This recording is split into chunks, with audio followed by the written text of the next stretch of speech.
All right, let me grab my tea. You can probably hear it. Yeah, I can hear it. I can hear that tea brewing, girl. I can hear it brewing.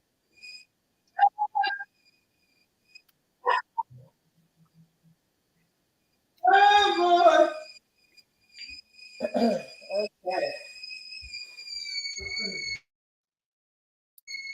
Tigress, I'm going to put you on mute until I introduce you, okay?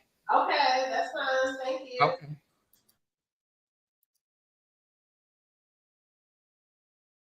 Somebody said, let me get something to drink. Hey, y'all. Hey, y'all. Hey, y'all. Get in here. Get in here.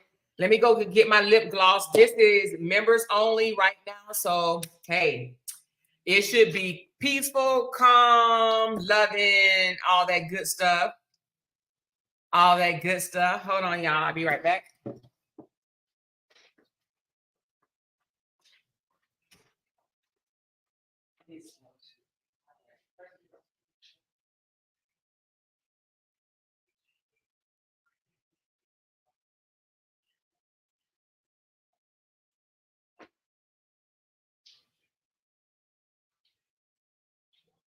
said it was crazy outside?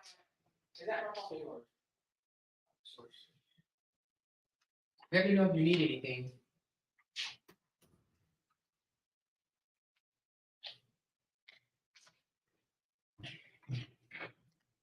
Hey, y'all. Hey, y'all. Hey, everyone. Hey, everyone. I'm not moving from this couch. Yes. Somebody said, what is this? This is a conversation that we are about to have, an interview with Miss Tigress Meg Daniels. Even though it's members only, still smash that like. Thank you, Yetta. Even though it is members only, please hit the like button if you will. Hey, Foxy Lady, Tiffany Yetta, P Love, I see you in the house. Shaniqua, Mrs. Rogers, Yolanda, the Amazing Joy, Plain Shorts. I don't even know who that is, but hey. Alita, hey, Luck. Hey, Tip. Oh, I said Tiffany.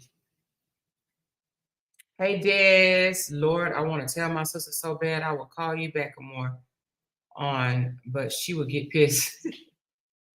Hey, Felicia. Hey, Cheryl. Hey, Sonia. Hey, Wayne. Wayne Quaney. Wayne Quaney. Ooh, my hands are dry. Hey, Cassie. I see y'all. Come on in. Come on in.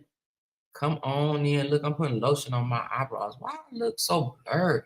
Oh, what is this hologram looking thing? I don't have no idea, y'all.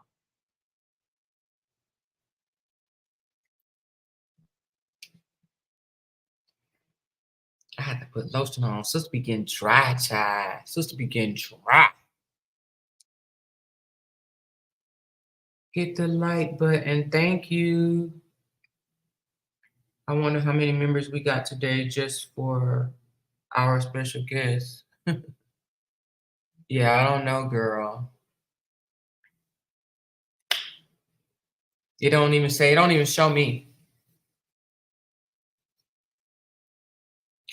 All right, we're gonna start, y'all. I don't even know how many people in here. Somebody said, act like your phone died. The notification was showing. Yeah, I don't know if it's that many. Oh, the notification was showing 10:15. Was it? I seen 10:15 also and cried. 10:15. Hey, Miss Tigress. So today we are having an interview with Miss Tigress. She is going to come chat with us today. Hey, beautiful. Hello, beautiful. How are you? I'm so good. What type of tea you drinking? No, I'm digging. Look, hey. Hello. I'm drinking herbal tea, French, and lemon Tivana and I've got some peppermint oil and some vodka. Ooh, all in your tea? Yes, it's like a hot toddy. Okay. Oh, a hot toddy. Yeah, it's like a hot toddy. Look, I had to come put some lotion on, child. Because when you get out of the shower, you'll be a little ashy, and it, you know, just a little ashy. So now, I don't know if I explained this to you, but on this one right here is members only, so you don't have to worry about all of them people from the other side people are saying hello to you in the comments. Hi. But you don't have to worry about those other people comments. You know, I will say maybe one or two may have paid for a membership to be in here because it wasn't like it was expensive. Somebody said, I love me a hot toddy. Exactly. I thought you only had hot toddies if, you know, like if you were sick or you didn't feel all that. Oh, no, I have them all the time. Well, you look like you work out a lot, girl. I do. You work out a lot? I do, yes. Well, that's good, girl. I used to be addicted to the gym. I need to get back addicted to the gym. Well, no, not the gym. Not so much as I am more of a home, business, but I love going on YouTube and finding really cool YouTubers. And I do I would say about 90% of my workouts are at home. Okay. Yeah. Maybe we should have a class up in here. Yeah. All right, so let's get into this. Today we have Miss Tigress McDaniels coming to bless us with her story of her and Mr. Kevin Wesley. So I'm going to start off by saying, Mrs. Daniels, can I call you Tigress? Absolutely, please. Thank you. And you know me as Amora, so you're welcome to call me Amora. Thank you. So first of all, how did you meet Mr. Kevin Wesley? How and when? Yeah, so I met him. It was the summer of like 2017. Good gracious. Summer. Yeah, around that time. And I met him at Carolina Place Mall. And that is in Charlotte, because I've been there. That's in Pineville, for those of you who are not familiar with Pineville. Yeah, it's really close to the border of South Carolina, like right there at Fort Mill, very near Carowinds. And he was with his brother, LaTruth. He did not introduce him as LaTruth. I met him as Robert. That's how we met. Okay. So after y'all met, like I'm sure you must have told him that you do business like stuff, because I read up on you and I noticed you are a for sure businesswoman. Matter of fact, tell us what type of businesswoman you are. Let us know your credentials. Let everybody know your credentials. I kind of told them a little bit, but I want you to explain your credentials. Okay, sure. So I'm from Greensboro, North Carolina, originally. And I attended James B. Dudley High School. Yeah. And then I won't go into all those kind of nuances, but I'll just say basically I'm black. I'm solid. I've been known in my community for umpteen years. I've been myself since I've always been one of those people who's very solid and consistent. Mm-hmm. And I was that person in high school, popular, but not one of the mean girls. I've always been bougie hood. Like I'm solid, super solid. Bougie hood. I'm super solid. I'm good in every hood. I don't normally have no beef. And so basically I pursued science. That was my core interest. So I started at UNC Chapel Hill, then transferred to A&T. I have my bachelor's in agricultural education with a specialization in wetland bioremediation. So all that, fancy stuff. And then my master's is in agricultural economics and rural development with the same specialization. And then my PhD is all but dissertation, and it is energy and environmental systems and economics. They actually dismissed, or they rid of that program, which effectually dismissed me. And so I got some beef, but I'm working that out. Okay. With North Carolina A&T State Universities to finish my PhD. And then I just recently finished my Juris Doctorate from Taft Law School in California. Okay. Yeah. That sounds amazing. Thank you. Thank you very much. Amazing. Thank you. So you and Kevin meet. It Yes. was something about you that caught his interest for you guys to exchange phone numbers. What was that? Well, it wasn't. We were actually genuinely interested in one another. We did not discuss business when we first met. I didn't meet them on that notion at all. It was it was a very casual meeting at the mall. There was no event. It was actually, we were passing each other at the food court. And we both caught each other's eyes. We both did a double take. And then he approached me to speak to me. We exchanged numbers. It was very goo eyes and all the stuff. Oh. Yeah. Yeah. So it was a very regular first meeting. Mm-hmm. Was it the chubby Kevin, or was this the slim trim Kevin? This was the chubby Kevin. I did not know the slim Kevin. Oh. Now, I didn't know him personally. I knew the chubby Kevin. Yeah. The chubby Kevin. Yeah. Okay, so y'all were mutually interested in each other. We were. I thought that the representative that he introduced himself as, he always had one, right, and that he portrayed. I thought he was very kind.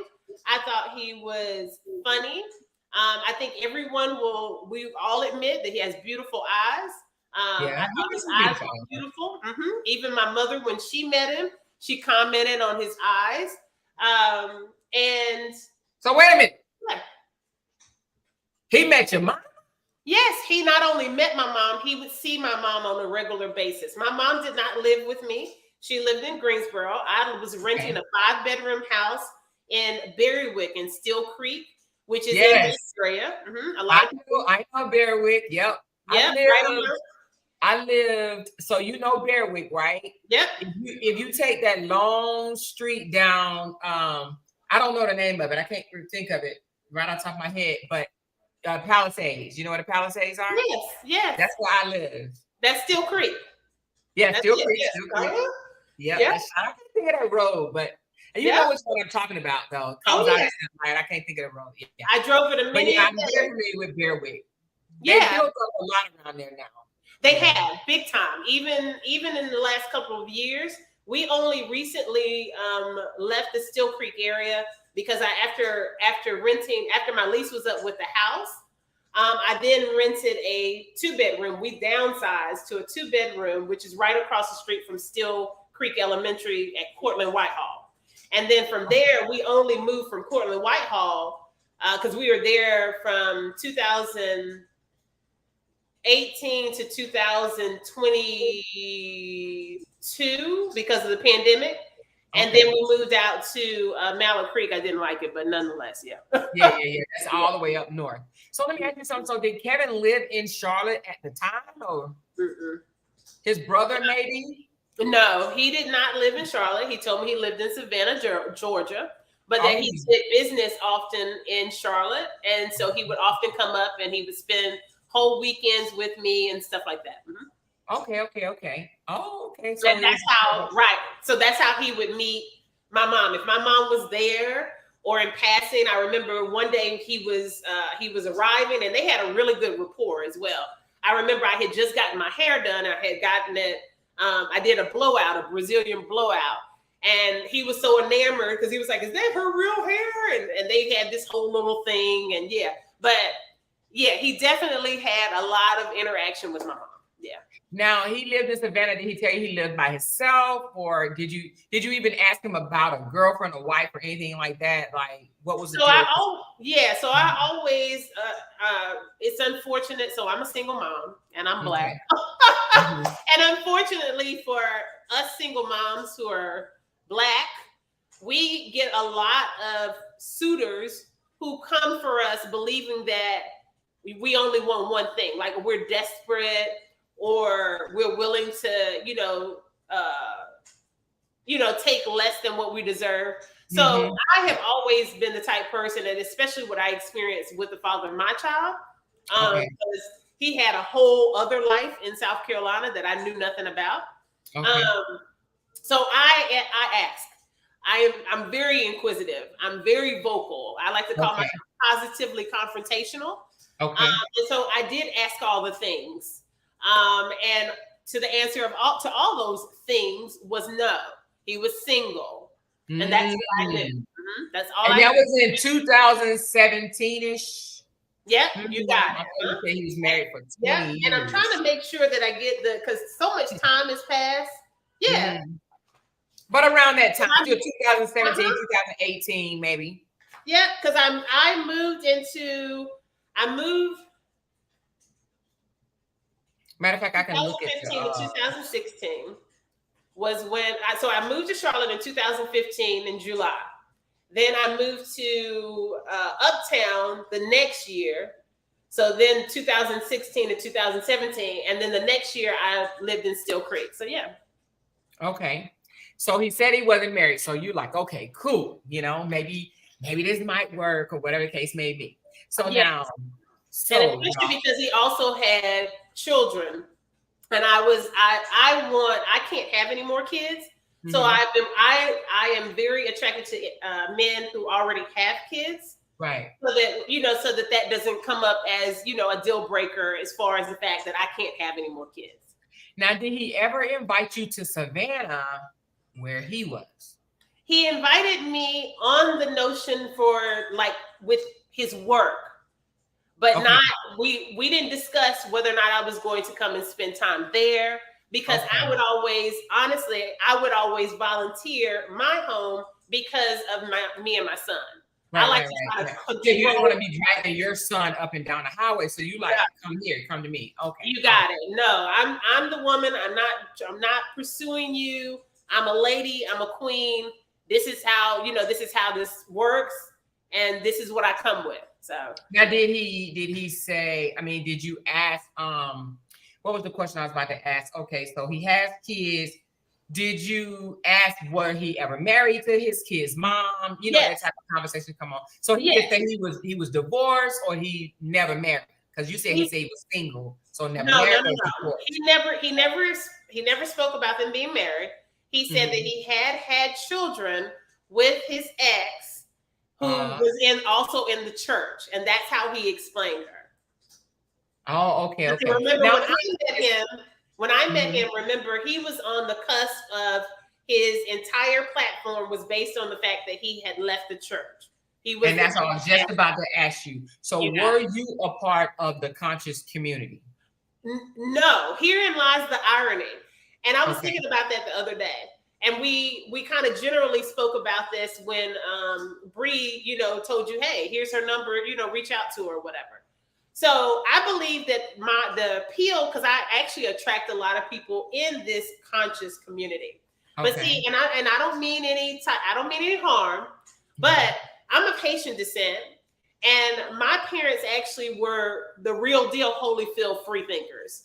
So they weren't faking the funk. It wasn't like this new conscious community. This, how you got this group of people that have branched off from the truly enlightened community, and they call themselves conscious, but they're really toxic. Kind of like that real red pill community. And they promote things that do not align with true enlightenment.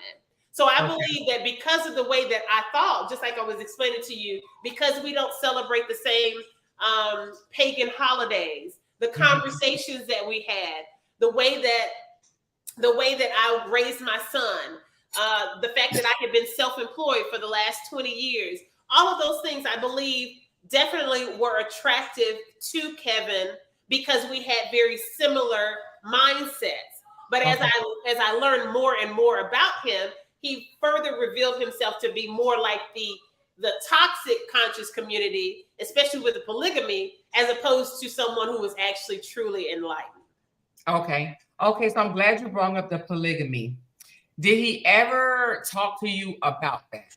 So he only talked to me about that in the scope of, because we would have a lot of intellectual conversations. Clearly, I've already explained I'm an intellectual. That's Right. where Kevin was enamored by the conversation and the information that I shared with him on certain topics. And so we discussed African gods, theology, we discussed other religions. So we talked about polygamy only minimally, but again, in the scope of things that he would bring up on his show, because he was trying to figure out different topics for his show. Okay. And then ultimately, when I ended it, it was after he had inadvertently admitted that he was actually living with his wife. And then I was like, what? You're living with your wife? And then he was like, what I do with my wife is my business. And this is what I'm bringing to the table. If you're not down with it, then that's that. And I said, absolutely not. This is nothing. This can't be anything. And I'm ending it right now. And that's how we ended. So okay, all of a sudden I'm single, you know, I'm not with my baby mama, and now, hey, I have a wife, and if you're down, then we cool. If you're not down, then it is what it is. Correct. And it was very toxic the way that I'm giving you the watered down quick version. It was like I explained to you before, our end was extremely volatile. And I posted up on him because I was livid, because number one, his behavior, it caused issues, or could potentially cause issues for my business. And that's my baby. And he already knew the things that I had to deal with regards to the wrongful conviction that I had faced in 2006. So and everybody knows I don't play that shit at all. It was bad in that regard. Then with the polygamy, I'm from a lady and a king, a queen and a king, who they fostered great self-worth in me. So I have no need to be simping for polygamous nutcases. That's not how I roll at all. So I went off on his ass, and I mean went off something terrible. So now, would you say that from the start of your relationship until you found out that he was married, I mean, did you fall in love with him? Like, were y'all kind of, you know, talking future, or was it just a fling? So we were definitely talking future, because it was over. So over the holidays, we were together for that summer, into the fall, into the winter. Well into the holidays, he had actually come up. He was discussing, we were planning his kids to join us for Thanksgiving and Christmas. And how we was gonna get around that? I don't know. But the funny thing is that Bree has told me after the fact in conversations that evidently he was trying on their side, that I didn't know about, that he was also going to invite me to. Yes, I did hear that. I did hear that. Matter of fact, what Brianna told me was that LaTruth, her ex, soon to be ex, wanted to Kevin wanted to bring you over and introduce you to them, to their house, and she said she told him no, because she knew that Kevin was married, and she wasn't going to allow Kevin to bring another woman. Correct. When he was married to Lacey. So out of respect for Lacey, she said, not Lacey, I'm sorry. Out of respect for Jamie, the real one, that she said no, he couldn't bring you over. Yeah, now, that's the same thing. Yeah, that's the same thing. So let me ask you something. I know this might be off a little bit, but I want to throw this in. Did Kevin talk to you about his brother and Brianna's relationship at all? Oh, very often. Very often. Okay. So yeah, like I told you, the one thing, if anything, again, with me being very vocal, and with us both being, I would consider both of us very kind of sapiosexual. You know, we're aroused by, you know, intellectually and stuff like that. So we've had a lot of conversation, And even for pillow talk, he would often tell me that he didn't like how his brother was treating him. He was going through financial troubles at the time. He had an issue. Evidently, there was some issue with YouTube not giving him, they had evidently, he had strikes on his channel or something to that effect, and they were not going to actually release the money that he had earned through his monetization. And he had asked me to help him with that because he was really frustrated. And he was frustrated that Robert would not help him financially because his platform was doing better. And he was telling me, so effectually, he was venting about Robert to me. And he also told me about how he poorly treated Bree. And how and the funny thing is that I've seen some of Kevin's interviews, and if you'll notice, he kind of goes back and forth because he'll talk highly about Bree, but then on the flip side, then all of a sudden it's like, nah, she ain't nothing. But then you also hear him say, if you really listen to what he's saying, he himself has said that Robert has some anger issues. Yeah. I definitely pick all that up. Yeah, like me and my brother, we get into it, piss anybody off. Yeah, I've gotten that. He said it himself. And so, and I can tell you this, having met him even that first time, he, like I told you when we first talked, he didn't rub me the right way. Like we weren't like, it wasn't like, hey, Robert, oh, you're cool too. It was more like, wow, Kevin is really like charismatic. Robert seems charismatic, but he seems like an asshole at the same time. You know how you meet people and you're like, interesting. So I always kind of had that notion. More like conceited. When you say asshole, you mean like he was stuck on himself, or no? No, I don't think he may have been that because of course that would be his psyche. You know, he thinks he's a celebrity, but I just had to throw that in there. But go ahead. No. He just seemed more like he. Yeah, not. I guess when you first said conceited, I think of it as far as looks. I got the impression that he thought he was above me. Yeah. I got you. Not so much as that he done made it and everybody else haven't. But see, I didn't know who either one of them were. And I think that's you didn't even know he had a platform. I had no clue. Absolutely no clue whatsoever. I had no clue. Somebody in the comments said arrogant. He was arrogant. Yes, he was very arrogant. And I guess I don't know if they were. You got it. And I don't know if they were playing like good cop, bad cop, because Kevin, when I met him, he was not like a pushover, but he was the nice guy. And Robert was the asshole. You know, that's it. Okay. So Kevin told you about I don't like the way he treats his wife, you say? Yes, he spoke about that a lot. And I thought it was also inappropriate because I reached out to Bree once I caught wind of the whole commotion. I was like, wait, hold on.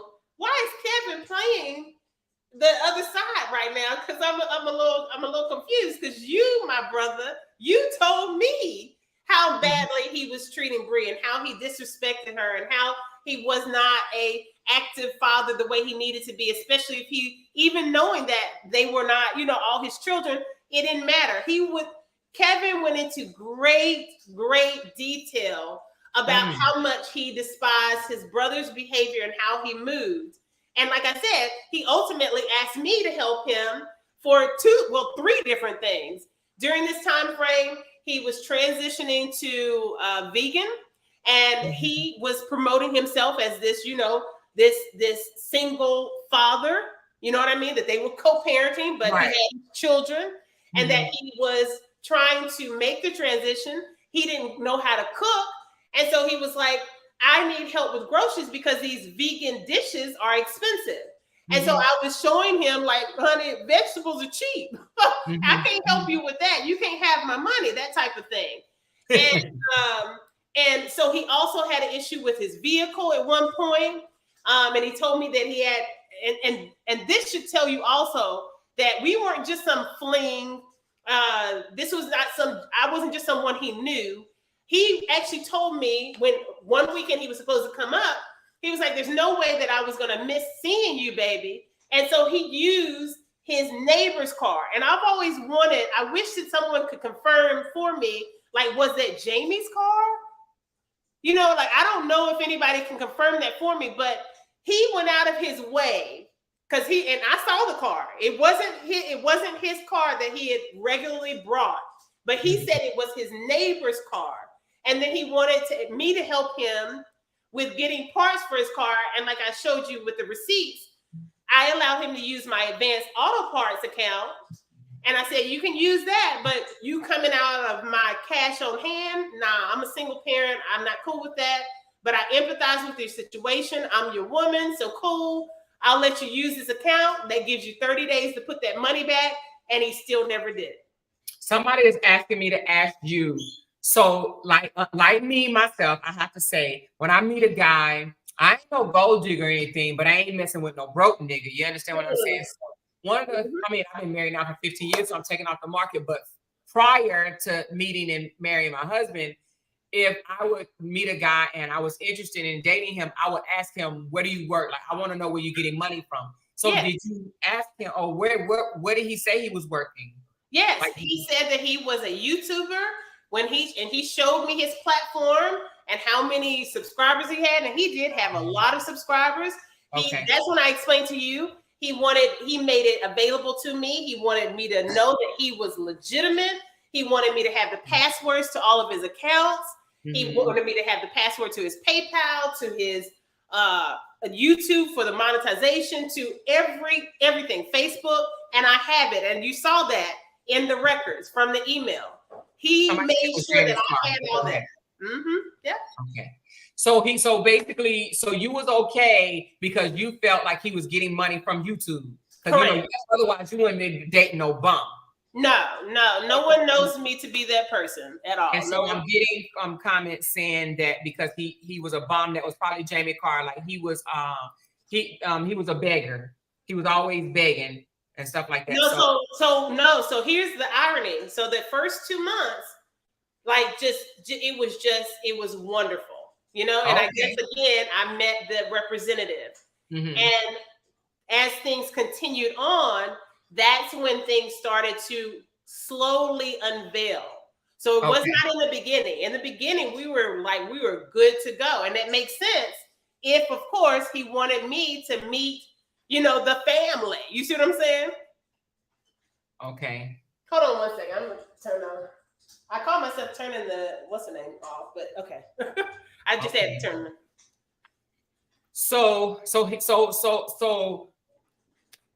in the first couple of months, he didn't ask you to help him with his car. He just complained about having problems with his car. You got it. So it was never, and I believe that evidently that was, and again, that would be trying to step into his head psychologically. I don't know if he was thinking, okay, I don't know if he had planned it from the beginning and was like, okay, I'm introducing my representative, because to be honest with you, he could have known who I was because I was a public figure. Like, and I'm not trying to be funny, but we discussed this. And there's social media public figures, and then there's legitimate politicians. So I was a legitimate public figure here in Charlotte. So I don't know at what point he knew that and was like, I'll take advantage of that. But all I know is that for that first 2 to 3 months, he was damn near perfect. Okay, and I'm just going to let the audience know, when you say you're a public figure, like you ran for public office, you ran for governor. What other positions? I'm not governor, so I have run for mayor of Charlotte. I am now a candidate for Charlotte Mecklenburg County Board of Education at large, and I've also run for commissioner. I'm also known as the owner of the Above Ground Railroad. I do a lot of public service work for those without stable housing. So I'm known for doing a lot of things also with Black Charlotte in general, with business owners who are Black, helping them find grants. I've been doing that for years, and that's what I'm known for. Yep. Glad you touched on that. So let's move along to the next thing. Sure. That is, hold on, let me check this comment. It says she is in her community. Okay, so someone said you're definitely in your community. Thank you, love. So now it's rumored that he's trying to say, apparently he must have come to you and say, hey, or you must have told him that you know how to set up businesses and this, that, and the other. And he must have come to you and say, hey, I'm trying to run a nonprofit organization. So the help feed the homeless. So here, so to answer that question, let me also give you a little more insight. So I was renting a 5-bedroom home. This home, it's only me and my son. And the reason why I always typically get more space is because I normally have my home office in my home. So my home office at this 5-bedroom that I was renting was on the first level of this home. So, and of course, he was there all the time. So he knew exactly what I did, and we had conversations about it. But he didn't start, like you said, he broke it down to me, and he kind of introduced it to me. I'm complaining about my situation. I wish my situation was this. And I recall also at one point, admittedly, voluntarily saying, Kevin, you do realize you cannot ask for donations from the public in North Carolina without being registered with the North Carolina Secretary of State and having gone through and received your certification and approval through the charitable solicitation department of the North Carolina Secretary of State. And so that's when the switch, if you will, went on evidently in his head for the business side. Okay. So when you told him that, he says, oh, well, I didn't know that, because I wouldn't know that either until you just not said that, because I've never tried to do anything like that. You can't legally ask for donations unless you have some type of business entity or something set up to do so. Okay, I didn't even know. You got it. Yeah, North Carolina. North Carolina has been a big hub for scams, and so they have the Secretary of State here. She has implemented, and through the General Assembly, of course, there are things in place where if you want to collect donations as a nonprofit or any entity, you must go through the charitable solicitation department first. Okay, so you told him that, and he said, "Oh, I didn't know that." Blah blah blah, whatever, right? Yep. So, did you volunteer your services to help him, or did he ask you for your services? He asked me for my services at that point. So I had only volunteered, and a lot of people, they know this about me as well. I have a strict policy: fuck you, pay me. So that's it, and it's well known. Like, it's not. Yeah, it's well known. In fact, they've tried to drag me through the mud when I was running for office because they said that she will sue you if you owe her money, and I will. And that's that. It is. So if you don't pay me as my client, if you do not pay me, because remember, I'm self-employed. So when I get paid, that goes towards my home and feeding my son, and I don't play about either one of them. So now let me ask you this. Now you guys were kicking it. Yes. So now, did you tell him that he had to pay you for these services, or he kind of thought that he was? Or he knew he had to pay you for these services? Yeah. So if you actually look at your so if you look in you charge your boo thing? Hell yeah. Hell yeah. I'm not trying to be funny, but I mean, the one thing if somebody I guess the one thing I can say, I am super good on paper. I am super good with my heart. I'm damn near perfect, but my toxic trait is don't come for my fucking money. Don't do it. Like, I'm not, and I explained that to you. I said that I believe that I get that trait from my mother and my father, and my mother more than my father, because when my father was going through alcoholism and they were still married, but they were separated, she had to figure out after he got out of the service, he had the typical story, where things didn't go right. He was supposed to get a job as a Black man, after enlistment. He didn't get it, so he wasn't feeling like the breadwinner anymore. He wasn't a toxic male, but he was still wanted. He was very much so. He elevated my mom on the pedestal even after they divorced. So he was not about like not being able to take care of his family. Right, that messed with him. So, but she separated from him, saying, "Hey, get yourself together and come back when you get this drinking under control." But I'm not doing this with my daughter. So my mother had to figure out, how am I going to make money for my household? Because she was a well-kept wife, honey. Okay. So she was a military wife, and she was like, they had cars and all the things. My dad was holding it down until he couldn't. So my mom had to come out the what do they say? She had to get it out the mud, okay? Yeah. Get out the mud. Roll up the sleeves, baby. Yeah. So she was like, okay, well, how do I make this work? She had modeled when she was younger, professional model. My mother's drop dead gorgeous. Shout out to my mom. But shout out to mama. Yes, my brick house. But so she was like, okay, well, her mom had taught her to sew. So she was like, okay, well, I'm gonna start doing alterations and sewing. And she created a business out of thin air. And she was a seamstress for 30 years. And part of my chores, when I started actually driving and, in my teens, she was like, okay, you go pick up the contract work, because she had contract work with cleaners and stuff like that. So I would go pick up the work. And she was like, and you make sure that you get the money.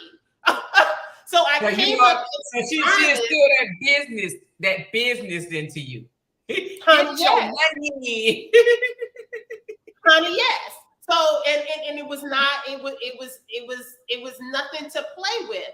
And even more so, I remember even at a certain point, she was like, sorry, I don't even do anything. Like, I don't get out of bed until you pay me. So that's the mentality. And Kevin knew this. Kevin knew this completely. And if you look in the emails and things that I showed you and the text, you'll notice that he said, I was hoping that you would be able to get your money from the donations and things that he was trying to get. You see what I'm saying? So that's what I was going to ask you. So you agreed. Did you agree? Because I did read the text. So did you agree with him that you would take your money from the bank? I said, sure, I will take my money from because again, I'm thinking that he's legitimately receiving these funds. You see what I'm saying? Okay. He's legit. And we're talking about from his monetization and legitimately, from his state of Georgia where he had already collected. Sure, I will take my money from that. Sure thing, I will. From the profit. Okay. Yes. So now rewind a little bit. So I see a text message, and I can put it up, that said, unless you have it on you right now, that said, congratulations, because let me back up. So he asked you to help him establish a non-profit for North Carolina, because remember, he didn't live here. Remember? You see? Right. So he didn't live here, and that's why that came up. I said, you can't accept donations here in North Carolina. Okay. You got it. Without being a charitable solicitation certified entity with the North Carolina Secretary of State. Because I don't know if you know, what is a guy named? Is it Josh? Josh did a video and showed where he never had a license, right? Or not a license. 501c. He never had the credentials to even collect the money. But I saw a text from you that said, congratulations. Yes. You are official. Yes. Can you explain that Absolutely. email? It was an email, not a text. I think it was an email that said, congratulations, you are official. You got it. That's accurate. And that's the one that I sent to you. So, and everyone knows, because remember, if there's anything that anyone knows about me, and thank you again for whoever co-signed me, if they don't know that I'm in the community, they know that I'm a business owner and I'm about my business. Okay. And they know that I give you all the information. Like, I'm not going to set you up for failure. Like, that's the reason why they call me Queen Get Her Done. That name was given to me by the communities. The name of my company was actually Queen of All Trades. Somebody said, nah, you're more like Get Her Done. And I trademarked it immediately. So the point that I'm making here is that I would never give someone half-ass information. So when I said it was official, that was on the basis of the incorporation itself.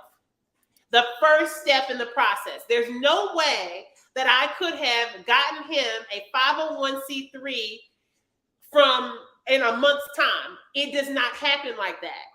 It is a complete process. It cannot happen that fast. What can happen fast? What am I looking at?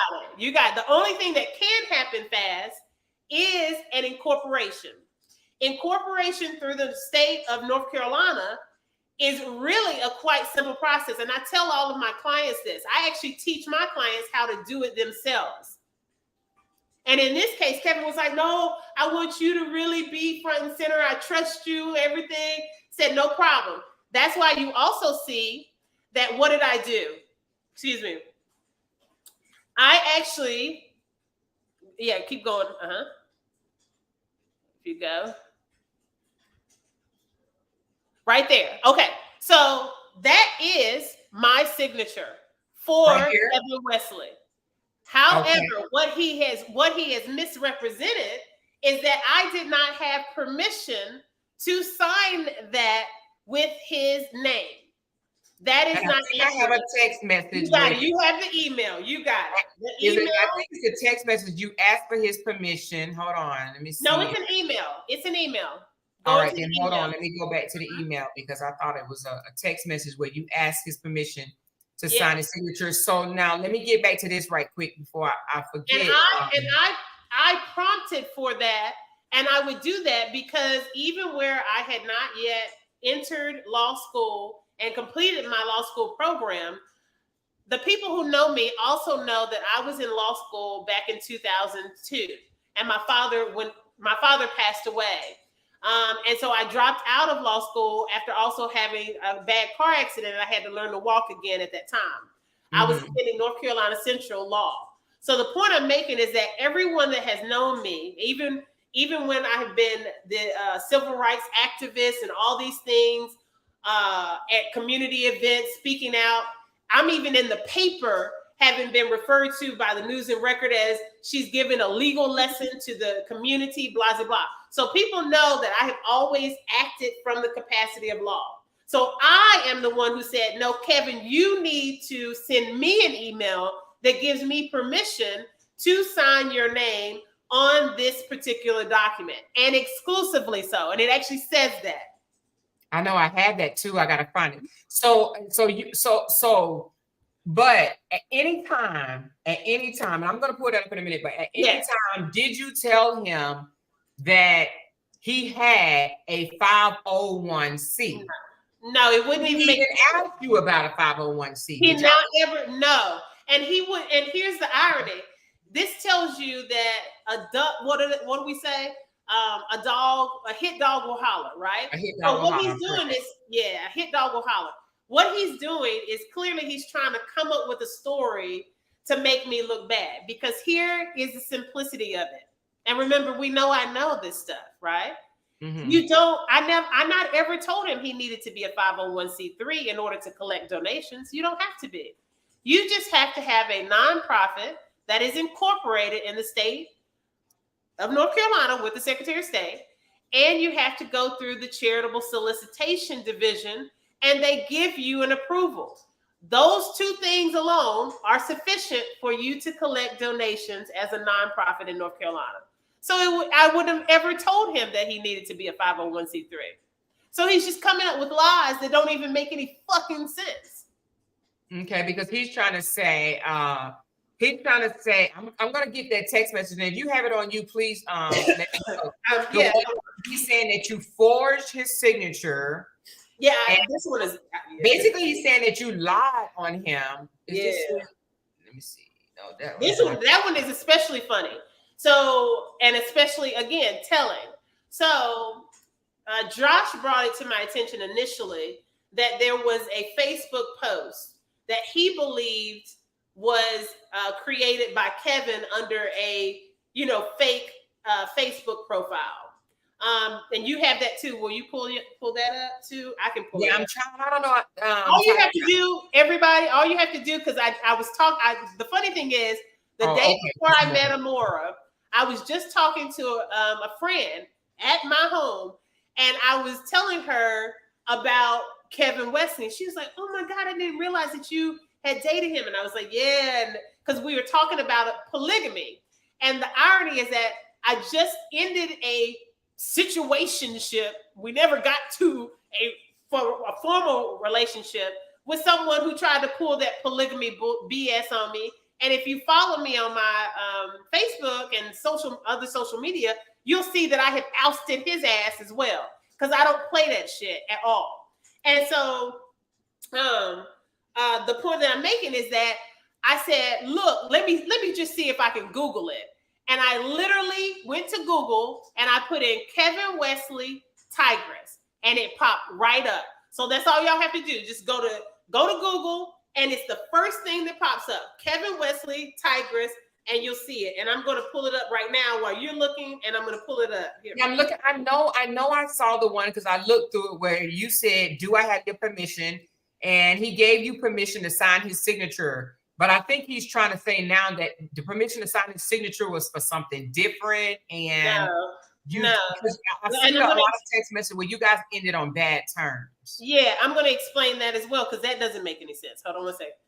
Yep, you see? Can you see that? So I literally, all I did is I put in Kevin Wesley. Tigress, you see that, right. Tigress. And look at the first thing that comes up. Kevin Wesley, haters exposed. Yeah, that's on Facebook. I've seen that. It comes right up. So and it says verbatim. I'll go ahead. I'm going to read it. If you want to screenshot Yeah. No, we've seen that. I've seen that. You seen it? Yeah. Can y'all believe this dumbass Josh Upshaw said Tigress is a great person. She ran for office, as if politicians are stand-up citizens or some shit. Birds of a feather. They both thieves. Just look at this shit here. And there's more, but y'all don't want to actually research. Y'all would rather hear gossip, have fun with that. But over here, these facts going to be fucking y'all up, laugh out loud. She actually fixed her lips lying to say it was identity theft. Isn't that what she did to Kevin? She forged this man's signature to use his credit to make a purchase from Dun & Bradstreet. Are you fucking kidding me? Okay, none of that makes any sense, okay? You want to know why it doesn't make sense? Let me tell you why it doesn't make sense, okay? So he used Josh, and I know a lot of people probably not even understanding where I'm coming from. He used Josh to collect the money because he couldn't get a bank account because he had screwed over his finances, his credibility with banks and stuff like that. So he screwed over his credit ability or whatever. Yes. So, but now you forged his signature to get credit. Which exactly, and that's why I was like, I would. So Josh told me all these things because, of course, Joshua was introduced as Kevin's basically producer. He was handling all the production, to my knowledge, for Kevin's show, and so he introduced us. And Josh and I worked directly together without any supervision or like it wasn't like we were all meeting together all the same time. I was given free reign to handle things with Josh, okay?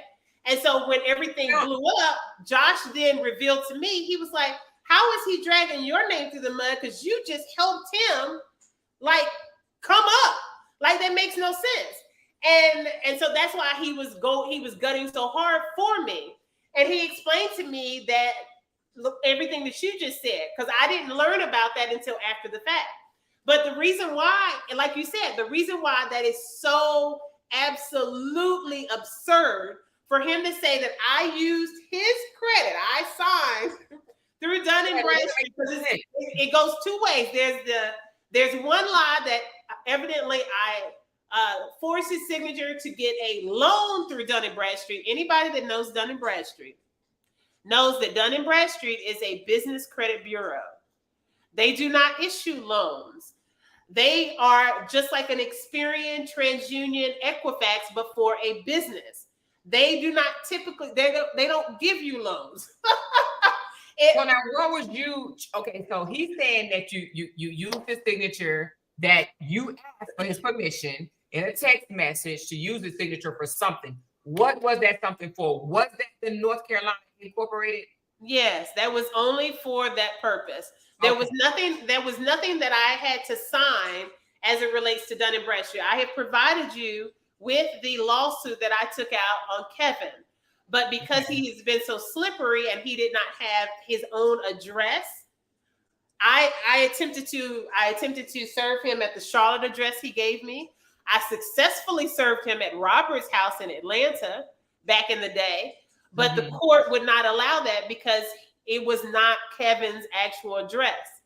Okay. I have tried to serve him and I've explained this to you. I have tried. Things have been, I still have this from back in the day. This is 2018. I can't make this up. This is showing that it was returned, undeliverable. Okay. I have tried, and it hasn't even been opened. Okay. Okay. I've tried to serve his ass 8 million times. Oh, I think you sent it to me. That's what it was. I've shown you the court. This is the court case. Okay. If I was the one who did something, wouldn't it be foolish of me to be taking his ass to court? And if you stole money from him or got a loan in his name, why would you be asking for your money back? Right. It wouldn't make no sense. It's $1,075 that you're asking him for. What is that for? That is for the Dun & Bradstreet marketing. Okay. So basically, Dun & Bradstreet, and basically it's a credit builder program, if you will. So when I say marketing, I think those of you, especially now, especially after the pandemic, a lot more people are familiar with Dun & Bradstreet. Okay. So imagine all the stuff y'all now know about Dun & Bradstreet, I've known since I was about 19 years old. I was the person to go to get your business set up and get your business credit beautiful and all the things. So basically, remember, Kevin did not have any of those things set up. This is what I'm learning from him. He's like, well, I didn't have this. I don't know anything about Dun & Bradstreet.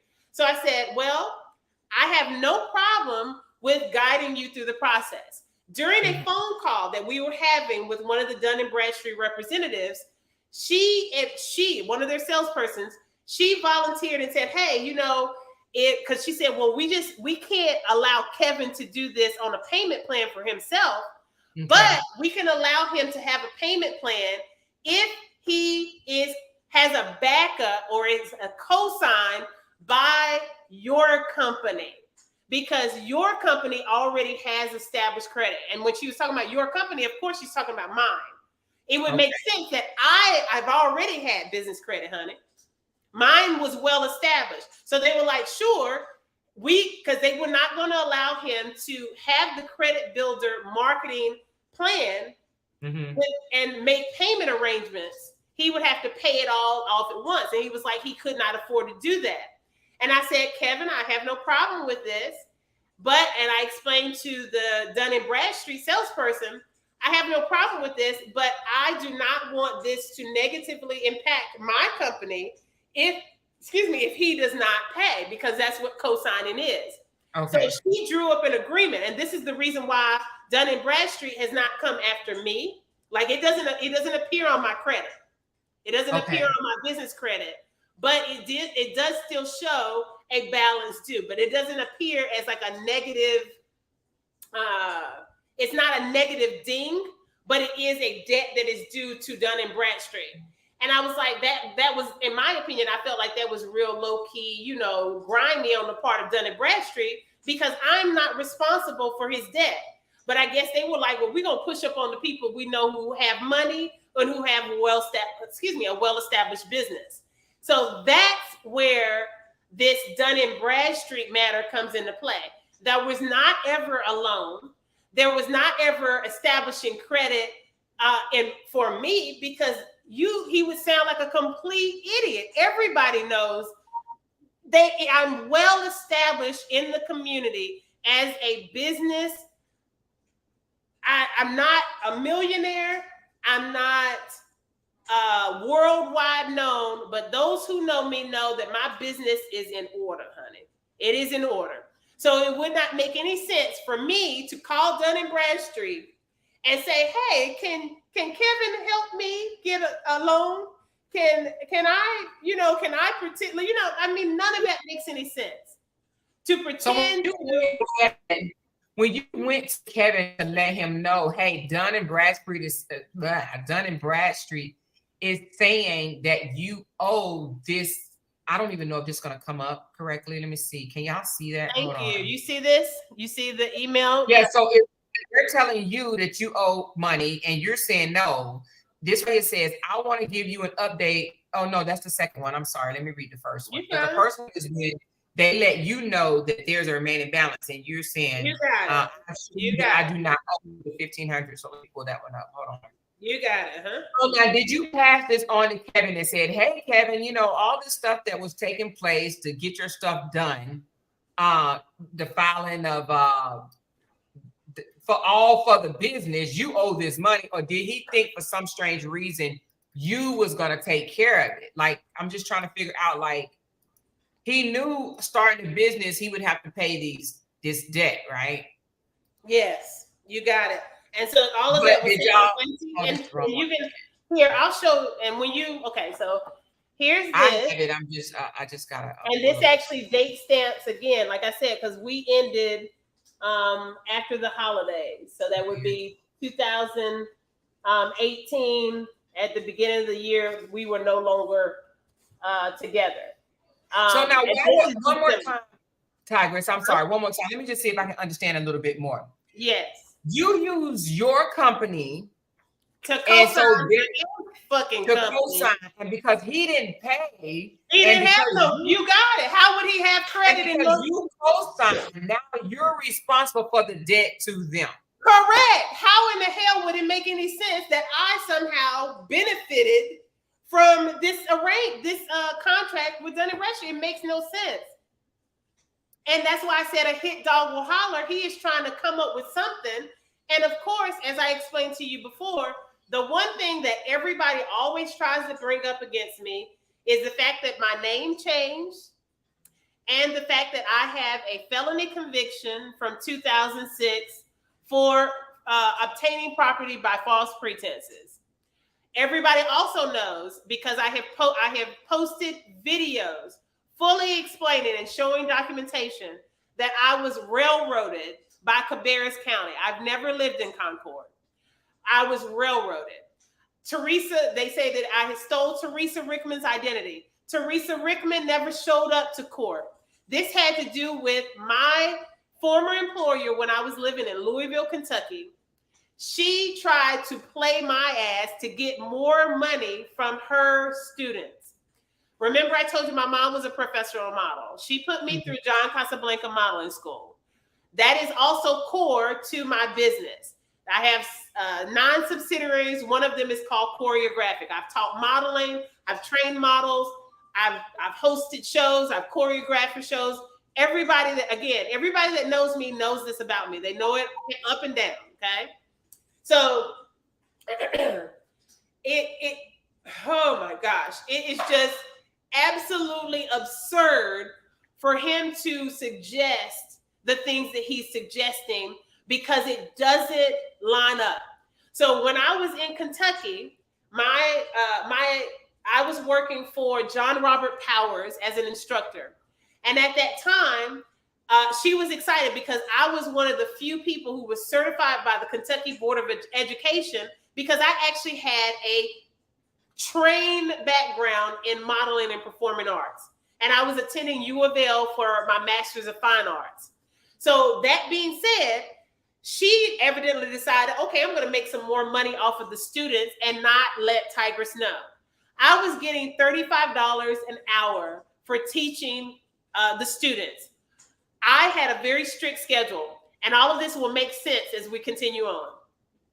I had them on a very strict schedule. One of my students kept coming in late. And so I told him, when you come in late, you cannot participate in class. One of the parents got really upset with me and said, hey, I'm paying all this money.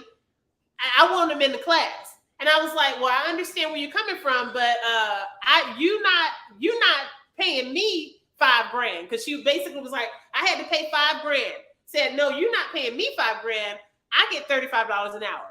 Long story short, I was like, look, show me your contract, because I want to know what's going on, because I don't get this amount of money from who I work for. Come to find out, that's what she was pulling a coin, she was pulling a fast one, and she was charging more because I was a certified instructor. Okay. So I then took her to court. And then she retaliated and said that I forged my last paycheck. looking at the Louisville, Kentucky records, and I've shown this again, it is on all of my, it's on my political platform. I did an entire video, showed all the documentation.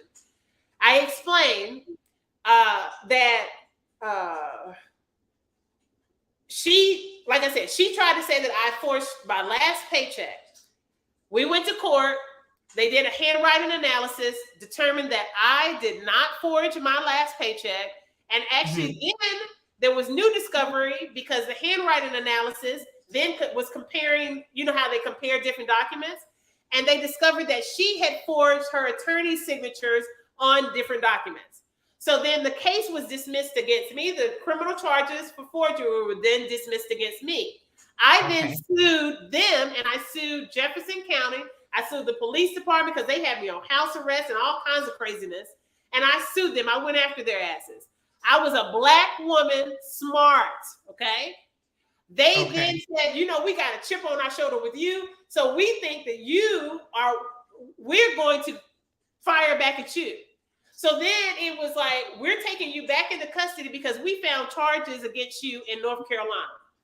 I was extradited from Louisville, Kentucky to Cabarrus County. That same week, I had to appear before a judge for arraignment. And I explained to them, I need to find an attorney, even though I'm apt to handle this. I don't know what's going on. This sounds crazy. That judge, and I talk about it. I talk about Judge Spain Howard. I talk about him all the time.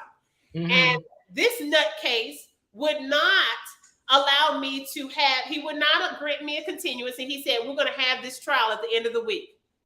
My mother was so fearful because she thought I was going to be a flight risk. I was going to jet. I said, no, I'm going to stand my ground. I went through this case. I defended myself vehemently. There were 30-some charges against me. You hear me? 30-some charges.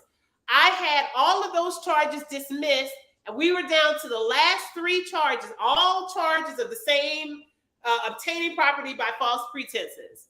There was no Teresa Rickman who was there. It was an all-white jury, all-white man jury. It was of course, a white male judge. And I moved to dismiss the entire case on the basis that they had no evidence, because all of the dismissals of all the charges were on the basis that they had no evidence against me. The DA even concurred.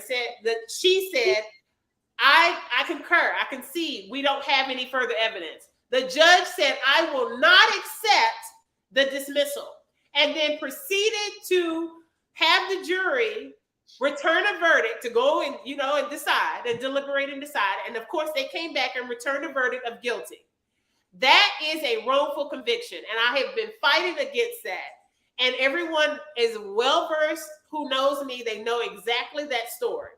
So now, did you have to spend time or something? Yes. I had to spend 2 years effectually. It was 19 months. Oh, wow. And during that entire time, I fought the entire time. And it was a hot ass mess. So when you talk about people who have been wrongfully convicted and Black injustice, honey, I know it firsthand.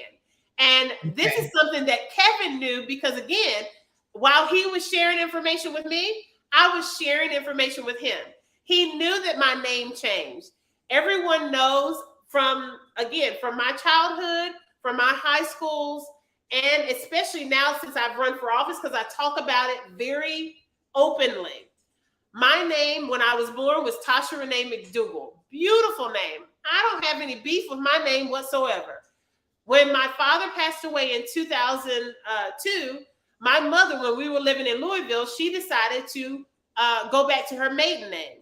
And I felt some type of way about that. I was like, well, this is interesting. All my life, my dad has called me Tigress. Everybody also knows that. There are papers that actually refer to me like I was a Borders sponsored. Some people know Borders Books and Music. I was sponsored by Borders Books and Music as a poet. And they actually published and promoted me as Tasha Tigress McDougal back in the day. So I was known as Tigress in every capacity, if you will. That being said, no one was calling me Tasha at that point. And I said, you know what? It would be really cool to just change my name because that's what my dad wanted to be my name in the first place. A lot of people know that story as well. My dad and my mom fought over my name, and she wanted me to be named Erica. He wanted me to be named Tigress. Long story short, she decided, no, I don't want it to be named Erica because they're big on names, remember, of Haitian descent. So she was like, if I name you Erica after that name, that lady from the stories, then maybe you will portray character traits of that woman who was a bad guy or a bad woman. So fast forward, the point that I'm making here is that Tigress was my name. It was not my birth name, but it was my nickname that was actively being used. So then I changed my name to Tigress Sydney Acute McDaniel. My pen name when writing poetry was Acute. Again, it's well documented in the world. My dad's middle name, Sydney, and I assumed that. And then my mom's maiden name, McDaniel. So McDaniel is not some made up name. And I went through the court process to change my name. All of this is something that I often talk about. This is something that I always share with whomever I'm dating for obvious reasons. It would not be some new information. But these are the things, unfortunately, for me, that when someone then has beef with me, then of course they bring up these things to try to make me look like I'm a nutcase, when that's not it's not factual at all. At all. So let me ask you a question right quick. So when you told Kevin about your past, and what you got in trouble for, he was okay with it then. Yeah, but then when all of this stuff came out and about the money and don't have the business reneged and so forth and so on, then he turned what you already told him about you and flipped it on you. You got it. And that's what he's trying to say now. Like, how can you believe this person? She's a felon. I mean, she's a convicted felon. How can you believe her? She stole from me. She's done this before. And then that's why he probably talked about the forging of the name. Yeah. But I don't see nowhere. I haven't seen it and I haven't even seen him show it. I haven't seen where he's saying that you went and got a loan in his name. I have not seen that paperwork. But I do have exactly because there is no paperwork. On this text message right here. Laughable. You and show the fact that he used my Advanced Auto Parts account to get parts for his car. And I'll show that in a minute. But who's in the blue and who's in the gray on this text? So I would be blue. So you said, why wouldn't I start using the services? And you're talking about the Dun and Bradstreet, right? Yes, yes. You said, why wouldn't I start using the services? I had no foreknowledge and you hadn't given me any indication that I couldn't start. Correct. And he says, can you ask for a payment plan? You said that was a payment plan. He said the full amount by the 12th is a payment plan. And then I got another text message. So the reason why I brought that up is because he knew that he owed money or his company owed money, but yet he still never wanted to pay the money back to you for that, right? You got it. It was he said, the blue again. I'm sorry. You said you're blue. I don't want it to backfire on my business. You got it. Said, I've been in sales for a long time. They always try to save it. Doesn't mean it will be saved. You said it appears your business isn't clear at this point. I understand. I will do my best. I will do my part regardless. And you says, I'm not worried about the save. And I guess, is that you're talking about your business? Correct. You got it. No, okay. I must be going to another text message. Okay, hold on. Let me go back. Your understanding is accurate. Okay, and you said, I'm not worried about the save. Listen to her now. 1,300. I tried. And this is him. It hung me up. Tell him the line sounds short, shoddy, and you will call him right back. Thumbs was shaking. I hit 6 twice. So anyway, but it just sounds like he knew that his company owed the money. Correct. And apparently he wasn't willing to pay the money. So correct. Now, so basically what you were reading is we were texting while, so basically Kevin was like, well, okay, I don't know how I'm going to be able to take care of this. I can't take care of the first payment because it was $650, if I remember correctly, that was due initially. And they deducted that from my account. You hear me? Yeah. And so that made me livid. And excuse me. And see, this was a card that I had already had on file with Dun & Bradstreet for the fact that, like I had my own thing with Dun & Bradstreet. So I was livid about that. And he was like, well, let's call them up and see if they can give me a payment plan. You see what I'm saying? Right. I got that. You got it. And so that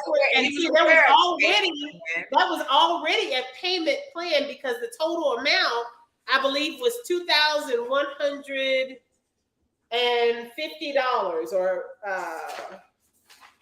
and the first amount to be paid was $650. And I have that I think it's $600. Yeah, so this is the actual complaint that I sent to you, and you're welcome. Right, I got that. And it says,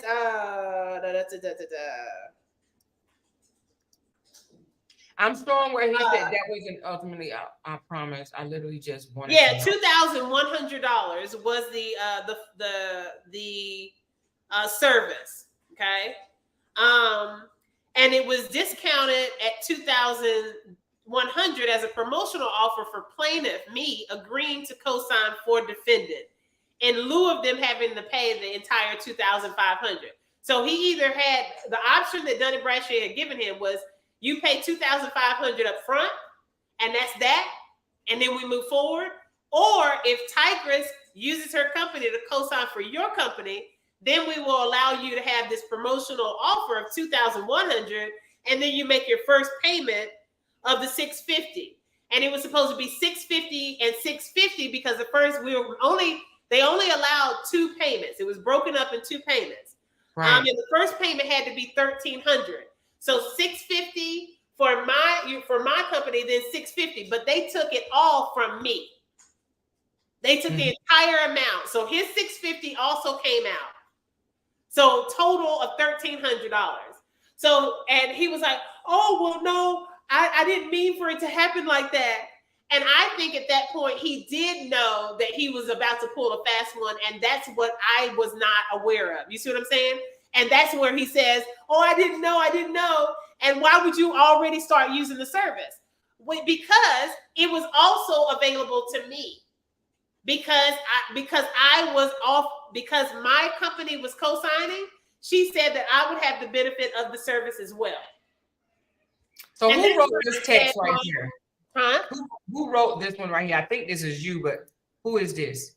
Be legally advised to see. Oh, that's definitely me. Any further text messages, because basically he was trying to. Why? Okay, so tell us, why did y'all fall out? And was it over the money? Because I thought you said it was over him saying he was married. It was over the money and him saying he was married. I told you both. Okay. During this heated and that's why I told you it got so volatile. And I guess at that point, that's why he was probably feeling a little gully. Because when I tell you I was getting in his ass about my money, Kevin was, and you saw where he said my thumb was shaking. Kevin was scared. At one point, because he had hung up on me, and I called back, and then he hung up again, and then I called him back on my Google Voice, a number he wasn't expecting, and I was getting in his ass. So he knew that I was pissed. And I guess that was the time to well, let me throw this on you, bitch. That type of thing. Because he said something, and I was like, huh? What? What did you just say to me? And whatever he said. Wait a minute, hold on. Back up. He called you the B word?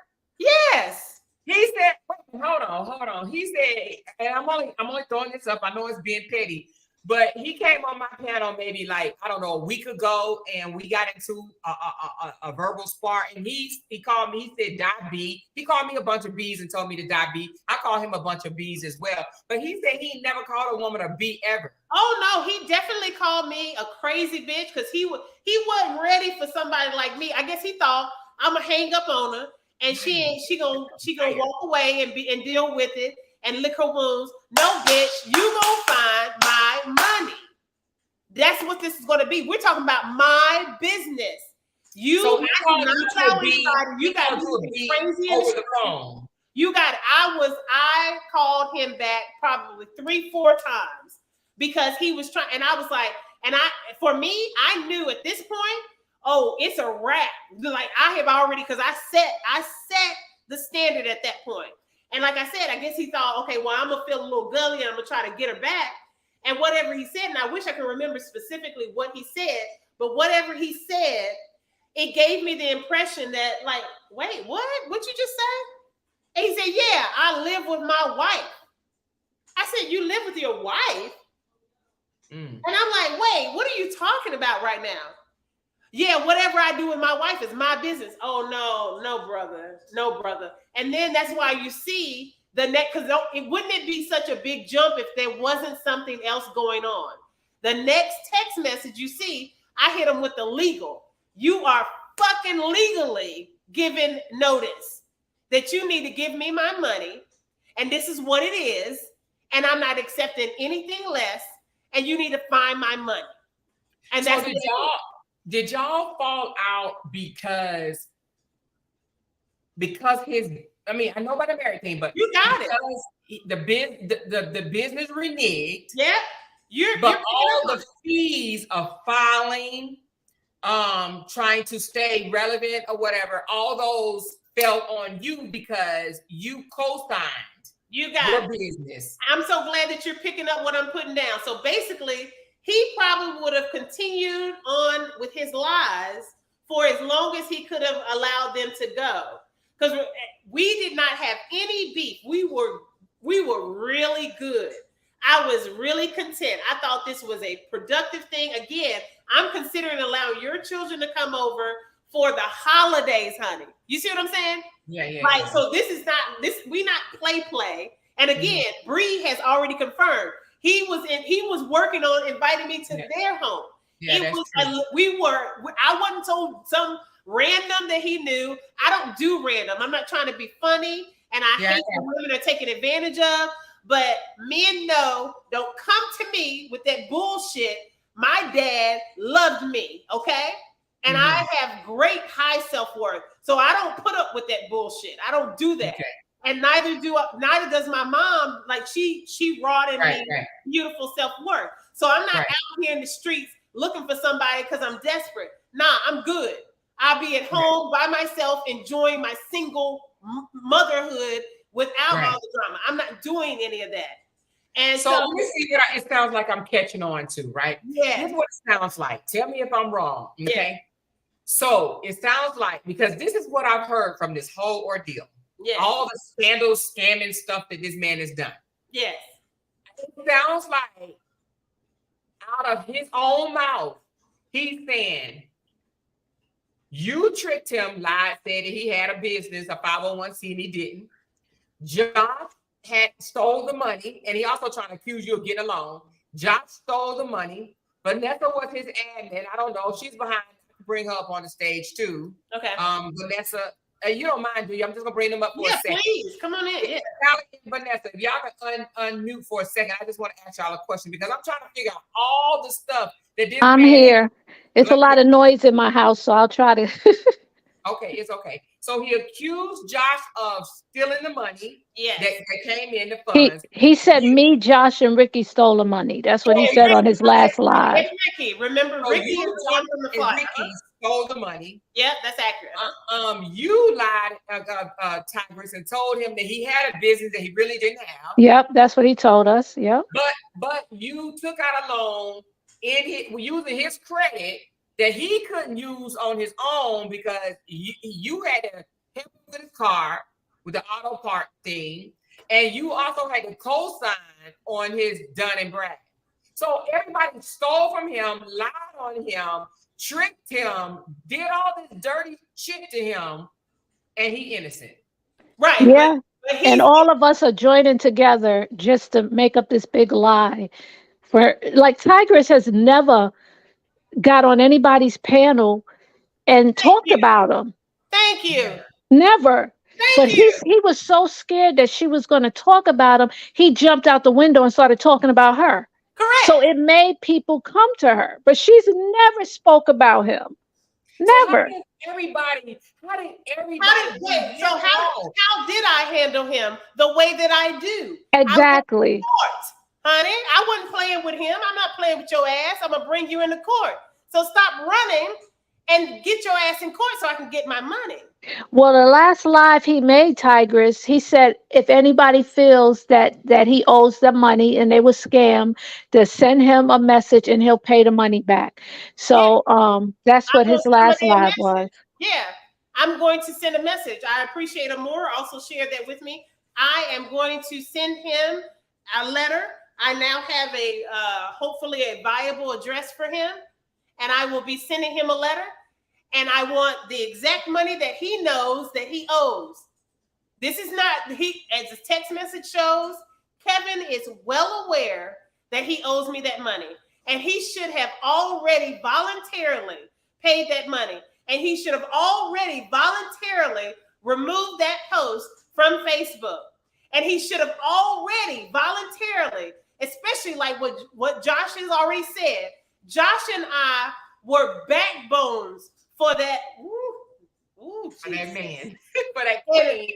And trying to and believing in his dream that he was pushing that was clearly just a whole fraudulent act. We were trying to be beautiful. He was exploiting the fact that these people want to do positive things in the community, and he decided to handle it this way. It's real gully, it's real demonic, it's real. Or did he come back and try to blame you and say, you got it? It's real demonic, and he knows that I'm a single mom. He knows that my business, he knows how serious this is. Mm-hmm. Thankfully, because I have been so consistent and so reliable, and people know how I move in the streets, they know that. Thankfully, that's what has been my saving grace, and of course, my creator. Because truth is truth. Mm-hmm. But for him to go out publishing, my mom, when I tell you, because I told her more, my mom was livid. She wants to have a word with him as well. She was livid that he would come and be playing in both of our face like he was doing. He wasn't just visiting and I was some random girl and that type of thing. No, it wasn't that way. He was playing the whole role of boyfriend and future husband and future son-in-law. He was playing the whole role, okay? The whole role. So did he ever come back and try to tell you to your face or in text message, you the one tricked me and had me believing that I had a business going on? No, I have never received any other text from Kevin after, and so like I said, that would have been around January. After January 2018, I heard nothing else from Kevin. The next thing I heard from Kevin was through Josh telling me that he has evidently talked about me on his, platform. On his platform, but I've never seen the lies because I was like, okay, you know what? I went to my creator.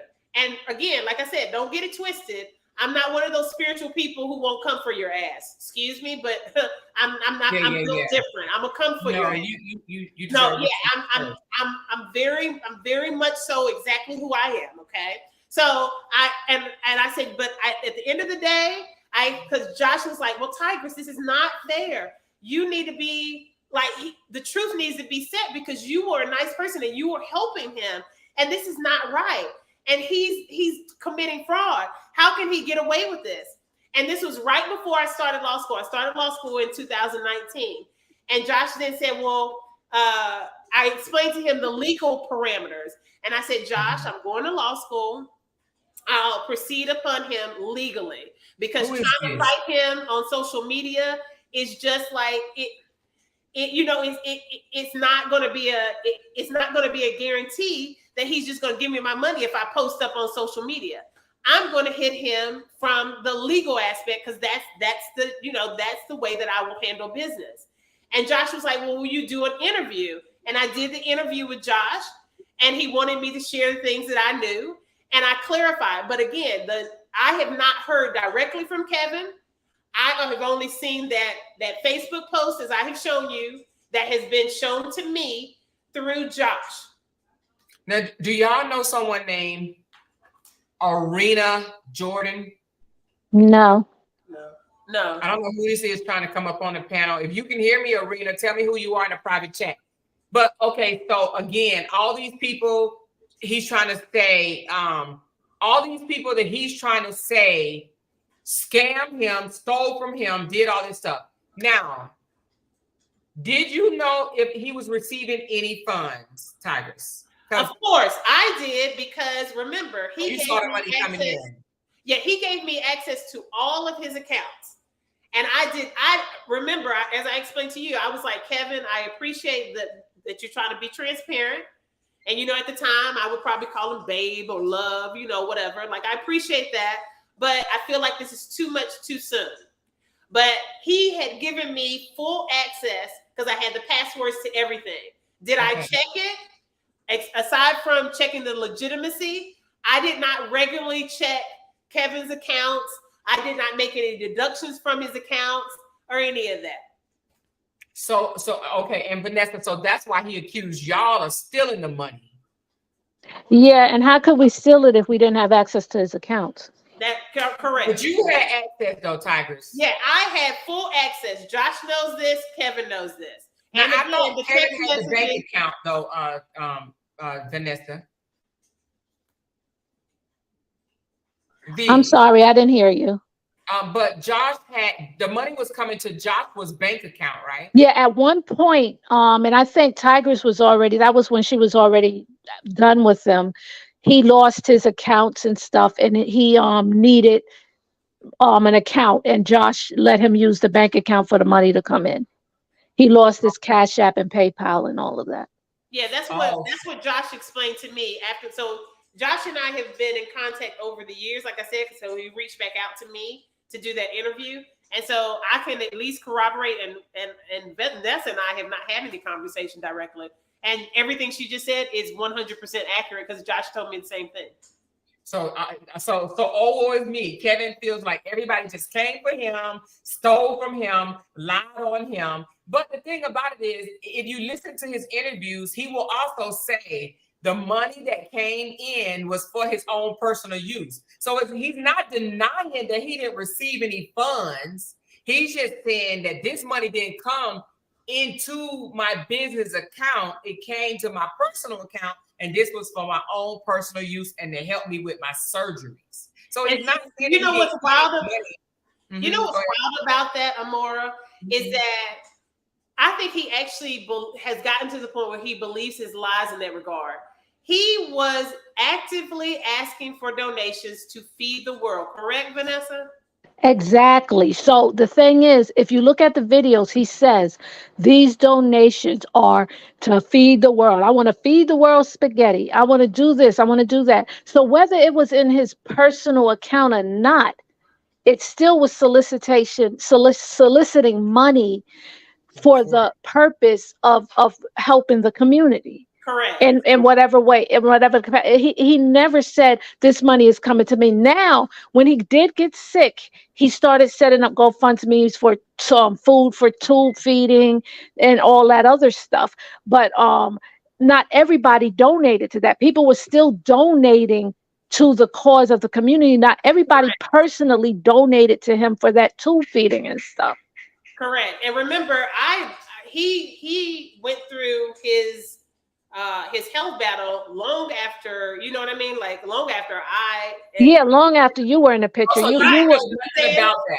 You guys, so it couldn't have anything to do with his health at that moment, because that's not when I knew him during that period. He was asking for he was soliciting funds for the charitable cause of feeding the world. And he was very specific, because you hear all of us are saying the same thing.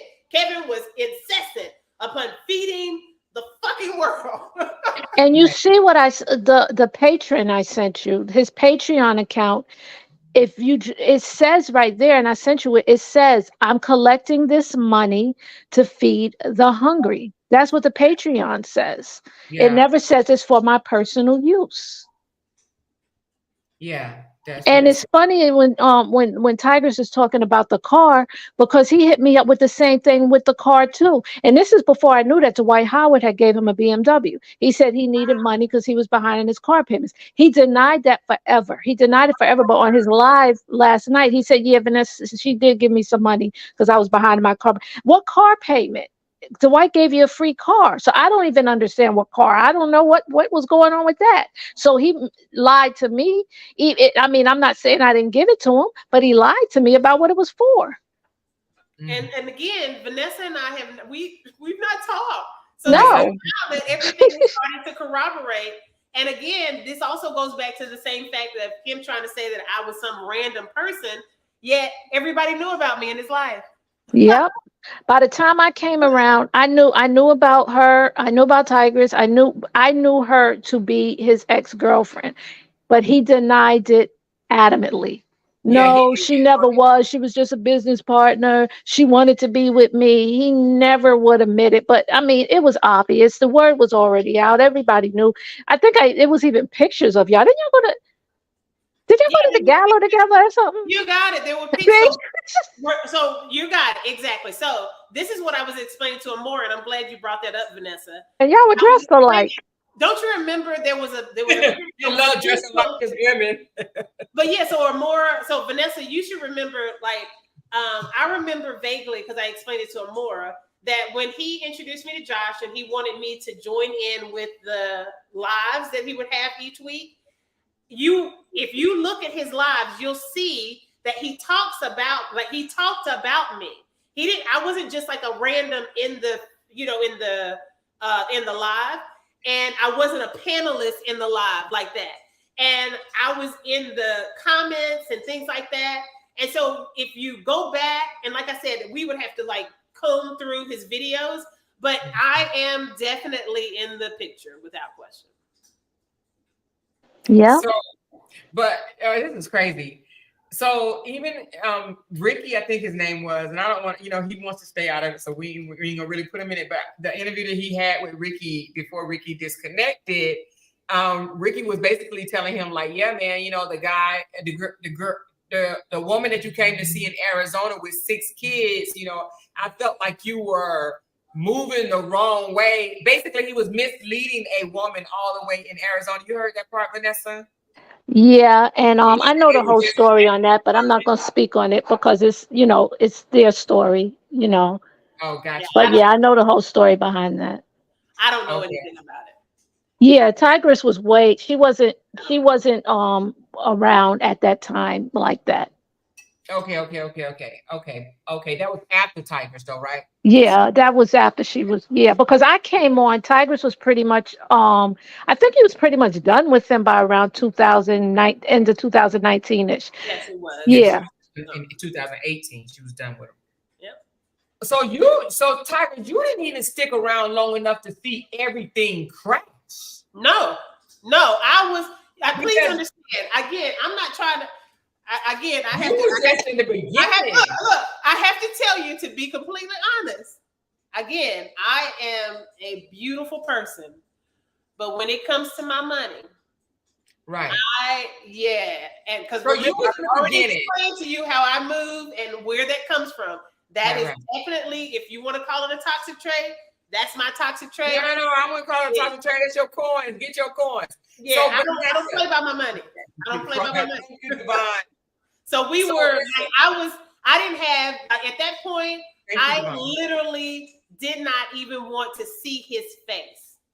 I said, you know what? I'll get you in court, and that's how that will be. And then when I began law school in 2019, like I said, I agreed to do Josh's interview, but my focus was, I'm just going to get his ass in court, and we're going to be done with it. That's it. Right. So, and that's the same thing I said after Josh's thing. I said I was done with it, and I didn't speak on it anymore. But he keeps bringing up my name. And so every time he brings up my name or somebody brings up how people were scamming back in the day, I'm going to defend that because I was involved in it and I want people to know the story. Anything he's doing now, I don't know, I don't get involved in it. That's, because I had nothing to do with that business. I don't think it's right, but I don't know if he's scamming anybody for money or not now. I have no idea, but I'm going to talk about what happened when I was involved. I feel the same And way. the thing is, and the girl he had up on his panel, Claudia, see, people, I have text messages from her about what he did to her and her trying to get money from me to give to him and how he talked about her. I have all those text messages, but I'm not going to put them out because I liked Claudia. I think that she had a little turmoil going on in her head. So a lot of things I don't bring up because I don't want to bring other people into it. He brought her up, which I thought was horrible, but if you look at it, it doesn't even seem sincere. And then all that stuff he was saying about how he didn't even know me. And then on his live, oh, we used to talk for hours. She was my friend. I asked her then all of a sudden he knows me. It's crazy. He talks himself into a hole. Correct. He He does. contradicts himself. You know what's so wild though?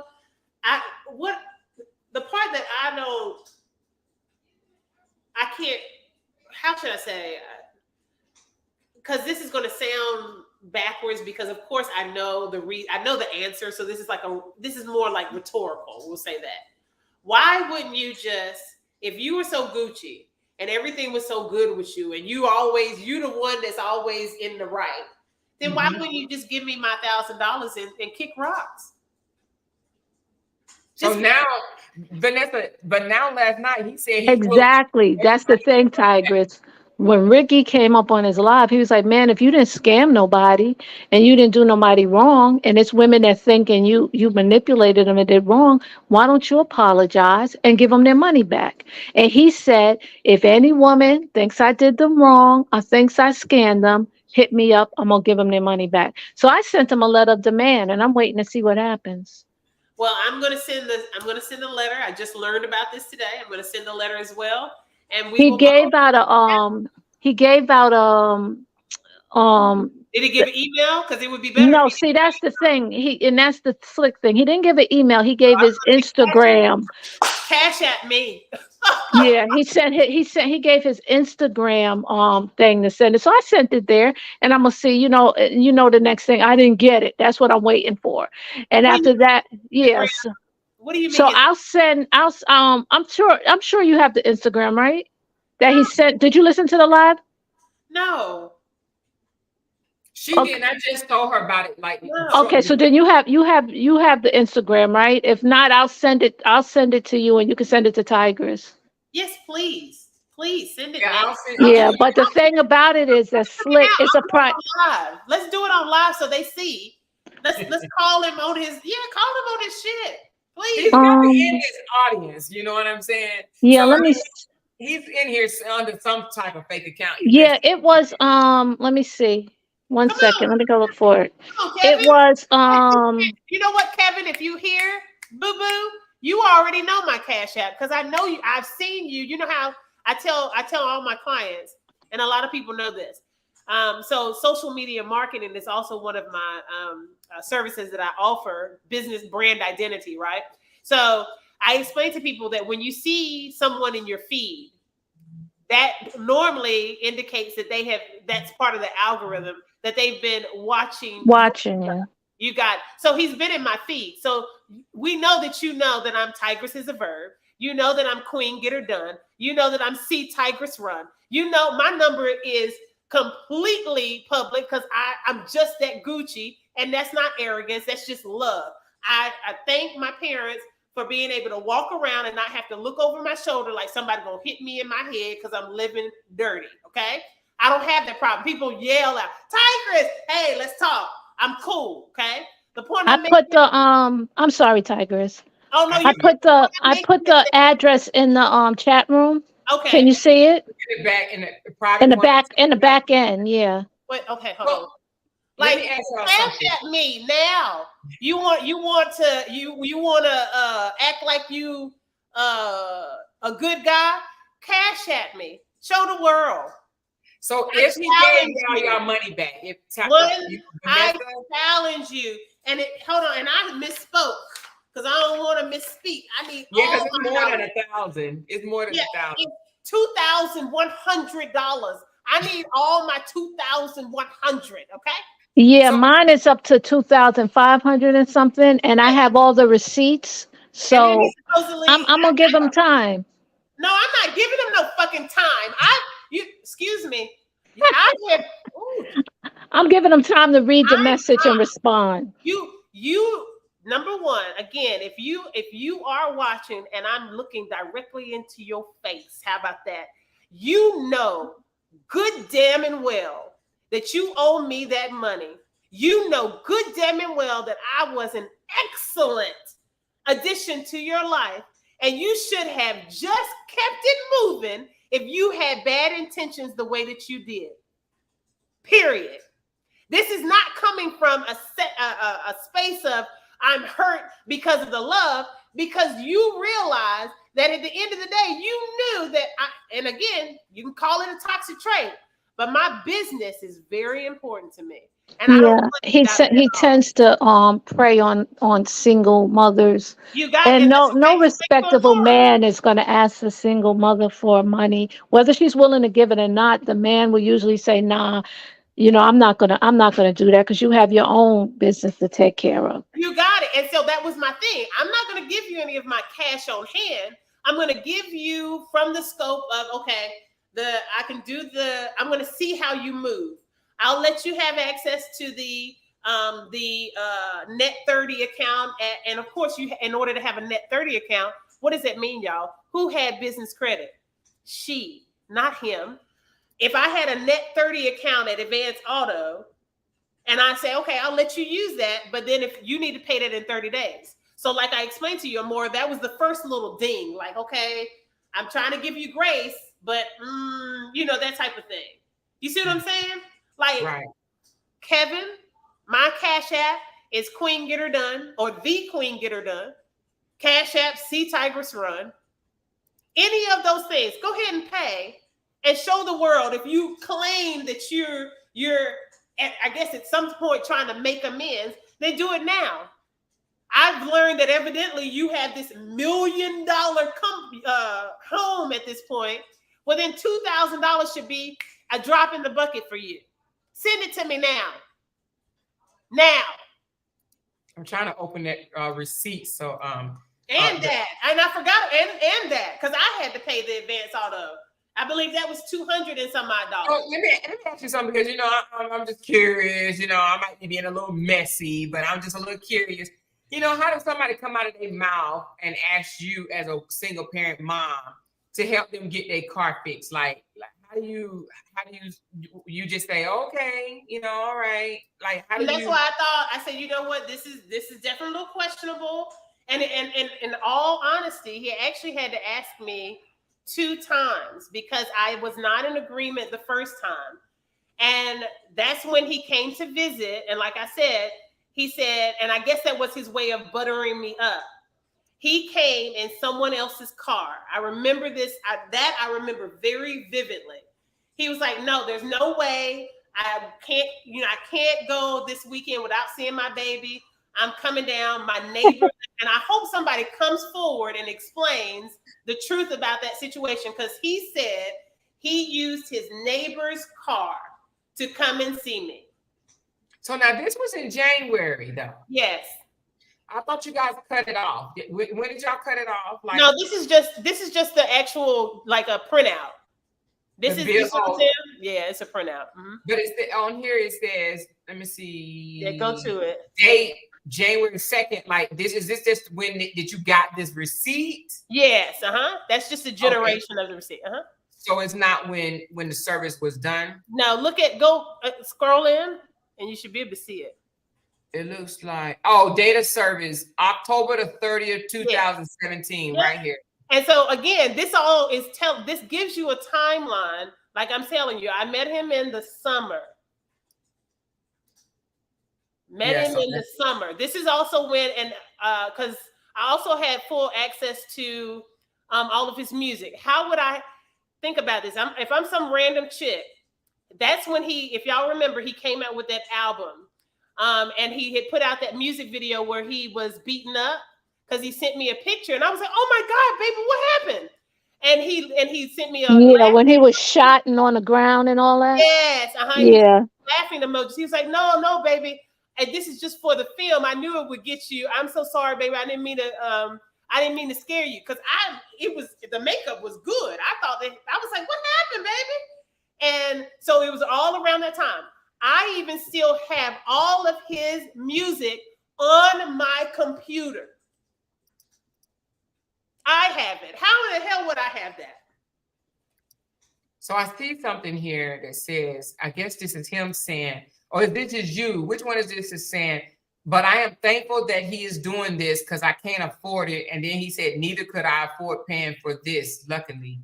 Like, it just seems like, but Vanessa, didn't you say he hit you up about he got you with the same car trouble stuff? Yeah, yeah. He told me that he was having, see, and this is the thing, and this is why that I say it was a scam with that, because he hit me up and he said that he was having his car broke down and he didn't have no way to get around and do everything he had to do. And he needed money for that. I went back and forth about it for a while too. And then, I sent him the money, but I didn't know that Dwight had gave him a BMW. So I don't know where that money, what car was he talking about? Because the BMW couldn't have been broke or behind in no car payments. So I still don't know. So you gave him the money and you don't know what he did with the money is what you're saying? No, I don't know. I don't know. It didn't go to, as far as I'm concerned, if he said it went to his car because he was behind in car payments, I can't see that Dwight gave him a car that wasn't paid off. You know what I'm saying? Right. So I look at, so that's why I say that money was taken from me under false premise. Now, how do you know, how do y'all know that Dwight gave him a car? He told everybody. Oh. Yeah, but I didn't know. Like, he presented himself differently than told people different information.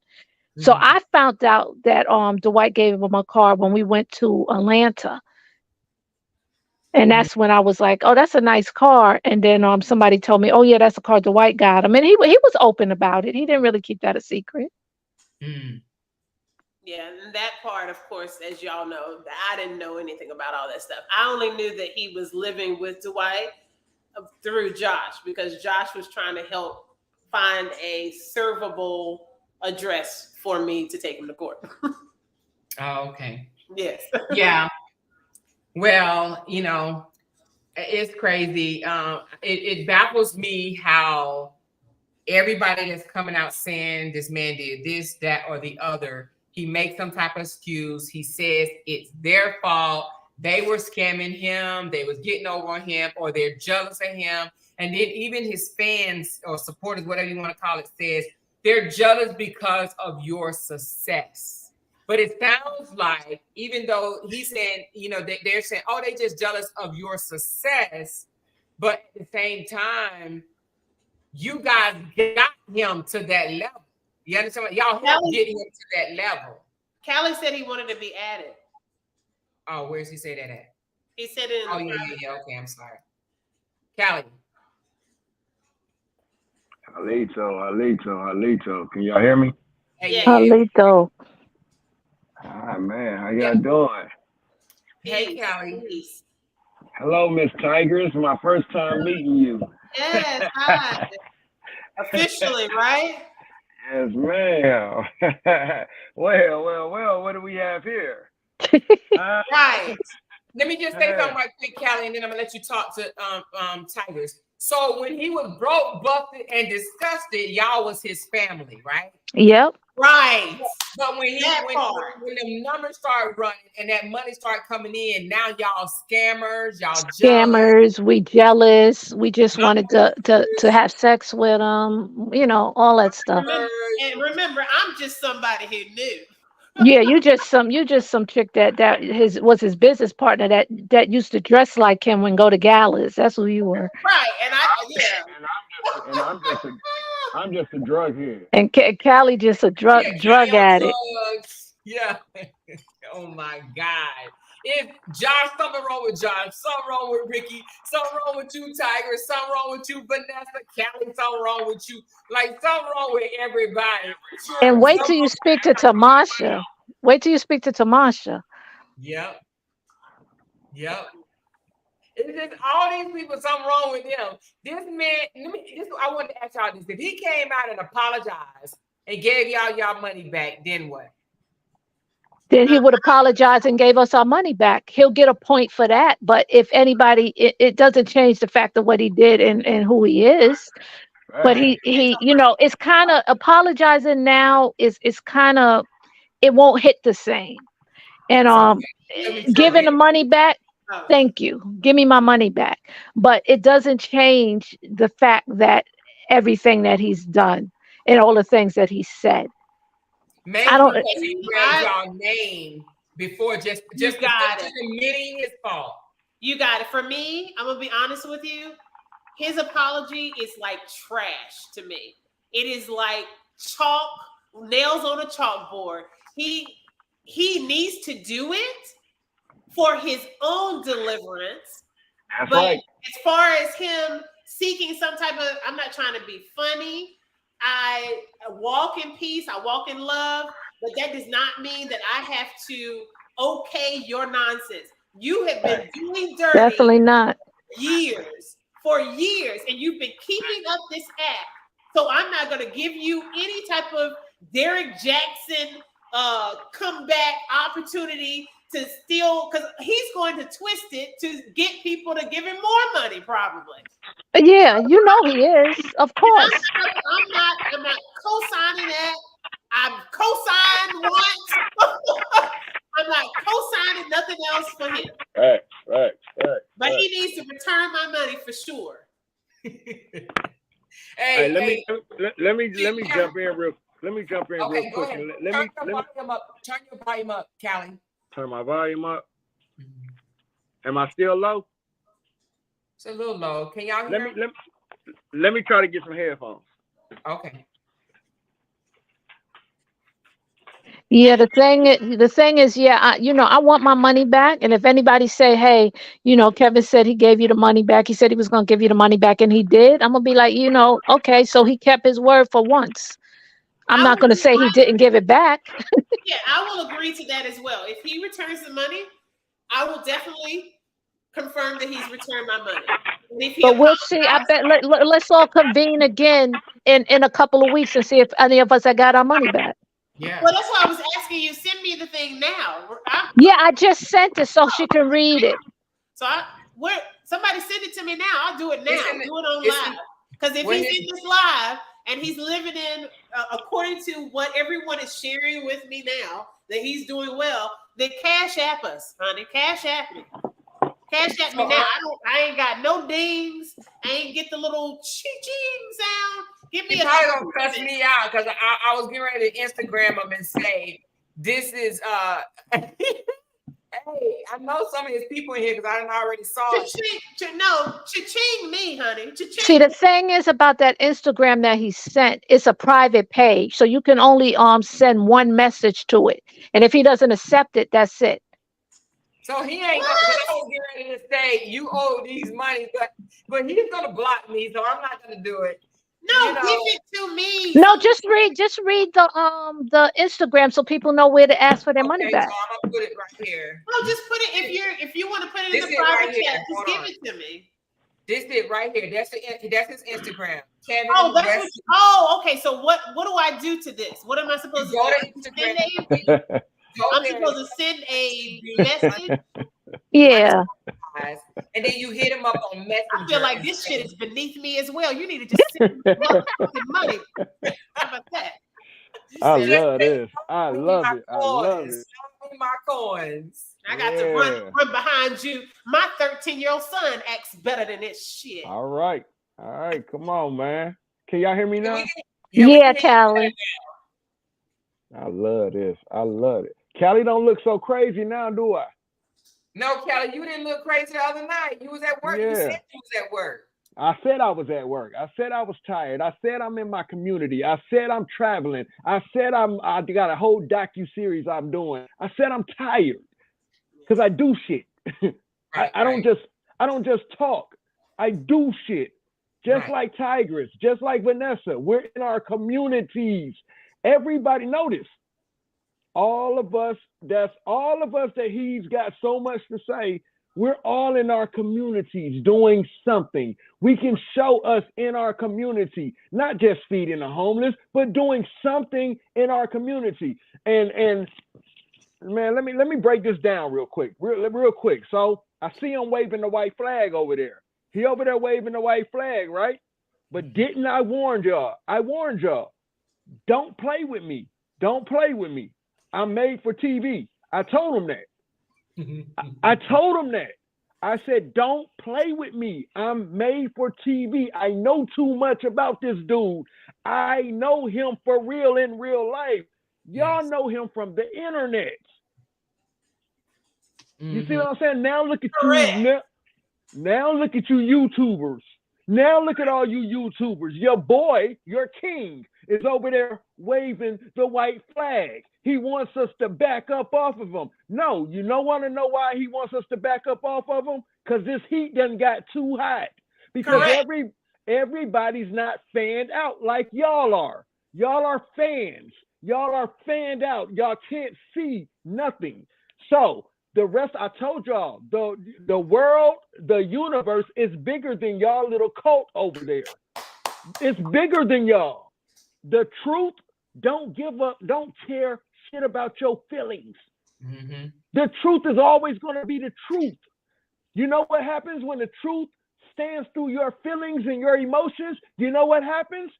You get a nigga over there waving a white flag saying, you won. You won. Nah, nigga, I'm on your neck, nigga. Cause you painted me out to be a whole drug addict out here. You out here, you talking about I only care about the truth. But you didn't care about the truth when you painted me out to be a drug addict, my nigga. So no, we want to know about that 14-year-old girl, sir. Yes, we want to know about that 14-year-old girl. You addressed everything but that 14-year-old girl, dude. You addressed and you got exposed. You went on there trying to show you in your community. Nigga, there was events you did that you made money from, nigga. I told you, show me something you do where you don't take nothing from the people and you give back to the people. You ain't got nothing. You don't have nothing, nigga. You show fucking music videos, nigga. I filmed them fucking music videos, nigga. I filmed them. How you gonna disrespect me and respect me at the same time? Callie. And you filmed the events. and I filmed the events. And I filmed your documentary. How are you going to disrespect me, but respect me at the same time? Nah, ain't no waving the white flag. I told you to leave me alone, dude. I told you to leave me alone. And look at the universe. I told y'all the universe is undefeated. And what he said in his live last night, Vanessa never wants to talk to me. She never wants to talk to me. Right. So leave me the fuck alone. Who cares to talk to you at this point? Who cares to talk to you at this point, dude? All you gonna try to do is manipulate you anyway. Yeah. Exactly. You mean everybody's lying? I mean, come on, bro. This is Everybody 1, 2, 3. Lying. This is how many people? 4 people that has worked with him in the past. Real people. All of us are lying. I'm just wondering. Now you got Tigress, who was here from the beginning. You got Vanessa, who was here from the beginning. You done talked to Ricky, who was here from the beginning. Hey, I didn't come down until later down the line. And another young lady. DeWanda. LaDon. Who else, man? You got all of us. Yeah. I didn't come until later down the line, right? You mean everybody's lying on you, bro? Everybody. Right. Everybody, right? Come on, bro. Like, come on. No, listen. And then remember when I told y'all he kept talking to me about, man, Callie, man, they're just trying to ruin me, Callie. And I asked that brother, why are people trying to ruin you, brother? I don't wake up and people are trying to ruin me, bro. Usually when people are trying to ruin you, you've done something to somebody. What are you doing to people that they want to ruin you? Now you want to wave the white flag because it's hot in that kitchen. That kitchen hot. I told you, leave me alone. I was minding my own business. I was traveling with my family. And this is where your little dumb YouTube subscribe, your little dumb fan club on YouTube that's trying to support you. Look at your king now. Oh, look at your king. He's waving that white flag. You win. You win. You should have never let me see you say I win. Because I won last time too. And the time before that too. See what I'm saying? This gets worse and worse for you, dude. You should have left me alone. I was minding my business with my family. Go ahead, Tigress. Go ahead, Tigress. No. I want you to continue. I'm just showing everyone that I have sent the message. I'm going to screenshot this and send it to Amora so she has I'll screenshot mine and send it to you also. And so I'm correcting myself. The total amount was $2,100. When I posted up on his ass and kept calling him back, he had sent me through PayPal $420. And I put that in my lawsuit. So I deducted that. So it's $1,680 that he owes me for the Dun & Bradstreet, then $210 for the auto parts. And I put that in there. Okay? All right. What they gonna say? The lawyer lady got paid off too? What they gonna say? The lawyer lady got paid off? Look, they digging up people from everywhere. I don't know. Right. It's stupid. It sounds stupid. These are people who really knew him in real life. What I kept telling y'all. There are people, I said, man, be careful. You got too many people straggling in the universe that you done messed over. These ain't even it. You got more people that I know that have contacted me, bro. This is not even it. You got women out here, bro, that I know have contacted me personally about you from the time when my situation happened. And they haven't even hit the panel yet. This is what I'm saying. Your YouTubers, you fanned out YouTubers, now y'all look stupid. Like I said, I was gonna make y'all look. Now your boy is over there waving the white flag, looking for sympathy and trying to play the fucking victim now. He's trying to play the victim. When you say waving the white flag, by saying that he'll give the money back or saying he's backing away from this?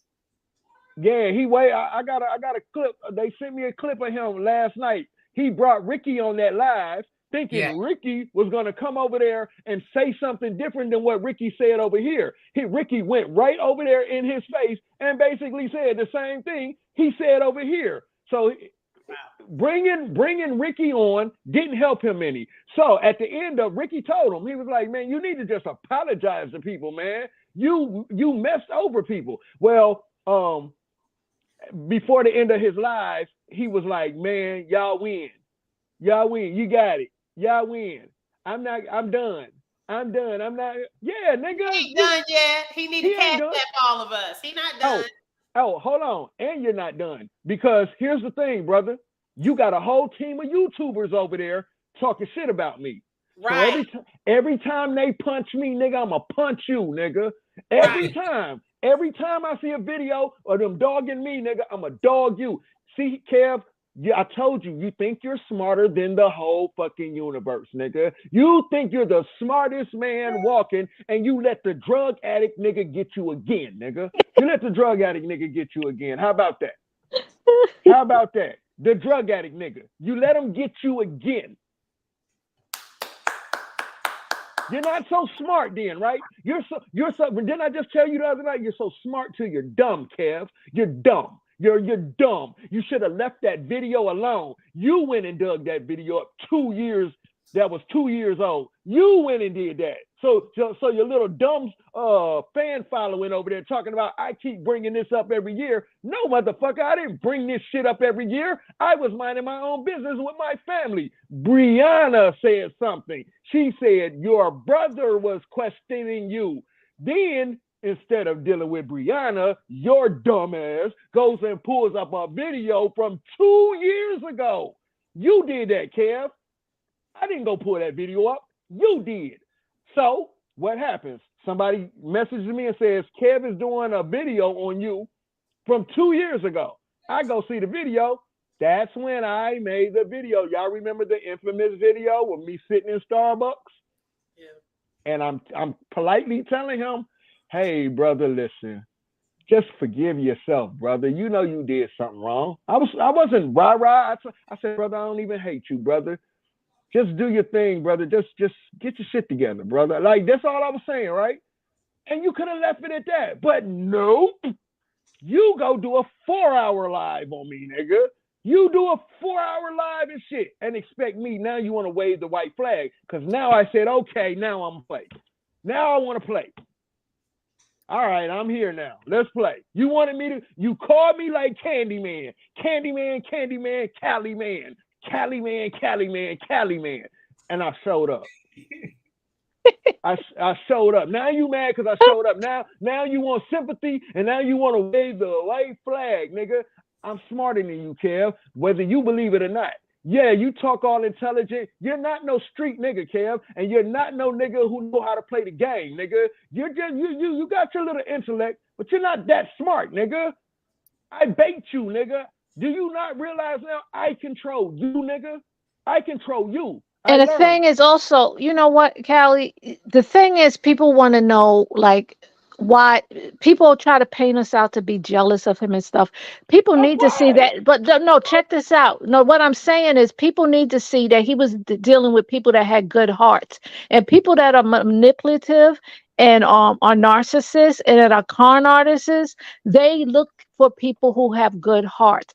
What I did for the community at that time was because we was a collective and I had a good heart. The things I did for him as my friend, I would do for anybody as my friend. Me too.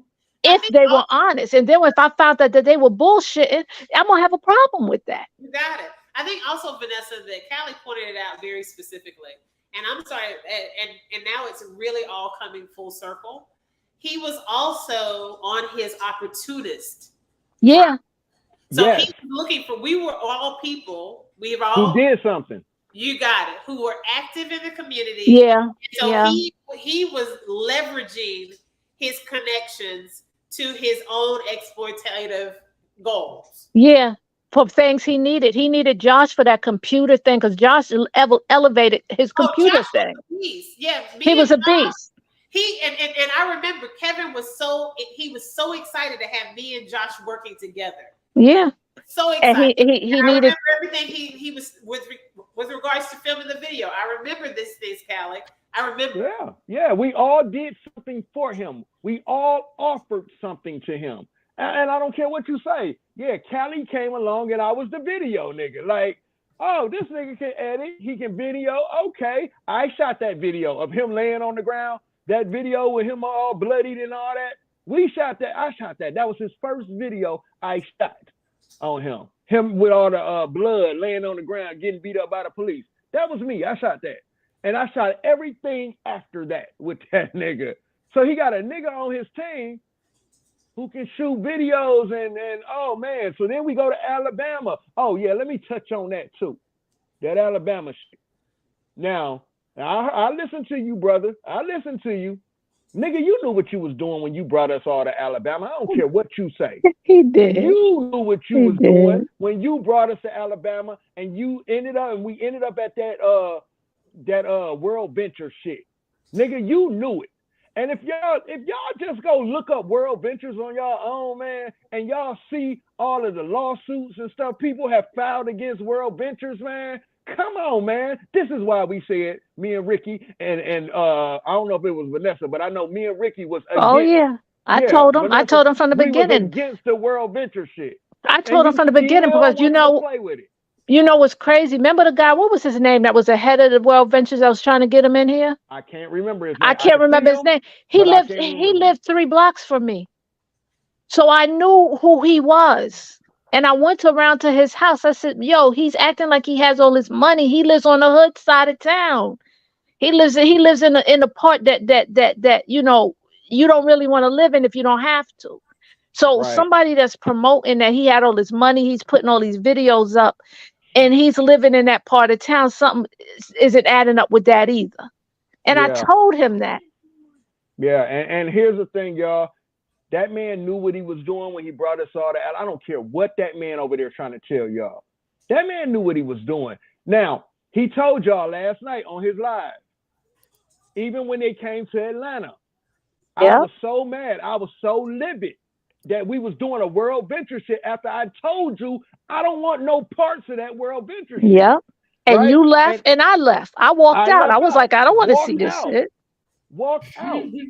That lets you know he was dealing with some people who wasn't about scamming the people, who wasn't about hurting the people or going, you know, doing something that wasn't, we felt wasn't good for the people. So if we walking out, we're telling you, we know this is some pyramid scheme type shit. And we're telling you, Kev, don't do this to the people. I told you that. And you still, I'm gonna still do it. Now you over there trying to sell it like, I just looked at it as a way to travel. Nigga, they was all on Jamar Milton's head at this time. They was all over there on Jamar Milton's head. You saw what it was about, nigga. They all was on Jamar Milton's head. The lighthouse was going at Jamar Milton at this point in time. That's what made me tell you. Remember, Kev, outside in East Point, in front of that Airbnb, I told you, don't do this to the people, my nigga. Oh no, Kelly, I ain't gonna. I'm cool. I only offer this to the people. No, this one you gave me a whole little explanation. I only offer this to the people who can afford to do it, nigga. You came in there. They brought you in there because they knew you had a lot of followers, nigga. You was gonna get paid off of them people up under you, nigga. That's yep. Get the fuck out of here, nigga. You knew what you was doing, nigga. Of course you traveled. You was a recruiter, nigga. Fuck out of here, nigga. Like, don't play gay. Go play with somebody else, nigga. And Callie, you remember Claudia? Yeah, man. Oh, Claudia, he brought up on the live the other night. Do you remember all the stuff he used to say about her? Dogging her. And then she was the one that in Atlanta. Should we even bring that up? No. Let's leave her alone. Let's leave her alone. Just know that. I want to point out also that everyone is being consistent about. You see, Kevin was a talker. He talked a lot. Is. Didn't I tell y'all? He talked a lot. So that's the point when I tell you about as it relates to Robert and Brianna and us having pillow talk and him being upset with his brother, not even helping him. And him being upset with how Robert was treating Brianna, I would have firsthand knowledge. You see what I'm saying? And she's right. And he couldn't stand. Well, I'm talking about when he met me. He couldn't stand his brother. I told y'all that before. He hated that his brother had money or was making money. And he hated that his brother wouldn't help him out. Because remember, y'all, listen, go back to my story. I told y'all before he met the basketball player, it was me and Kev, and Kev always complained about money. And he hated the fact that truth didn't help him. Y'all, I want y'all to understand that Callie and Vanessa and I have not had this conversation. Never. This is so accurate. It lines up so perfectly like a puzzle. And that's what made me reach out to Brianna, because I was watching it and I was like, why? I remember, because this has been going on for years. And I was like, why is Kevin acting like all of a sudden Robert is like a good guy? Because I don't remember any of he didn't exactly. He said his family couldn't stand him, they didn't like him. They didn't want to help him. He was living poor and this and that. Did you know he had other brothers and sisters, Tigress? I did, but I Okay. didn't know the I didn't. fullness of it all. But he So you knew about yes, Amor. you knew about Toya. Yeah, he complained about it all. I knew about his children. I remember even one point he had FaceTime. Because remember his children were supposed to, remember I told you we were supposed to do a holiday gathering. We're gonna do a holiday dinner, as you know, and I was gonna meet them in person, and we were gonna Oh man. solidify all of this. And where was Jamie supposed to be at this time? I remember I had no knowledge. No, I had no knowledge of Jamie at Wow. no knowledge whatsoever. And remember, if he didn't talk so much, he wouldn't have thrown himself under the bus, because Brianna said, Tigress, I know that you're telling the truth, because this is me and Bree having this conversation, I think, but like last year. And I was like, I had to reach out to you. I was like, Queen, hold on. This ain't adding up, because I don't know. What's going on is like complete lies, because this don't add up to nothing I remember him telling me. And even when they were trying to throw shade and say that Bree had nothing, wasn't going to be about nothing, I was like, well, I'm confused, because Kevin made it very clear that he had a lot of respect for Bree, because she had her own hair company and some other things. And so I'm like, none of this stuff is adding up. But it's adding up when we talk. Yeah, that brother was doing a lot. So now this goes back to Ricky. What Ricky was saying. This goes back to what Ricky was saying. When Ricky was saying, brother, you're doing things that's going to look bad for you in the end. And look at you now. It's looking bad for you right now. It's looking bad for you. Because nobody cares about your little platforms over there, your little drunk and fanned out female club over there. Nobody cares about them. The world is bigger than them. The other day, Kev, you did a live, man, and they was on your head in them comments. This shows you people are not buying that shit you selling no more. Because everybody's not fanned out. They're not fanned out. People really you really think that little clique of women you got over there, you really think them little bitch ass niggas you got over there that's rocking with you, nigga, you really think they hold some weight, nigga? Not when you have people who are really in their communities for real, nigga, helping people, changing people's lives for real. Nigga, I heard you say them donations you made, when the people was giving you donations, nigga, you had the nerve to say, you showed the video of you at your event talking about, see, this was me feeding the people with my knowledge. If you don't sit your sassy ass down, nigga, if you don't get the fuck out of here with that bullshit, no, nigga, you got people like us who are really outside with the people in our communities, helping, hands-on, walking, talking with the people, helping the people. Nigga, anybody can talk. Remember, didn't I tell y'all? All you do is talk. Me, yes. I do shit. Queen Smith, yes, I'm streaming. I think I am. You tell me if it's streaming live on my YouTube channel. That's what I'm trying to do. I tried to share it. I don't know if this is my first time using StreamYard. So on my side, it's showing that it is streaming on my Tigress is a Verb channel. Kind of like what Callie said. I'm not trying, and I'm glad that he's saying it, because sometimes when we're heard separately, we can be muffled, or the crazy people, lying people who are up Kevin's ass. They can, they have a louder voice in the room, quote unquote, when it's just one of us going against him. Now he looks like the fool and the fraud that he is. But the point that I'm making is, I'm glad that Callie has repeatedly said, we are doers. We're about our stuff. And I believe, again, that was his way. I'll bring these people into the fold so I look legitimate. And then everybody will believe me. And I think that was part of his claim. He's used a part of each one of us to get to the platform that he's in. And at the end of the day, if anybody thinks that we're jealous, you sound like completely ridiculous. Sound crazy. You sound absurd, because number one, My tagline is, my one thing is many. I don't want to be that person, but you can just go to my platforms and you'll see. I don't even, it speaks for itself. Okay.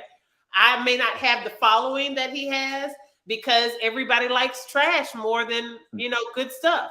And exactly. I promote is non-toxic positivity. So I'm not that popular, you know, for That's some right. folks. You know what I mean? You like, Yeah. y'all like, they, like Callie said, they like trash. That's so they right. follow in that.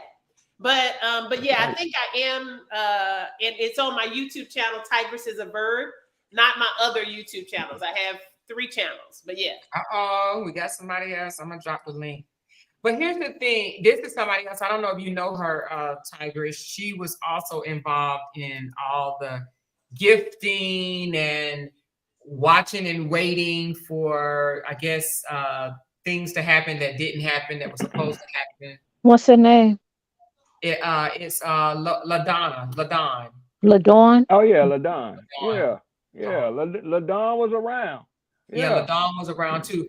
Tigress, what I don't think that you know, because you kind of you was done when a lot of these people came along, but Callie knows that this man was not just a scammer, but he also was, in my opinion, this is my words, a womanizer, because he used a lot of women. Yes.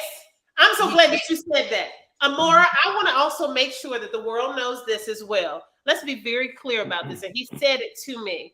And he was disgusting for saying that. And for that, well, no, your apology still is trash. But you do need to come clean in that regard as well. Because you definitely have some womanizing traits. He actually told me during these heated conversations that we were having at the end about the money and then the finding out about the wife and the polygamy.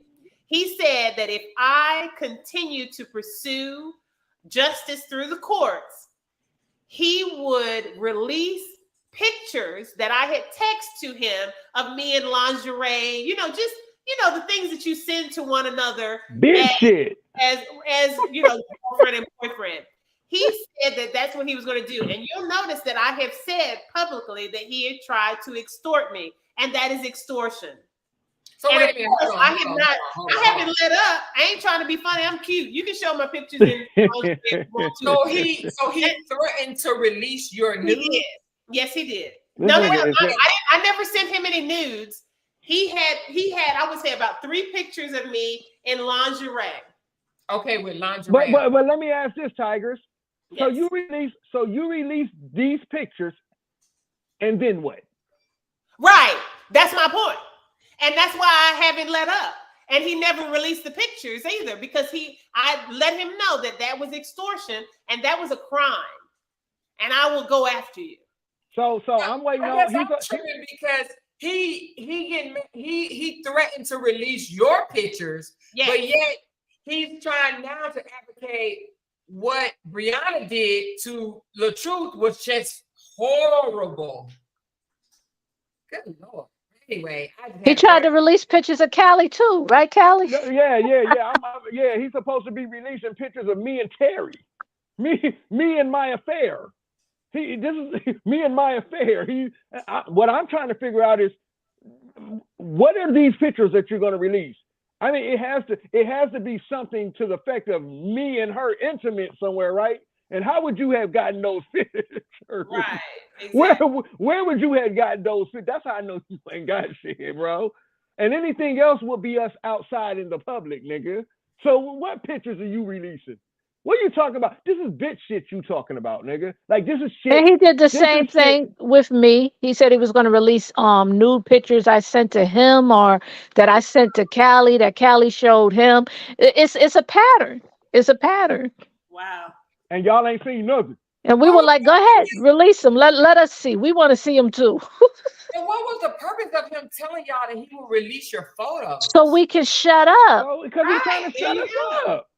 That was the game. And again, the funny thing is, how am I again just a woman you knew, but like my dude, like none of this makes any sense. It don't make sense. Number one, I'm nobody's random. I've never been anybody's jump off. No guy has and I'm not doing this out of arrogance. I'm not saying it out of arrogance. But again, the people that know me know that she's a lady, and she's not gonna take a lot of shit.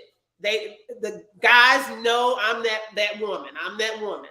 So it would not make any sense. I don't send pictures of myself in lingerie to people that I'm not actively talking to, with, dating, in a relationship with. I'm not just sending randoms. I'm not thirsty. There's nothing thirsty about me. Facts.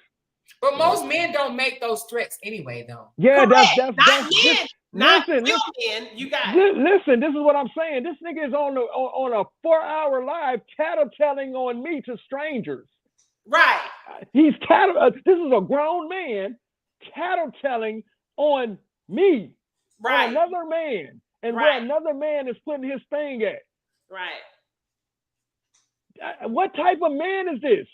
I'm gonna tell, and you're cheating on your wife, and you cheated on your ex-girlfriend, and you cheated on your baby mama too, and you, god damn, nigga, what else, nigga? And you know something else that I noticed from the live that he did. I don't know if it was yesterday or the day before yesterday. Which live was it when he played the old recording of him and his ex, Shai? I remember Shai. You remember Shai? You remember Shai, okay? So he records conversations, is what I'm trying to say. He records conversations. But yet he said that it was creepy that Brianna recorded conversations in her own marriage with her husband. Right? They said it was creepy for her to record conversations, but it's okay for him to record y'all conversations. Right. He got recorded conversation with him and his ex or his other ex. Ex or every conversation that you're gonna have with Kevin is gonna be recorded. Wow. That's what he does. That's what he does. God. Well, I'm glad I ain't never say nothing about nobody to the point you just see what I'm saying. I guess that's why he didn't release mine, because I'm telling you, I'm not. Look, my daddy was military. I got a sailor's mouth. I'm telling you what I'm telling you, and you've already heard me. I'm telling you, when I got in his ass, I got in it something terrible. He ain't gonna release that though. He won't release. I'm telling you, release that. I almost started speaking Creole, honey. It was bad. But this is what I'm saying, y'all. He want to release everything, right? But he don't want to talk about that little 14-year-old girl. I'm telling y'all. This is why we waving the white flag right now. I sat and watched you talk about everything, nigga. I came out and told you about a 14-year-old girl. Why you didn't address that, sir? And we now know that this 14-year-old girl, who's probably 15, 16, about 6, she got to be about 18 now. She exists. And somebody 2 years ago sent a message out about this little girl that's close to that house, nigga. But you're not addressing that. Nigga. I asked you. I said, nigga, you explain who this little girl is. Now, does this have anything to do with Royce? Why does that sound familiar? Hold on. Hold on. That's the one that did. That's the white baby's mother. That's one of the baby moms. Hold on. Does that story has anything to do with her? I mean, other than her son was in the bed with the little girl, and yeah. And you asked me how I know that. Remember, I told you. Has Lorenzo Reed come out? Remember, this is the Coach, and that's another one. Why hasn't he come out to defend him? Why hasn't Coach come out to defend you, brother? Yeah, he did call him Coach. I remember that. Why ain't Coach came out to defend you? I mean, come on, man. Everybody that was next to him nobody said anything good about him, but Claudia. And she's manipulated too. But Claudia. The thing I want to also say is that, and again, I guess how do I want to say it? I want to say thank you very much publicly again to all the individuals who did not believe anything he said. I appreciate you very much. However, there are many people who I serve in the greater Charlotte area. A lot of people who need my help on a regular basis. And anytime someone attacks, and number one, I have a big chip on my shoulder. I have a big problem with people who do that because I consider it black on black crime. So let's say we not ever dated, but we were cool, right? Let's just do a hypothetical. It's not right for you to basically defame another community leader who is out there doing positive things, because then that cripples my ability to continue doing good in our hoods. So then we add the fact that we were a couple. And you know that because I was running for office at that time. Man. I was running for mayor at that time. Oh, and you man. thought it was appropriate to then report things that were completely defamatory. Oh, and you man. know that I was on my grind to do positive things for the Black community. People. That's like, what I'm saying. I can't. That's why for me the apology is trash. It's trash. It's trash. It's trash. So look at Because this. if you break it all down, what's one thing that he's done for the community? One thing. I can't think of anything. I mean, other than talk. Other than that, talk. I mean, when you say talk, let me just say this. I'll never take away him helping a lot of us in our leaving religion aspect. Yes. I'll never take that away from him. That brother really helped me a lot in that aspect. Yeah. But when I met you, nigga, you wanted to help heal the world. You wanted to help get in the community and feed the hungry. That's why I got involved. It wasn't about leaving religion. Yeah, because I was already going out of religion. I got involved because of that. Yeah, let's get behind this brother. Yeah, so it never happened. Yeah, it never happened. Say it again, Kelly. It never happened. We never saw you out in the community. Correct. Like, you know what I'm saying? We never saw you get out here with the people. We saw you do a couple little events that you charged the people for. Correct. You charged them. You made money off of it, brother. Correct. This was never nothing from your heart. You never went out there. I told you, to this day, right now, I have another event coming up October 7th here in Atlanta, and it's free again. Every event I've been doing since I moved away from you, brother, I have the community has not had to pay to come to my events. They have not. Families, children, mothers, fathers, nobody has had to pay to come to my events as of yet because I paid out of my own pocket. And then even if they did have to pay to come to your events, show that you're giving back. Correct. Agreed. So even if Kevin went around speaking to people and people felt motivated by him and he collected money for his expenses or whatever, food or whatever he had to do, give back. Give back. Yep. He never did. Yeah. And I agree with everything they're saying right now. For me, you're just a talker. Vanessa, you're just a talker. That's why I agreed. As soon as Callie said nothing more than talk, that's all I knew during that 6-month period. So, and I agree with Vanessa. Remember, I told you, Amora, I believe that, and I said that at the beginning of this interview, I believe that he was very attracted to me because of not only, physical, but because I was already a free thinker.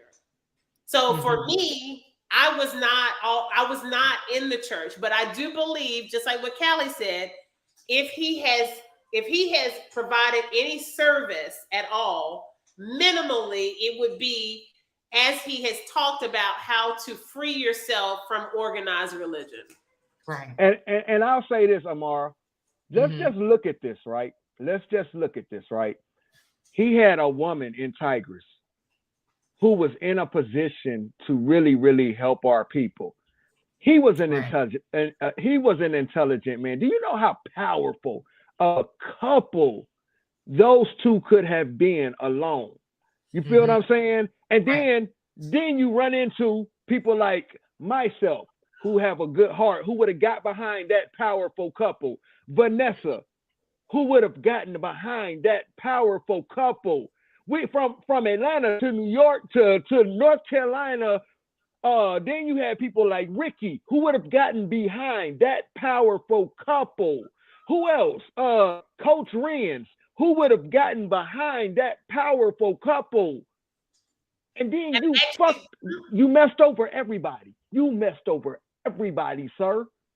Everybody. But then it's so funny. I keep on going back to this, but he complains about how Brianna messed over all of her friends. You know what I mean? Don't nobody want to be her friend because of this. But then he lost all of y'all. Y'all was his family. Yep. You know? Yeah. We really kind of believed in that guy. It happened to him. He's trying to put it off on someone else. He projects. He does that a lot. He projects a lot of stuff onto me. That's really him. Somebody said, where was Jamie through all of this? She was around. Just in general, for me during that 6-month period, I cannot explain anything because remember, I had no knowledge. So evidently, and what Amora had asked me, she said, well, because she asked me several times, she said, well, I'm trying to get the timeline right because he said he never committed adultery. Y'all, we all know how to add 1 + 1. Well, if he never got divorced, how did he? Let's be very he never clear. got divorced. So so let's be very clear. While he was with me, I'm grown, y'all grown. We had sex a lot. Okay. Yeah. So all right. So whatever that means is what that a duck is a duck. So that means that he was committing adultery. Okay. While he was with Shai. While he was with Shai Marie. and on his live, he said, "I was with a bunch of women." He said it. He said out his mouth. He said he went to he flew all the way to Arizona to have fun with another woman. Like that would take you. Atlanta right down the street. You got to fly to Arizona for some booty. That woman, man. Jamie was always in the background. I told y'all, Jamie is a part of it. He's cheated a lot. I believe so too. I agree with what Kelly just said. I believe that she is. That's what I said from the beginning. What did you say, Kelly? I'm sorry. Jamie is a part of Kev's whole little thing. I told y'all this. It has to be. She's complicit with what he does with other women. She and the children benefit from him manipulating other women. He takes care of Jamie and the children off of manipulating other women. She's been there. She's been there the whole time. She's very quiet, but she's always taken care of. You notice she's not quiet no more, though. He was at my house just about every weekend, y'all, for 6 months straight, and sometimes during the week. How do you explain that? Because you explain it like this: they are an arrangement. Correct. They're not a real couple. That's what I'm telling y'all. And how in the world was he going to bring the kids to have a holiday dinner without? They weren't babies when I was dating Kevin. Facts. They weren't babies. What I keep trying to tell y'all, that lady is, y'all be feeling sorry for that lady. That lady is his sidekick. They work together. They're con artists together. Him and her together. She lets him go manipulate other women, and him manipulating those women, she takes care of them. I mean, he takes care of his wife and his family. I told you that's a whole beard relationship. It's a whole beard relationship. I don't care what nobody says. And it makes sense because that's the whole MO of the polygamous community. You have one woman who's already bought in. She's already in agreement. And then they add a sister wife. And I believe, remember I told you, Amora, I believe I was being groomed for that position. Because remember, you see, I was being, but I had no clue. But remember, Bree even corroborates that I was not some random, because Bree said Kevin had spoken to them about bringing me to the house to meet. So he was going to usher me in. And she said she told him, no, you can't come to the house because out of respect for Jamie, you're not bringing your side chicks over here. And why would he say that if him and Jamie weren't still together? You got it. Boom. You right. Right. Start connecting the dots, y'all. Yeah, you right. I'm gonna tell you a story. when we were in Atlanta, and he was messing with one of the girls in the house that was there. She was mad at him because he did some crazy stuff when it came down to the Born Winners house. She wasn't going to come, but she came because, she had a lot of people there that she had love with. He has spent most of the money that he got for that trip in Atlanta. So he was going crazy, calling everybody, trying to get money, trying to get everybody, get the money, and did overbooking the rooms and all that. So at the end of the night, right, he didn't want nobody to know that Jamie was sleeping in his room. So he came to me and said, "Can Jamie sleep in the room with you till everybody sleep?" And I said, "For what?" He said, "Because I don't want nobody to think that me and Jamie together if she comes in the room while everybody's awake." And he didn't want that girl that came to the house to know that him and Jamie were together. So Jamie's ass sat in my room. I fell asleep and woke up. Jamie was still sitting on the edge of the bed. I said, "You still sitting there?" She was like, "Yeah, I was like, Jamie, you might as well just go to sleep." And she said, "Well, I don't, I just," and I was like, "Man." And so I went and I knocked on Kevin's door. I said, "Kevin, can Jamie come in here now?" He said, "Oh yeah, I forgot. Tell her to come on."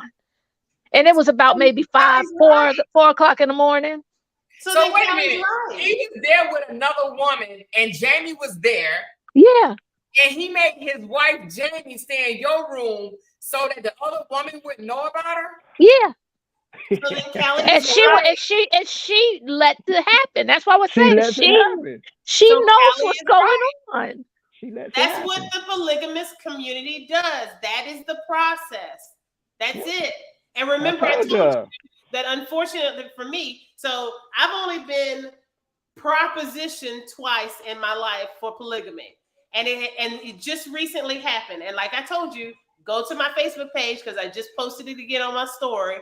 Because I thought this man was on the up and up and all the things, and the same character traits started to present themselves as I recognized in Kevin. Yeah. And this person that I just ended it with has a whole girlfriend. And this time, remember what did I explain to you, Amora? With Kevin, it was more like it happened so fast. With this person, he went into a full explanation. So all the suspicions that I've had about what the polygamous community believes and how they move, he confirmed it step by step. I should post that recording. He confirmed it step by step by step. And he wanted me to record it because he wanted us to be on the same page going forward because I was a lawyer. He thought it was funny. He visited me about 2 weeks ago, asked could we have a talk, because I told him if you don't want to talk seriously, then we're not having any more conversation. He wanted to have a conversation and he said, "Let's record it because I want you to understand where I'm at." And I'm 2 weeks ago, like 2 weeks ago. Hold on. But 2 weeks ago, like 2 weeks ago? She's not talking about Kevin. She's talking about somebody else. No. I'm saying no. The point I'm making about this. The point I'm making is just to say the polygamous ideologies that Kevin has displayed over the years, they align with exactly the mindset of the polygamist. It matches because everything that was explained to me, this person did not hold back at all. He was like, "Hey, but look, I need you on my team." But see, that's the thing, though, Tigress. Completely honest. He was like, "I want you on my team because you like just what Callie said. You're a lawyer. You got like what I told you. What did I tell you, Amora? He literally told me, your pussy is amazing. You passed the pale pink test. I need you for my pussy because my girlfriend, we don't fuck like that. I need you for this." He went into detail. I have played this for my friend and my mother because I was like, we need to make sure that we are watching out for these type of guys. The thing is, he told you the truth. Yeah, He told you the truth. And that's what he said. He got real New Jersey on me, and he was like, "Yo, like this, what we doing?" And I don't see nothing wrong with that. If somebody's upfront about what they're doing, they're giving you the option. So I don't see nothing wrong. There's going to be bad people in all aspects, but I don't really see nothing wrong with people that want to practice polygamy if they're straight up about it. No, Vanessa, you're not understanding. We were already talking, and he told me he was single, and I found out. Oh, okay, I got you. I got you. I guess he was like, and he literally let. There basically what we figured out is that he was not expecting me because I'm busy. I'm a single mom. I'm a lawyer. I'm doing the things. I'm in the community. And when I drove out to California for my graduation, it was like a vacation. So I wasn't as busy. And so I was watching his stories and we were texting and having, and flirting and all that kind of stuff. And then I guess he realized I got to complain. And he literally did it on his Instagram stories. He said, well, the gig is up.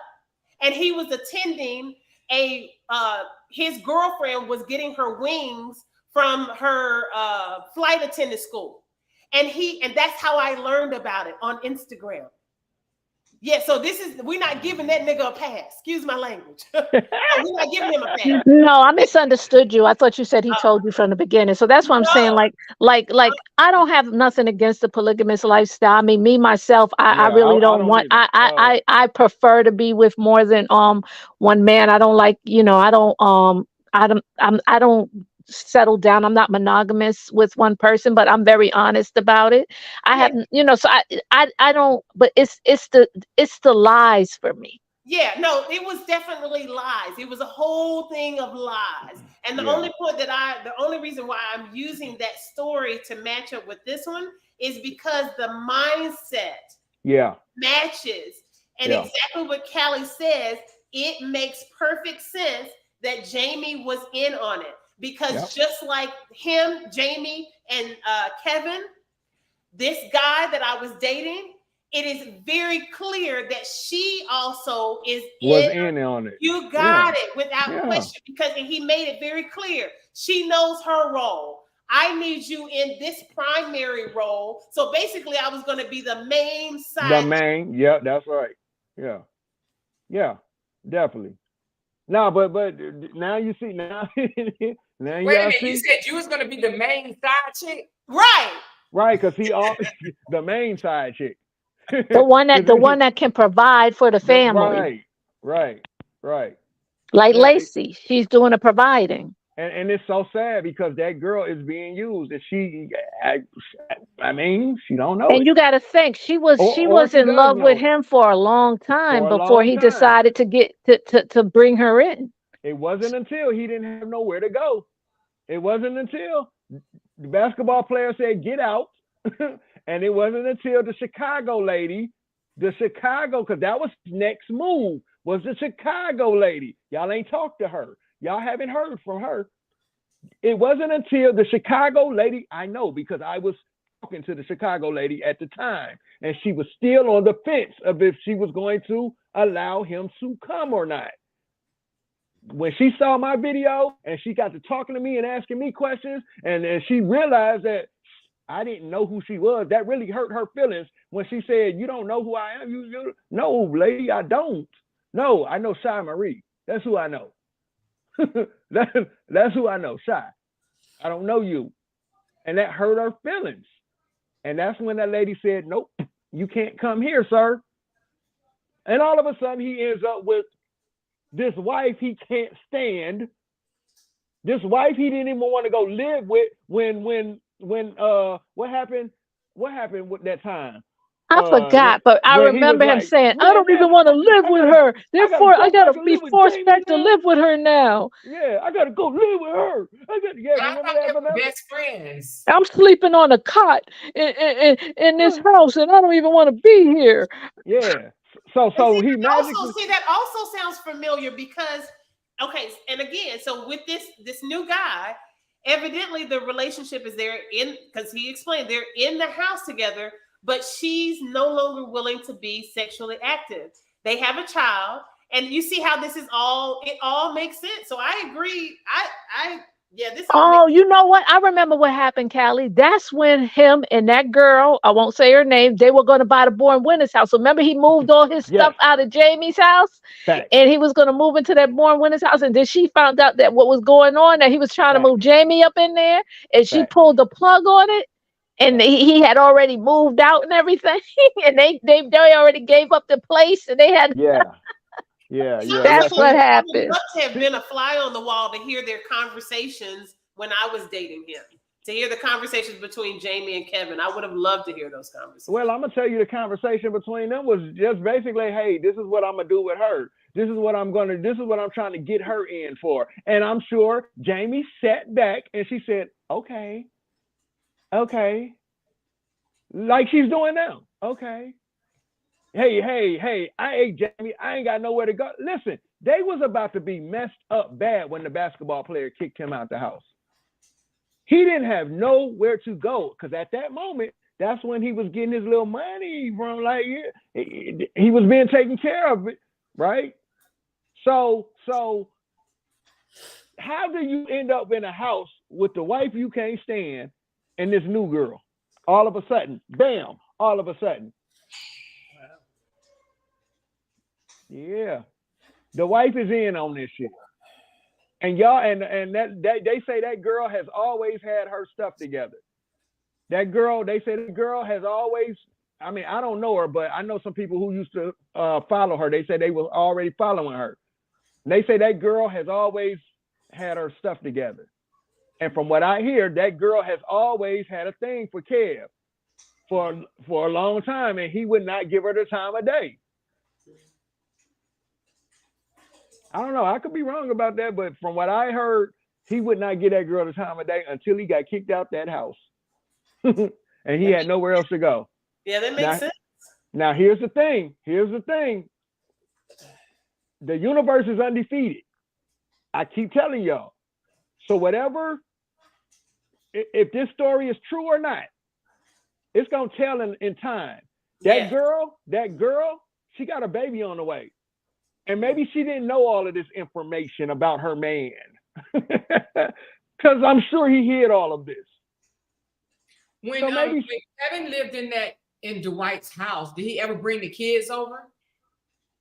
Yeah. I don't know. Did Jamie come to the house? Yeah. Oh, Jamie came to the house. Yeah. Oh, wow. Yeah, shit. Yeah. Jamie done been there with Shai. Jamie, no. This is what I'm telling y'all. Jamie, Did you say Jamie been there with Shai? Yes. Listen, y'all don't remember Shai telling y'all she had to pay their rent in North Carolina? Yes, she did. Shai, So please explain to me. So I recall the name Shai. I never met her. Was he affectionately also seeing Shai when he was? What? Yeah, they had a full relationship. Ah, wow. Was he? Listen, Tigress. Wow. Go type in Kevin Wesley exposed on YouTube. You will see a picture of, you'll see a one video of just me and Kev, but then you're gonna see another video of Shai, me and Kev, I believe. Let me look it up and I'll tell you but type in Kevin Wesley exposed. And I'm gonna show you Shai is on there telling her story about this guy. Is that still on the page, Shai's story? Right now. I think she might have deleted it. I'm not sure. I see one that says Kevin Wesley to be exposed as charlatan. No, it's Kevin. It's just Kevin Wesley exposed. No. This is on YouTube. This is on. Oh, YouTube. this is different. Okay. Yeah, hold on. I'm about to tell you in just a second. Kevin Wesley. You'll see a picture of me and Kev. Okay, give me 1 second. I'm finna pull it up. Hold on. Kevin, let's type in Kevin Wesley exposed. Kevin. This is where he went and pulled that video up from. Why? I don't know. That was so dumb. I don't know why you didn't leave that video where it was at. Okay, so if I type in Kevin Wesley exposed, it's going to be the video. I'm going to find the one with Shai. Okay, it's called The Information Age. This one. I think I'm on it. Okay, there's one called The Information Age. This one? Yep. Yep. That's on YouTube. Yep. It's on YouTube. The name of the page is the Information Age. The name of the page is called the Information Age. Got But it. there's one with me. You see how it looks like there, like right there? There's one with me, him, with Shai. They're showing Shai too. It might, well, Shai? actually, is it? Yep. Yep, that's Shai. Okay. So I don't see the information page. You Huh? said the Information Age? Age. That's the name. That's the name of the page. Information Age. yeah, I'm definitely there. I'm there. Okay. Right. That's Shai. Right. Yep, that's it. Very Yep. interesting. Okay, I'll watch it. Interesting. That's So Shai I talking. remember that he told me that Shai was part of his team. So the team, huh? That Yeah, team. I mean, she definitely was. Very interesting. She's being groomed. She definitely was for a long time. Wow. for a long time. Remember, I told the other lady, I don't know about you, lady. I only know about Shai. Wow. I don't know. Yeah, and that because that's look, it adds up. It all adds up. It adds up the same way over here. Because even like I said, even though I was going to be the main side chick, he also said I still want to be able to entertain other women. So there you have it. It adds up to the polygamous mindset. And I'm not. Let me be clear in one regard. Just like what you said, Vanessa, to each his own. But I'm gonna be honest with you. For me, again, if it's the same thing with religion and how you want to live your life. I was very clear, and I move like a monogamous. I don't share at all. Whether I was raised that way or not, that's my belief system. And Kevin was well versed and well informed that I was not a jump off, that I am not a side chick, that I am not going to share you with somebody. That if you are in a separation from your wife, none of that stuff none of it I was aware of. You see what I'm saying? Right. And so I don't move that way at all. And my biggest thing is much like what you said, if you're not cool with the lies, people, while I have the opportunity to share this, if you are polygamous, stop trying to groom monogamous into your lifestyle. For one, I'm not interested. And I find it it's the same way if you're a Christian and I'm not a Christian and I'm just, and I'm spiritual and I don't want to go to church. Stop trying to groom people into your lifestyle. Stop doing that. Stop believing that you can manipulate them into your lifestyle. That's right. I totally agree. I don't know, just being up front, man. Like if that's what you're doing. Somebody said Jamie slow. Now. Somebody said Jamie slow. Bring him up. Did you? I still didn't get a ding. Where's the cash? Where's the money, Kevin? Well, isn't this a member only live? So Kevin can't see it anyway, right? Well, I changed it so that Tigress can stream it to her page. Oh, okay. Oh, that was nice. Thank you. I appreciate that. Yeah. Do y'all even want him up or no? Because he want who up? Kevin, he's asking to be brought up. The thing about it is, well, if you bring me up, drop. If you bring Kevin up, drop me off. No, don't worry about it, Dan. The thing about it is, I don't know if y'all was on here earlier when Tigress said that he called her the B word. Right? And he said that I'm the first woman that ever got him out of character that made him call a woman a bitch. I knew it was a lie because you don't just say bitch out of your mouth like that, right? He said the first woman that he's ever called a bitch. No, he definitely called me a crazy bitch.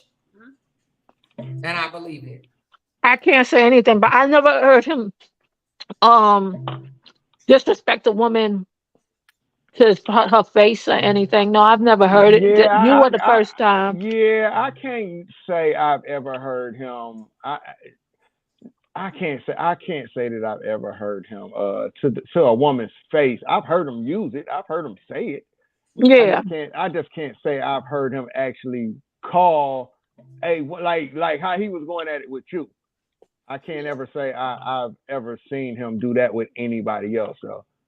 Yeah. So like I said, for me. But what goes on behind closed doors, my nigga, is a whole different thing, though. Right. Yeah, exactly. For me and Kevin at that time, it was definitely a heated conversation, and I had definitely called him 3 times back to back. Once from another telephone line because he had hung up and he was ghosting me regarding my money. And like I said, then he called me a crazy bitch. And I'll be crazy again bring my money, find my money, all the things. But it still does not make, it was not in the capacity that would have been appropriate. If we talk about, I told you I'm bougie hood. So yeah, in a heated conversation, some people be like, well, that makes sense in a heated conversation. But you got to keep in mind that it was on some grimy stuff that he had done. So it was not appropriate for him to get out of pocket with me at all. Okay, wait a minute. You said Kevin wanted to come up. Just drop me and bring him up. But if he's in here, Kevin, check your Instagram. Get back to me. Send me my money. Right. What do you want? Because the thing is, I'm not going to give him the pleasure of being on a live with me. Kevin had plenty of time to talk to me when everything went down, and instead of talking to me, he wanted to talk to the internet. So he's not going to get that from me. And I'm about to make a reel. I'm gonna make a reel showing He that he just asked you a question, Tigress. You can read it right there. But Kevin, I have a question. Oh, play the recording. Play the recording. Yeah, and these 2 young ladies said they want their money back. Wait, and y'all just said it too. You said that he recorded all the conversations. That was what, 7 years ago? So he's got the play the recording, put it online, boobs. She said boobs. Willing to give these put it online, boobs, so they can hear me cussing your ass out about my money. It will all come out. And then cash at me. Because my thing is, Kevin, what are you trying to explain away? You can't explain anything away. Play the recording, and then it further corroborates that you owe me money. He should just stop, man. Corroborates for the streets. If anyone was concerned about what Tigress said on the recording, then you would know that I was posting up on his ass for my money. So then send me my money. That's the end of this. Send me my money. You can't talk your way out of this. You can't play a recording out of this. Like all that. Fuck, what do you want to talk about, nigga? Like, what do you want to talk about? Just post stop the recording. At this point, just stop. Just cut it out. Unless you coming up here to talk about that little girl, nigga. Like, just stop. Like, just cut it out. Post the recording. Post the recording. Post it and tag me. You're the scaredy cat. I don't have anybody blocked on social media. If he had recording between y'all, I think that he would have played it. You got it. But if he let's just stop giving him attention, man. Because you said that he records stuff. Let's just say he has one. Post the recording. Then you're gonna have to explain why is Tigress, and everybody knows I move like y'all. It's so funny. I am a walking contradiction. I move like a Disney princess, and I'm just like I'm a cheerleader personality. I'm just happy-go-lucky. But as soon as you cross me, it's a whole nother story. And so you're gonna have to explain. You're gonna have to explain to people why would Tigress post up on you like that, and you will hear. It would be very clear, very clear. Because I'm joking, but I didn't start speaking in Creole. I was speaking English. So if you have the recording, post it and then cash out me my money. Yeah, that's what I want to know. Is he gonna give y'all money back? That's all I care about. Yeah, I want to know if he's gonna give you your money. You sent a message. Tigress, you sent the message. He said if you need your money. If you want your money. See, now y'all finna put him in a position where he gonna have to stand on his word now. Yeah, now you either gonna stand on your word or we gonna see you a liar still. You gonna So just hey, hit the ding button, nigga. Hit the send them their money, nigga. Cha-ching. I want to What hear you it. need to talk about? Just Cha-ching. send them their money. Cha-ching. You get money every day, don't you, nigga? Like, we jealous of you, right? Yeah, Right. We jealous of you, nigga. Send that money, nigga. Mm-hmm. Run that check. Ding ding, nigga. What you want to talk about? This nigga be just to come up here and talk in fucking circles, nigga. Yeah, that's what he's gonna do. Try to talk in circles, try to talk over you. He did. I heard him do that to Shai. It was so, oh my God, I don't know how old she was, but she was like, "Can I talk?" And he was like, "No, listen to me, listen to me, listen to me." I was like, "Oh my God, don't he sound just like his brother?" So watch this, Amara. On the video, when you see me let him come on I let him come on my panel, and I stayed quiet. I stayed quiet. Okay.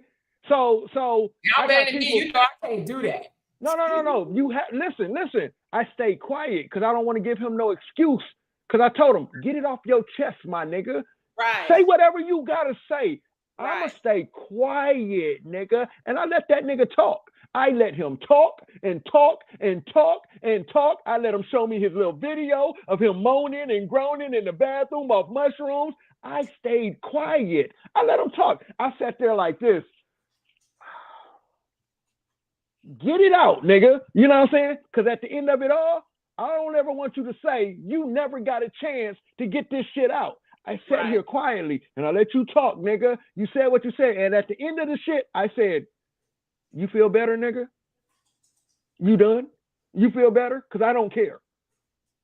That's what I told him. You feel better, nigga? I just want to help you sleep at night, nigga.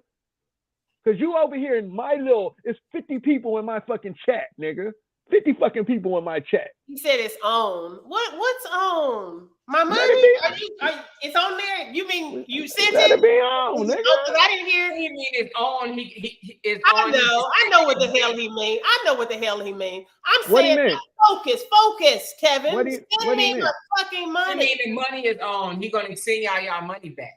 No, he just said it's on. No, I think he's saying it's on, nigga. Like, yeah, like he gonna he finna go to war or something. No, it's not gonna be on. She's a whole lawyer. Everything you do from this point on will be a defamation lawsuit. Understood? Okay, Boots. It's on, nigga. Like it's been on for 4 years, nigga. What you talking about? It's gonna be a defamation lawsuit. I don't even know what y'all talking about.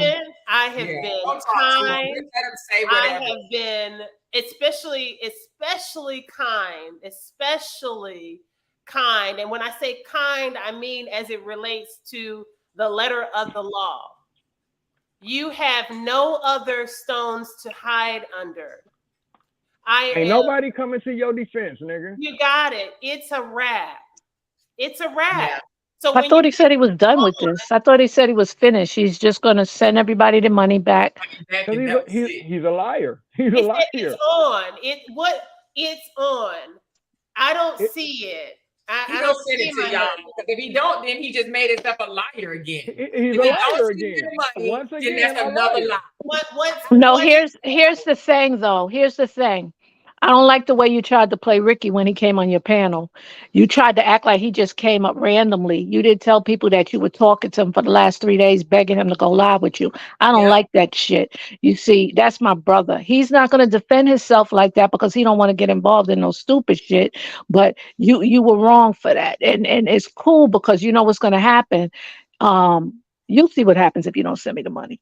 You see what he just said? I know y'all don't care, but this joker said, Vanessa and Callie, I'm going live right after this and all will be exposed. He's doing what? Wow. That's okay, as long as you send me my money.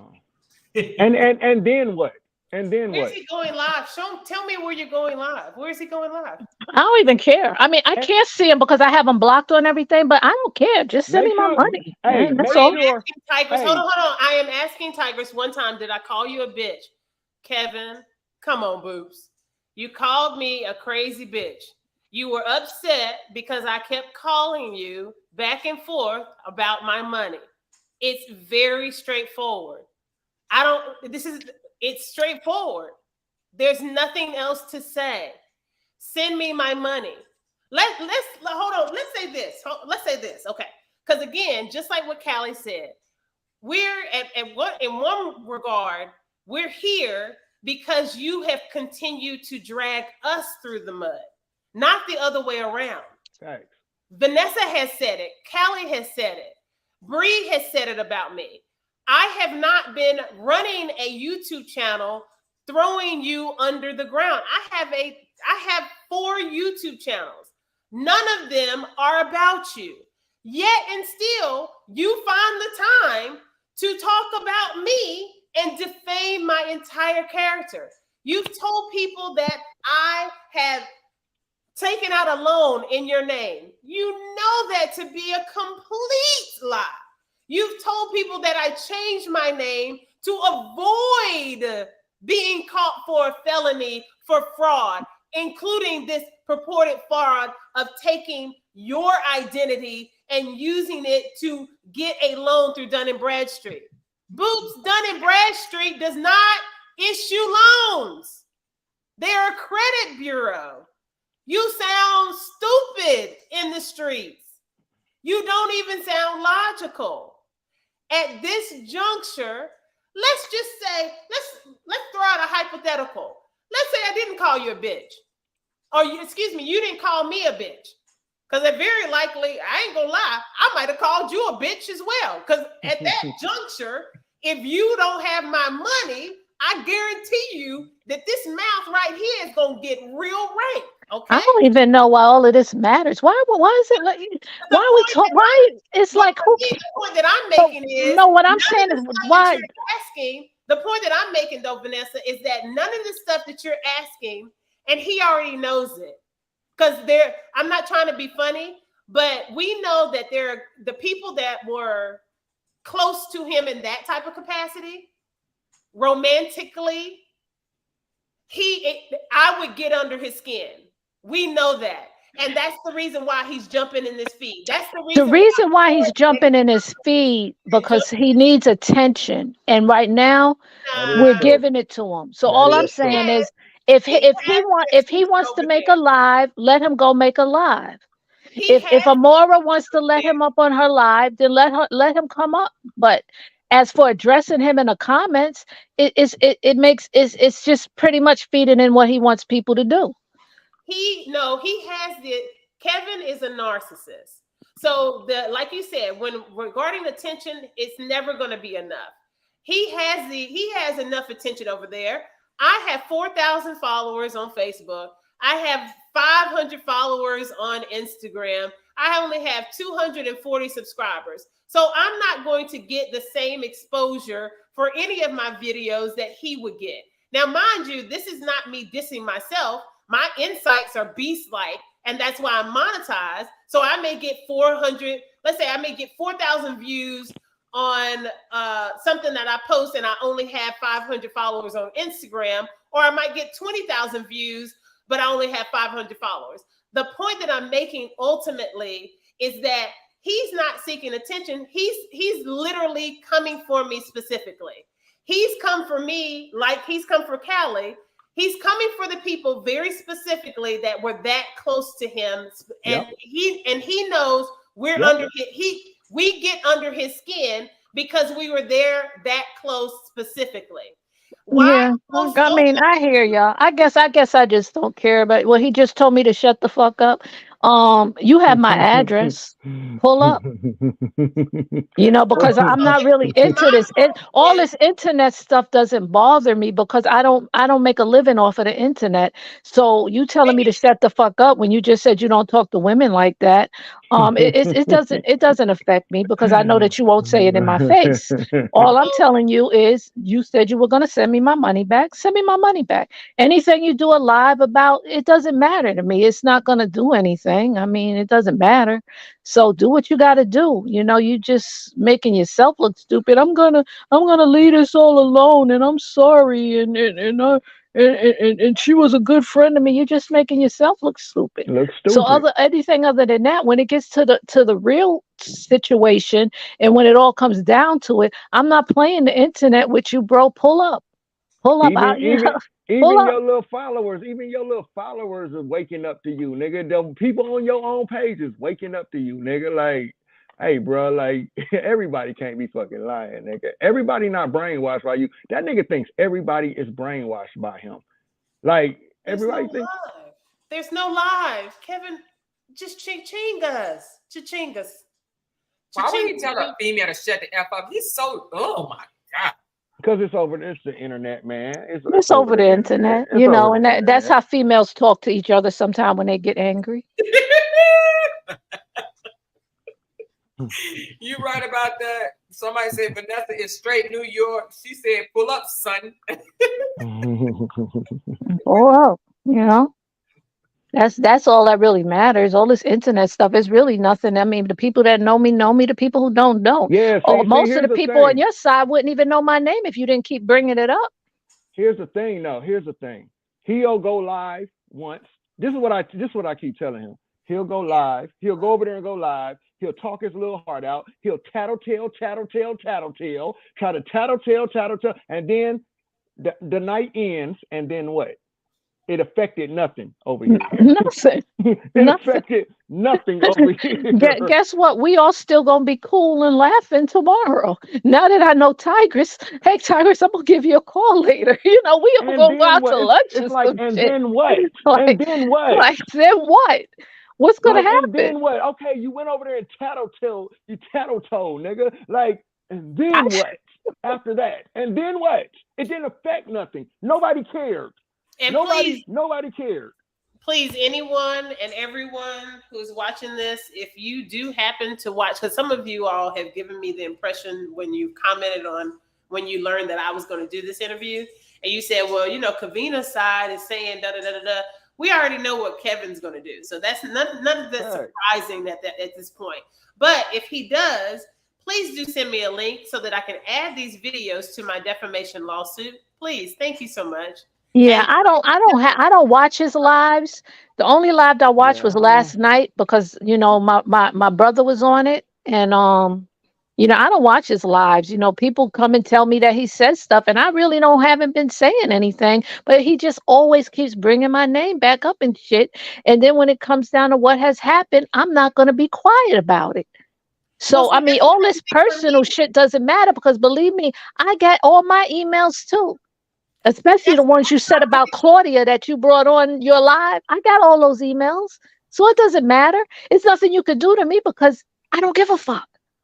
But send me my money. That's all. Is that I'm still a public figure. Yeah, like, it's different with you, Tigress. It's different with you. You need to sue his ass. Going on with this, and I still have. I literally just Just 3 weeks ago, I had to answer questions about stuff that is on social media. This stupid shit. We need to focus on what the kids need for Charlotte Mecklenburg Board of Education. And you want me to answer a question about why Kevin posted that I have used his identity to get a loan from Dun & Bradstreet? That's not even a newsworthy inquiry. Because if it were, number one, the news reporters should realize that Dun & Bradstreet does not issue loans. So for me, I've had it up to here in having to answer that ridiculous nonsense. And unfortunately, as a politician, when I say no comment, that shit backfires. So I have to be transparent. I have to continue with the transparency. And I have to sit there. And unfortunately, I can't, right now, can I say bullshit? Hell yeah. Thank you and more for allowing me to curse. Can I say fuck? Yes, I can say shit. Can I say that on the news? I'm gonna look crazy as hell. Can I say that at the parents meeting? Again, remember, I'm running for Charlotte Mecklenburg Board of Education. That's dealing with parents and babies, the kids. So I have to conduct myself in a professional manner. So yeah, it's a problem for me. I'm done. Send me the cha-ching, cash at me. and then keep my name out of your mouth. And then take the defamatory post that is still up, take it down. And I said what I said. Ain't his baby? They ain't Lacey having a baby that is supposed to be having complications? I hope when if I ever was to be in a situation like that, my man would be by my side while my baby is all sick and something's wrong with my child and she's having a rough pregnancy, and you sitting here running around on women's lives for what? What are you trying to prove? You already said last night you was going to give everybody their money back. Give Tigress her money back. Give me my money back. Get Tamasha her money back. Bow the fuck out. What is he trying to, is he still trying to prove he's not gay? I don't get it. I mean, shouldn't you be by your woman's side? I mean, do you get that much? Are you losing that much money on the internet that you're going to these extremes to prove something that you say is that we're all lying? Nobody knows us. Like you said, nobody knows. Tigress is different, but me and Callie, I mean, nobody would even look, because most of the time you talk about, people be like, who's Callie? Who's Vanessa? They'll know us. You keep saying our names. And then y'all notice that the only thing that he came for me about was whether or not he called me a bitch. That's it. He ain't asking Callie who that 14-year-old girl is. He's not saying nothing about you being his woman. He's not saying anything. Oh, I got something. Callie, me and you, I'm going to stay there. Shut the fuck up. It's this split personality. It's weird. It's weird as fuck. Yeah, and the crazy part is, man, the crazy part is, like, time and time again, even after the Brianna thing, I told that brother, I don't even hate you, bro. Like, just do right, bro. Like, I told him that, like, bro, like, just, bro, come on, man, get it right, bro. I said, get back to the person we thought you were, bro. That's what I said in the video, and I meant that.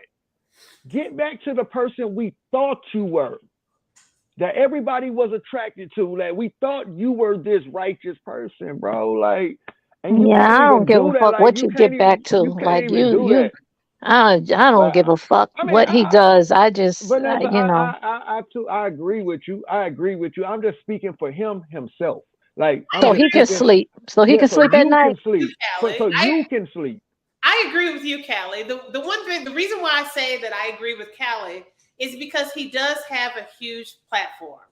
And what attracted me to Kevin was exactly what I shared. Remember, Kevin was not buff when I met him. Remember, we've already clarified.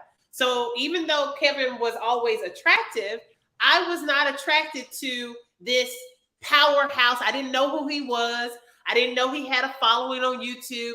I learned those things well after. You see what I'm saying? So the point that I'm making is that I agree with Callie. You have this platform.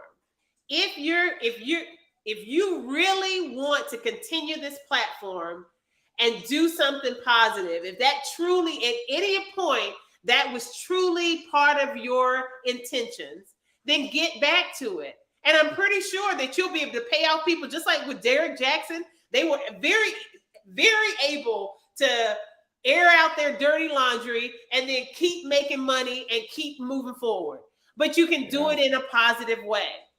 Yeah. So use your platform in the right way. And I'm not saying that I give a fuck about, like, right.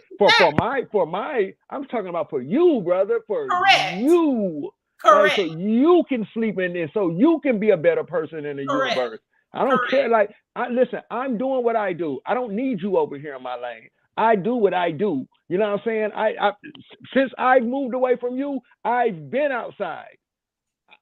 Every year I've been outside. That's all I'm saying. Like, I don't care about what you do. Like, if you choose to clean your act up, cool. If you choose not to clean your act up, that's on you, nigga. Just know the universe is bigger than you, nigga. Like, that's all I'm saying. The universe is bigger than you, nigga. And I'm gonna piggyback that as well, Callie.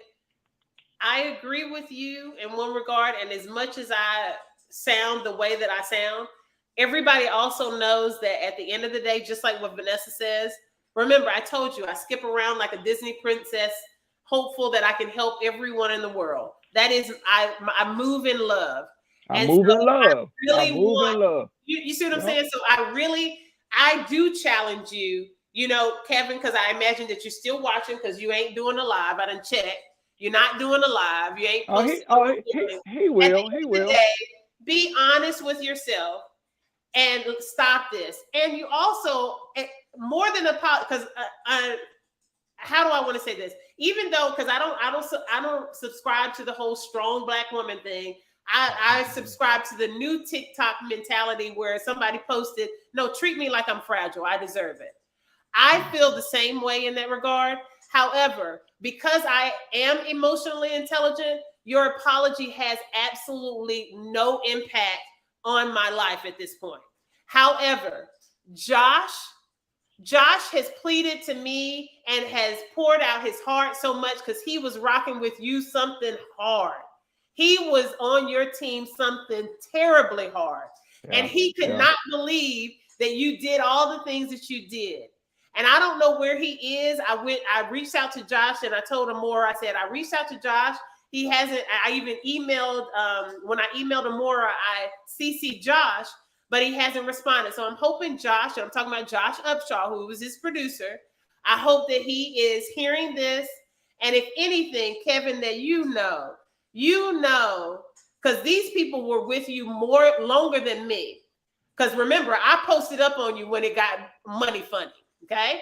Yeah. But Callie and Josh, they've been with you, rocking hard, super hard. You fucked them over. And everybody out here, you want to talk about Black men building and empowering one another. Facts. You are doing the exact opposite. The exact opposite. And these men were there for you 1,000,000,000%. And I can co-sign that because I saw what they were doing during the time that I was with you. Yep. So stop it. And I was the last. I think I was the last to actually move away from you. And here's the thing: you are so right, Tigress. You are doing the exact opposite. You have people around you who are actually trying to build with their people. Our people are in a state where we need help. We need to pull ourselves up. We can't wait for no saviors. We got to get out here and make things happen. We have to lead by examples. This is why I'm in my community. This is why I get outside. I don't want to just talk about it. I have to show by example. If I'm going to say, hey, listen, we need to show a presence here, I'm trying to be outside in that presence, front line, standing right there, talking to whoever we need to talk to. If I say the children need to do this, I'm trying to be outside, front line, getting those school buses for those children, getting those whatever they need for this fight. I don't want to sit behind a computer talking and begging. I get up, I go get it. I get up, I move shit. I get up, I do shit. I get up, I make shit happen. I don't sit and wait for somebody to give me a handout or somebody to change my life. My life does not revolve around people giving me a handout. Right. I get up and I do shit. That's all I'm telling you. I still say fuck them. I don't give a fuck what he do. You know. Well, that's not even that. That's not even. I know what y'all saying. I understand what y'all saying. I know. Vanessa, what I'm saying is that's not what I'm saying is not even just for Kevin. Yeah. That's what I'm saying isn't just for Kevin. That's for whoever. Well, see, I know what you're saying. You know, Callie, I know you. You know, I know what you're saying. I'm just laughing at all this because it's really, really, really hilarious because he's unraveling. And instead of standing like a man and saying, damn, I did some good people fucked up. Right. Let me apologize. Let me give them their money back like I said I was going to do, and let me move the fuck on and tell all these YouTubers I told to come after Callie, let me tell them to back the fuck off, just like you made. Back up. And then guess what? I'm pretty sure me and Callie and Tigress won't say shit else. Exactly. Wait, you said you pretty sure? I ain't said shit in the first place. But what I'm saying is from this point on. And what I'm saying is, every time they punch me, I'm gonna punch you, nigga. Like, Yeah. Every time I see them punching me, I'm gonna punch you. Yeah, Like, and the thing is, I'm a woman, so I'm gonna call Callie to punch you. yeah, like, yeah. You Hey, know what I'm It's saying? gonna be funny. and I so got check that. this out. Let me show y'all something. Let me show y'all But something too, right? Amora said, you look like you work out. Yeah, I got that. I'm good. Let me show y'all. Let me show y'all You something okay. though. Let me show. I'm listening, but I'm eating and listening, and I'm just. But Free Robert, free show y'all something. Robert. Free Robert. We found Robert, y'all. That nigga was like, now that we found. I said, this nigga. I said, this nigga ain't thinking about cleaning up that comment, nigga. This nigga is over here dancing with a wig on, nigga. But anyway, let me show y'all something, right? I had gave bro. I tried to throw bro an alley-oop one time. We was on a live. And I tried to throw Kev an alley-oop one time, right? And I said, brother, do you think, because you don't take accountability for anything, and I tried to throw you an alley-oop for you to get me off your back. And just, you know what I'm saying, for me to say, okay, he took a little bit of accountability for that night, right? So I said, brother, do you think you might have been just that gone? You might have been just that high that you don't realize what you did that night with that fruit? I try to throw you an alley-oop because here's why I say that, right? You're trying to make it seem like I was so high and gone that I'm putting an allegation on you because I was so high and I was so gone. But wait a minute, you're the one that said you was in the bathroom. You showed a video of you in the bathroom about to die off mushrooms. That's a hell of a high. That's a hell of a high that you felt like your stomach was about to bust and you were about to die. You don't think you were just that high that you could have possibly offered me that fruit like that and just maybe don't remember? I try to throw you an alley-oop to say, for you to say, you know what, Callie? If I did some shit like that, you know that's not my character. I apologize. I gave you a chance. I threw you an alley-oop. You wouldn't even take it and dunk it, nigga. Right. God damn, bro. That's how much of a narcissist you are. That's how much of a narcissist you are. You're not going to take accountability for anything. You're going to make it seem like I'm so high that I'm making these allegations about you, but you won't turn it around and look and say, damn, could I have been so high that I did some dumb shit like that to my friend, to my brother? This don't work both ways. It only works one way, huh, when it comes to Kev. Come on, bro. That's what people are telling you. Just like right now, yesterday you were on your live talking about, I only care about the truth when you, no, you don't, nigga, because you out here painting me to be a whole drug addict, nigga. You don't care about the truth, and only when it comes to you. But when it comes to me, nigga, I was tired from work, nigga. And you sent them people to make videos calling me a drug addict, nigga. And you was co-signing that shit. I know that I'm listening to their talking points. You told them this shit. You told them to do this shit. Nigga, I'm listening to your talking points. You're saying the same shit they're saying. So since we're not going to deal with truth or proof, right? You talking about receipts and shit. No, nigga, we ain't dealing in receipts, nigga. We ain't dealing in proof. Because you got motherfuckers out here calling me a motherfucking drug head with no proof, nigga. So we gonna find out about this little 14-year-old girl too, nigga. Since we want to put shit out there. Oh God! And somebody said he's gonna try to find a way to blame this on Bree.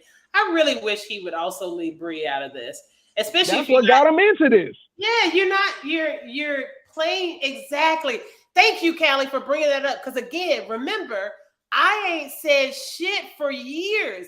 I pursued Kevin through what? We say it again, everybody together, through the court. And I could not serve him. And I have been focused. I've been in law school. I've been living my life, doing like Callie said. Because it literally boomeranged on him. Where when he went after Bree, then his stuff came out. It was like, okay, Amora started the channel. Then Amora said, well, hey, she evidently had a conversation with Bree and said, well, who would know what and who knows this? Bree said, hey, they sent me a message on Instagram. hey, and Amora can tell you, I definitely am who I am, aren't I, Amora? Because when Amora reached out to me, I immediately, because you got to understand, I have received some weird ass messages related to the defamatory statements that he's made to me and made about me online. So I am very careful about who, when I get messages, how I respond. And I normally respond in a very stoic and, like I'm chopping it off from the beginning. Because she, hey, queen. And I was like, my name is Tigress. How may I help you? Like, who is this? Like, what is this? Bree, and evidently, I don't know, and Amora, you can confirm, Bree even had to reach out to me. Like, Bree said, hey, I'm the one who sent Amora to you. Because she knows that's what we have to deal with. Bree and I know what we're dealing with on a regular basis. So why would you even do what you've done? Because now you have given us a platform inadvertently to expose every lie. And what happens when everybody starts to come together that you have kept separate? Yep. You've had all these separate relationships with people, and then we come together and we share our stories, and everything starts to line up. You fucked yourself. Yeah. And the crazy part is, man, like, you don't get it, man. People was really rooting for you in the beginning. And you messed over everybody, bro. Like, you messed over everybody. Like, how do you do that? How do you do that, man? Like, yeah, I don't get it, man. I don't get it. Everybody. And now to learn and now everybody's wrong. Everybody's right. wrong right now. Like, everybody's wrong. Now you wanna try to tattletale on everybody. Like, I just tattletaling shit you do, nigga. Just mind me. And then you added a new level, because this is my first time learning that Shai. So I was never the only. There was not a ever time that I was the only woman in his life. You see how them? Yeah, I wasn't. See how that works? We told you, like. Yeah, so he was double lying. He was stacking the lies. They were stacked lies. Stacked. They say the Lampo show told you should have just left Callie alone. All of this. I got somebody named Tamasha Hunter that wants to come up. Yeah, that's Tamasha. Yeah. She just have to connect her device, right? Yeah. Tamasha was there before me and Callie. Tamasha was there. See what I'm saying? I see you, but it says your device is not connected. You see how the universe works? Now you got to go live and tell on everybody. Yeah. What you gonna say about Tamasha, man? Tamasha, what you gonna say about Tamasha? He'll find something. Tamasha. Oh, I never said anything because that's her story to tell. But boy, Tamasha, you got some, man. You owe her some money. But Tamasha, and let me say this. And here's the thing. with me. I never met Bree a day in my life. I've never spoke to Bree. Not the whole time I was with Ron Kev. I never spoke to Brianna a day in my life. I've never seen Brianna a day in my life. I think I went out to their house one time, and I don't think she was there at the time. I think I've been out there one time. And I never seen Brianna. I've never spoken to Brianna. So what I want y'all to understand is I ain't on Brianna's side nor Robert's side of this situation. I'm on Kev's head. It's Kev. It just so happens that these people over here was on Kev's head too. But it's the same way. It's the same way with Robert and Kev over there. Y'all trying to defend that, and that's the reason they're over there on y'all platforms. Because y'all talking good about them. Yeah. That's the only reason. They wouldn't even be over there on y'all platforms. They wouldn't care. They wouldn't be giving y'all the time of day. If they wasn't in those situations, they would not be giving you YouTubers over there the time of day. Y'all would just be fanned out from your seats over there in your YouTube world. Them niggas Kev would be over on his page doing his thing, not thinking about none of y'all. But because he needs platforms, because this is what he needs. He don't like to shit on his own page. So y'all, please understand that's a reason why I took my videos down off on my page. They're still there though. They're definitely still there, but I took them down off of my main page because I don't want to interfere. I got a bunch of videos of me going in on this nigga all over my main page. Right. I got people who look at me for information and like to see what I'm doing in the community. They don't want to see me going in on this nothing ass nigga. So that's why I pulled the videos down. So we'll create a whole nother place to put all them videos. So just sit back, stay tuned. Ain't nobody scared me off nowhere. Ain't nobody scared me off nowhere.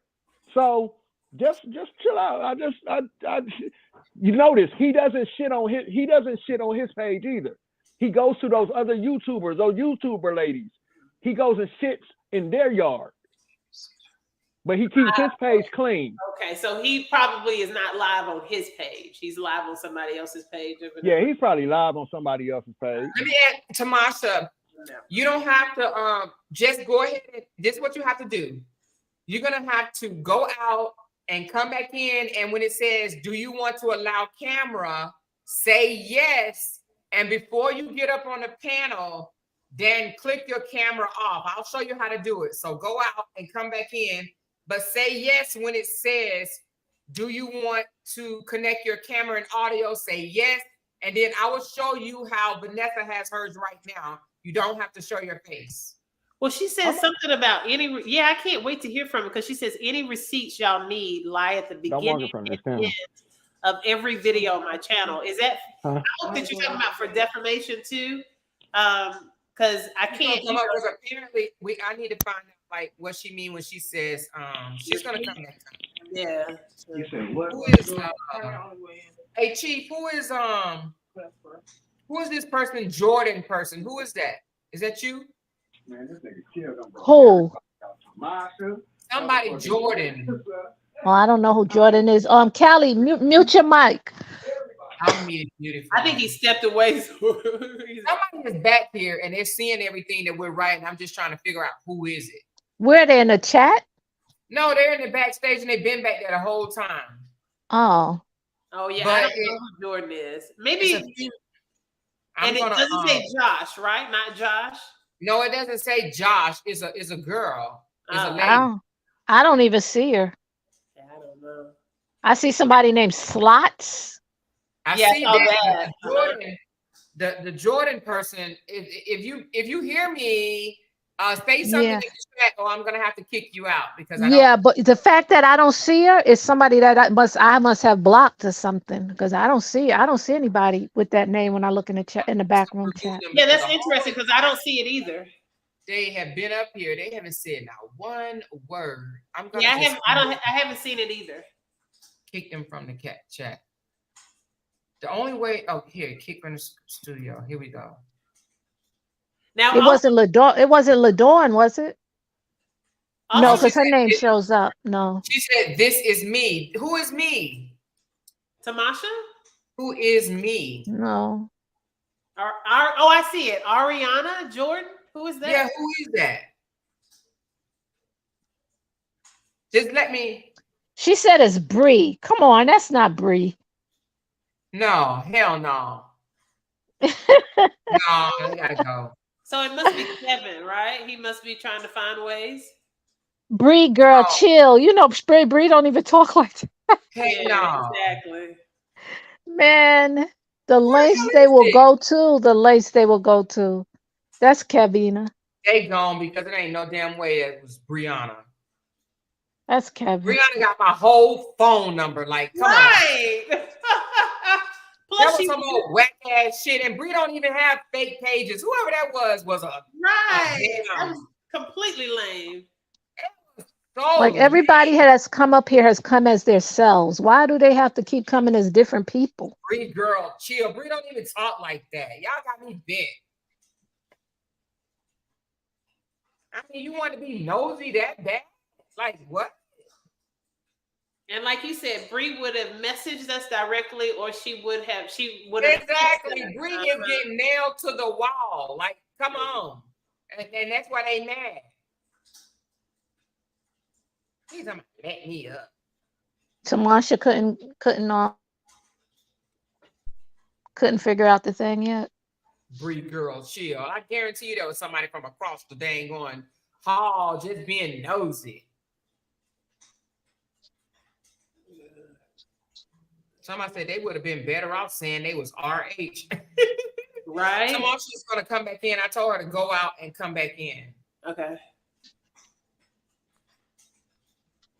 Man, I just finished eating some steak and So is this cauliflower, her? She's man. a veganista.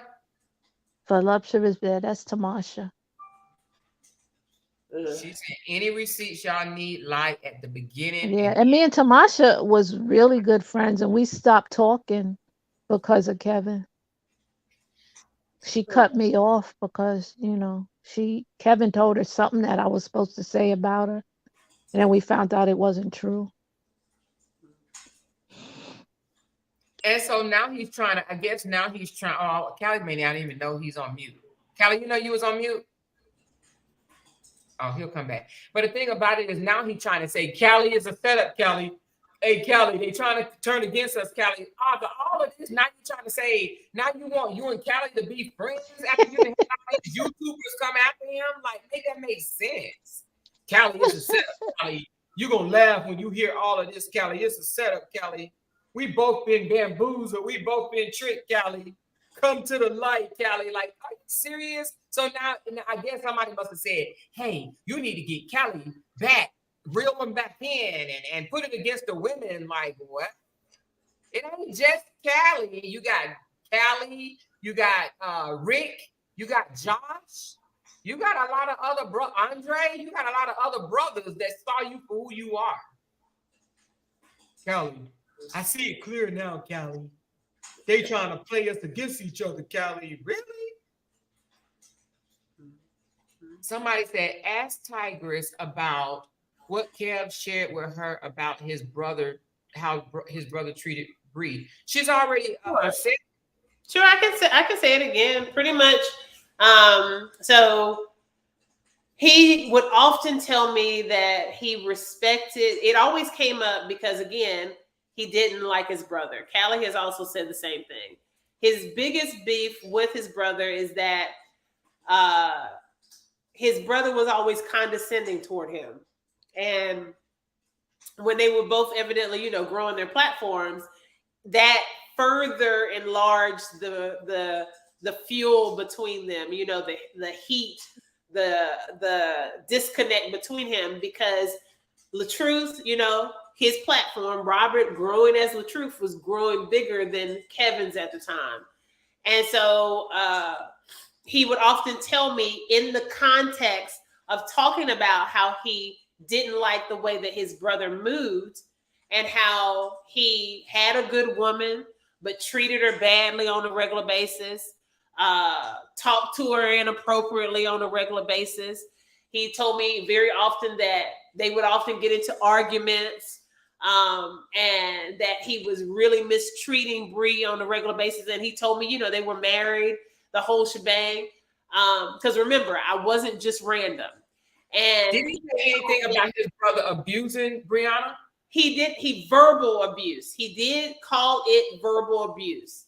Okay. He definitely called it verbal abuse, but he not ever spoke about any physical abuse. Okay. And he would always corroborate it. Like I said, he would go back to, he believed Bree because he had conversations, and we all know that they had conversations aside from Robert. And so I can corroborate that they had conversations, and he was on Bree's side, quote unquote, and stood up for Bree very often. He told me those instances as well, and how Robert wasn't always there and active and doing the right things by Bree. And then the other thing that busy at the strip club. Yep. And a lot of the times. You got it. And so auntie, my mama, I guess her other aunties and shit. All right, hold on, y'all. Hey, I'm sorry to cut you off. No, you fine. She did it. Okay, I'm about to bring you up, Tamasha. Are y'all ready for this? Yeah. All right. Let's go. Okay. Hey, Tamasha, how are you? I'm good. How are you? I'm good. I'm so glad that you fixed the camera thing, even though you're cute in your photo. I love it. Girl, I ain't cute. What's happening? What's going on, Callie? What's up? What up? So now this is my first time ever meeting you, Well, Tamasha. it's nice to meet you, sis. Nice to meet you too. So I heard that you know our boy Kevin. Oh, and right here is Tigress. This is one of his ex-girlfriends. Hi, yeah, I never met you either. How are you? And you I'm already know good. I'm Vanessa, good. Mrs. V. Yes, I know Vanessa. That's my sister from another mister. Okay. All right. So what do you know about So, Kevin? okay, I met Kevin a long, long, long time ago when I was still living in Florida. Mhm. Um, he wasn't fit. This was, I think, probably even before the Josh days. Mhm. And he was supposed to be going out feeding the homeless.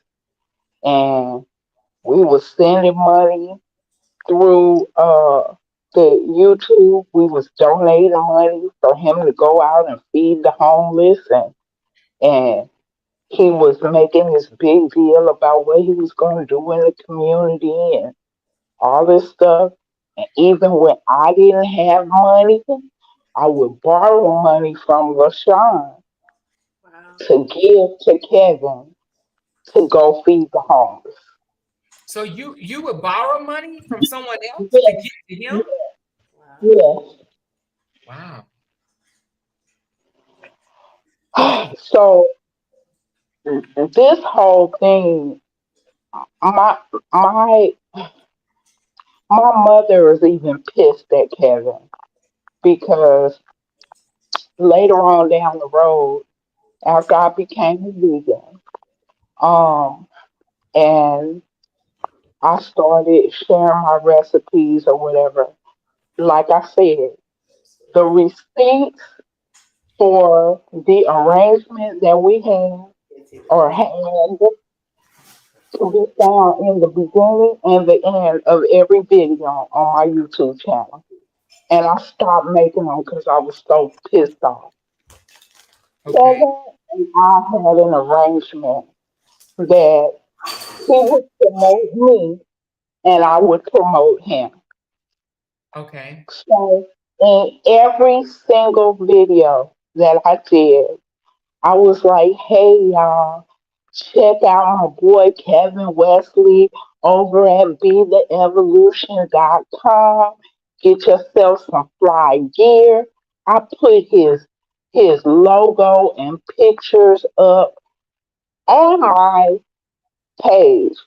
I would say his little intro before, and I would end my videos with remember, you know, to be the change that you want to see in the world, right? And I would have his logo and everything at the end of my video. Now, he was supposed to do the same thing for me. This nigga ain't never said shit about me. And Wow. I flew all the way to North Carolina. We was having an event. Coach was there. Callie was there. Ricky was there. And I'm supposed to cook. And initially, it was that he was going to provide my travel and my uh, housing and payment. When it got down to it, and it was almost time to come, he called me and he said, well, I'm a little short on cash. Can you pay for your own ticket and I'll reimburse you when you get here? So I said, yeah, I'll do that, no problem. So I bought the ticket. But then he didn't have any of the things that I needed to cook. And the ticket that I had bought, I I remember couldn't that. take luggage with me. Mhm. So I had to go through another carrier buy a whole nother ticket and pay for luggage round trip. So it ended up for me to get from Mississippi to North Carolina. It cost me about $1,000. I bought when I got there, and Callie could tell you, I bought all kinds of kitchen equipment, food processors and shit that we were supposed to use for any future events coming up. Now I'm building up inventory for us to have so that we don't have to have uh a lack of things to use, kitchen equipment, expensive ass kitchen equipment. I'm not buying no Rudy Poop shit from Dollar Tree. I'm going and buying real appliances. And I leave on with Kevin. We got like a big a big plastic bin that we put all these things in, right? And I leave it, and it's understood that I'm supposed to be the cook for any future events. I'm the last one there. Everybody leaves, and he leaves me at the Airbnb. Oh, look, even before we get to the Airbnb part, I fly in, right? Now I'm already out $1,000. When I get there, he is not there to pick me up at the airport.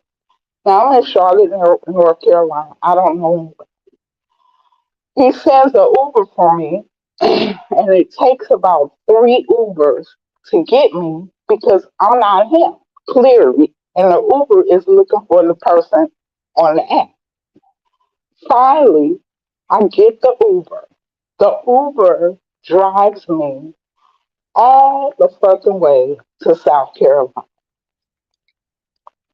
He has, instead of getting an Airbnb, he has rented out Christina's house, but she got 3 cats.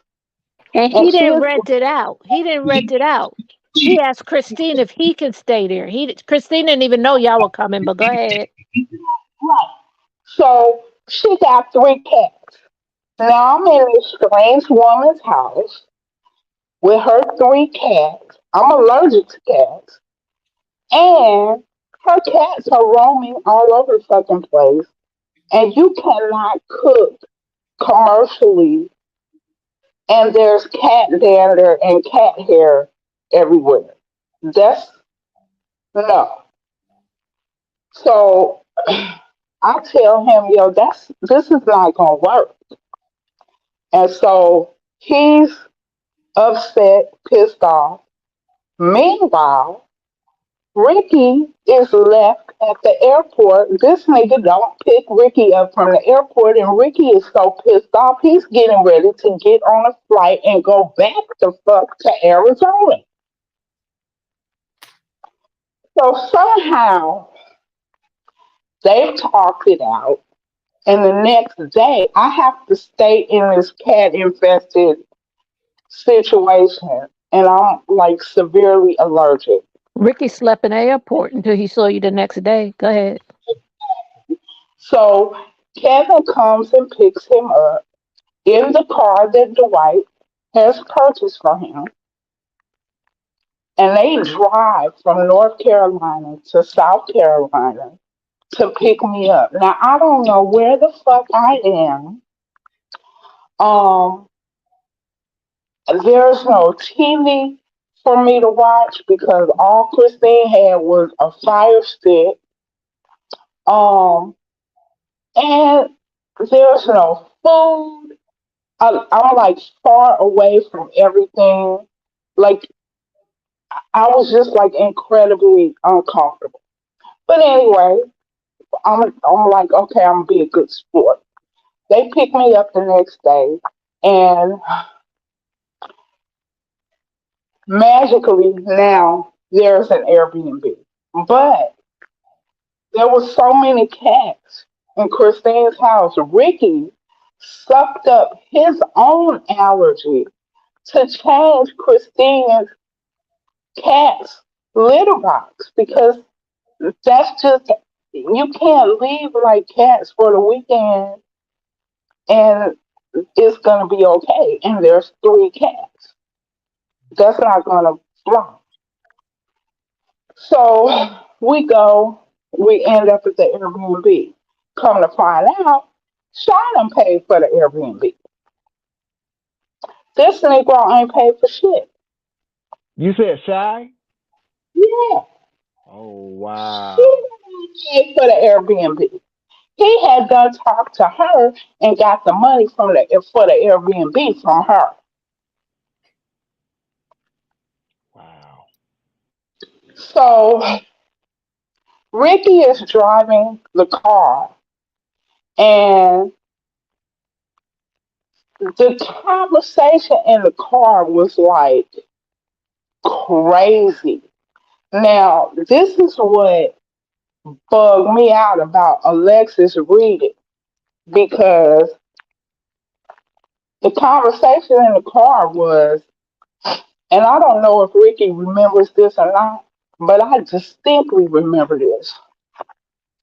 Kevin asked Ricky, would he give a man head for money? What you say now? What? Huh? Whoa, hold on, what? Wait, what? What?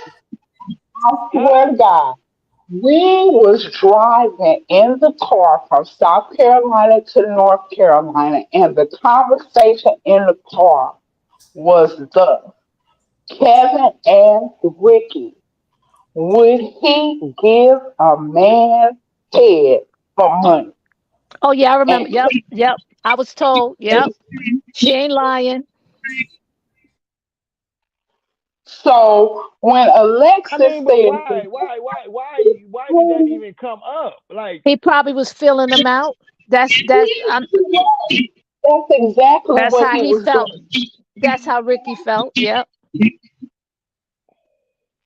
Because Kevin was like, man, I'll do that shit for money. what? I And didn't even know. make it clear that Ricky said hell no. Make that clear. Said, fuck no, what is you talking about? And Kevin was like, I'll do that for money. And Now Ricky y'all, was like, hell I ain't even know none of this right here. I See, that's why I said it's a lot of things I know that I'm not gonna speak on somebody else's story.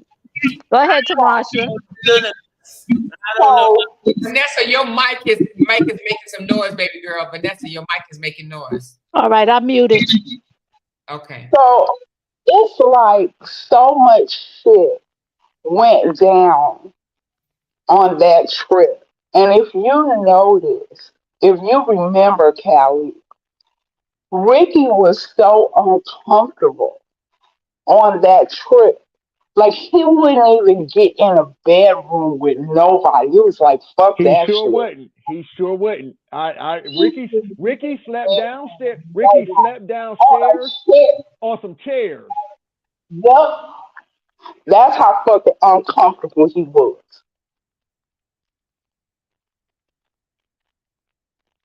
And I felt the fruit ass vibe from Kevin way back then.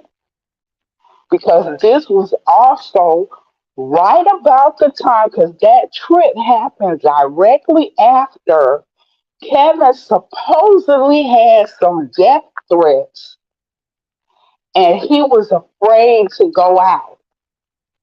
Remember? I think I kind of remember that. Yeah, because this was close to the event. Yeah, because that's when he had Alexis Yeah. be his bodyguard. Yeah. The bodyguard, nigga. Yeah. Okay. Come on.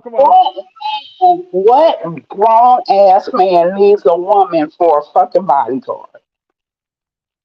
Somebody make it make sense. He had a female bodyguard. Y'all, he is messaging me back and forth. Hold on. He had a female bodyguard. Yes. What happened? Kung Fu Tigress. What happened, Tigress?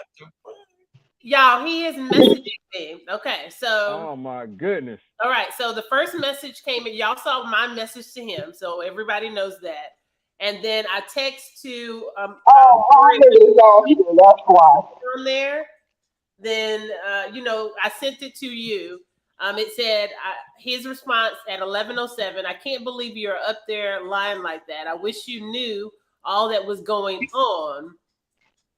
Tigress, they played me big time.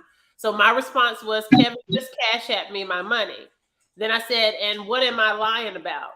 Then he said, do you believe what they are saying? Honestly, that I'm gay, that I touch kids. Do you not see what's happening? I've never talked to you about Brianna. I wasn't at your home every weekend. You need to think. None of that makes any sense. Dwight got me that car a year after you were gone. I don't know anything about the car, so that doesn't make any sense. But it seems like the irony is that it seems like he's trying to get me on his side. But then he's trying to set you up to make you say something. No. But he's also Callie in the comments. But he's also Callie. But he's also still throwing me shade. Like, you're still not telling the truth. Yep. He's not going to tell the truth. But Tamasha, okay, that's your microphone, Tamasha, not these. Are you on? Are you moving a microphone? I'm on my earbuds. That might be why. It might be your earbuds. Okay, wait, Tamasha, you got to finish the story. Oh, wait, real quick. So I said he tried me with some fruit. Yeah. Tamasha is saying, now I never heard this. Now this happened before me. So Tamasha is saying, in a car he tried another man and made that man feel so uncomfortable that man didn't even want to sleep in a fucking house or in a bed. Am I right? I didn't even know about. I never knew about the whole. So now, let me ask you something. But Tamasha, did Ricky tell you this, or you heard this from yourself? No, I was in the car. I was in the back seat. Girl, shut the front door. I was in the car. Ricky was driving, Kevin was the passenger, and I was in the back seat. Why in the world would he ask? Why would he do that in front of you, though? Like, because I was supposed to be, I guess I'm supposed to be as stupid as Claudia. I don't know. I mean, I play my cards very close to the vest. I don't let people know how intelligent I am. And so they take me for stupid when I'm not. No, he didn't think I was asleep. He knew full well I was awake. wow. Because I'm like, what? I never knew this. I never heard this before. So Kevin is calling Tigress right now. Oh, yeah. she said I'm calling him. Okay. No, I'm calling him. It's getting heated. He's in the audience. Oh man. So you got two accusations of trying men. Okay, man. Listen. Okay, so Kevin, all right. Can you hear me? Hold on, hold on. Can you hear me? Hold on. Can you hear me? Yeah. Okay. So, Kevin, the Dun & Bradstreet The fact that you've gone online and done what you've done, you already know that was completely dirty. None of it was accurate. You know about my birth name. You know that I have not taken you and done something with your identity. You know that I have not gotten a loan in your name. You know that I'm a public figure, and that stuff has haunted me. I've had to explain myself over and over and over again in that regard. And I should not even have ever been put in that situation. You already know that based on the way that we ended, nothing else would have transpired between you and I had you paid my money that you owed for the Dun & Bradstreet. You know full well that it was not a gift. We went through it, and I have admitted online that we had a very volatile conversation. I admitted my part, that I went in on your ass something terrible. So why haven't you just paid my money? Can you hear me? Yes, I can hear you, but I'm talking. Can you not realize that? I've heard everything that you said because I've been watching your live. So then what? So why would you continue to perpetrate as it relates to? You're not gonna let me talk about that. You gotta go live and talk. They're not gonna let you go live. So you He need pulling that Shai shit again. Hold on. Wait. My thing is this. I have already told you this is. Conversation with you about the things you're discussing. If you don't want to do that here, I can look for live. I'm saying to you, you can come on my live if you want to, but you're not gonna sit here and overtalk me, and not let me speak while you up there bad mouthing my name. Man, hang up on that clown. You were saying, how am I bad mouthing your name? What is Dun & Bradstreet, Kevin? What is Dun & Bradstreet? What is Dun & Bradstreet, Kevin? What happened with Dun & Bradstreet, Kevin? Explain. What happened to Dun & Bradstreet? You tell me what Dun & Bradstreet is. No, boo. You said I'm lying. So you tell the people what exactly am I lying about as it relates to Dun & Bradstreet. It's a contract. It's in writing. It's an email. Can I tell you? You just said that you didn't want to say anything. Are you ready? You gonna say it? Tell me what it is. What is Dun & Bradstreet? What was the nature of the contract? Did my company not co-sign for you to actually establish credit for your business through Dun & Bradstreet? So here's what I know about Dun & Bradstreet. I'm asking you a yes or no question. Did I not co-sign for you? Try to control me. It's not a matter of controlling you. This has nothing to do with controlling you. We're talking about being adults. Do you owe me money, Kevin? Yes or no? You acting like a liar. You're not letting me talk. Do you owe me money? Yes or no? If you cut me off, I'll just go live. Here's what Dun & Bradstreet is. Here's what my understanding of was from the Dun & Bradstreet. No, there is no other understanding. What? Yeah. What is the other understanding?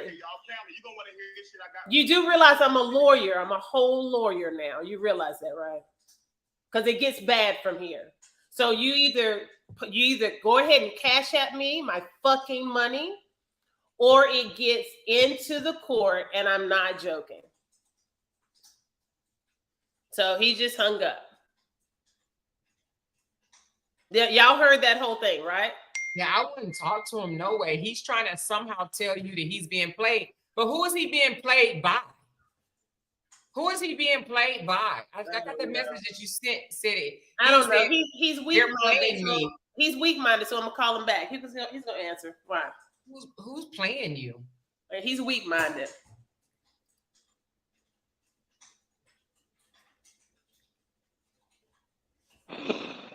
Man.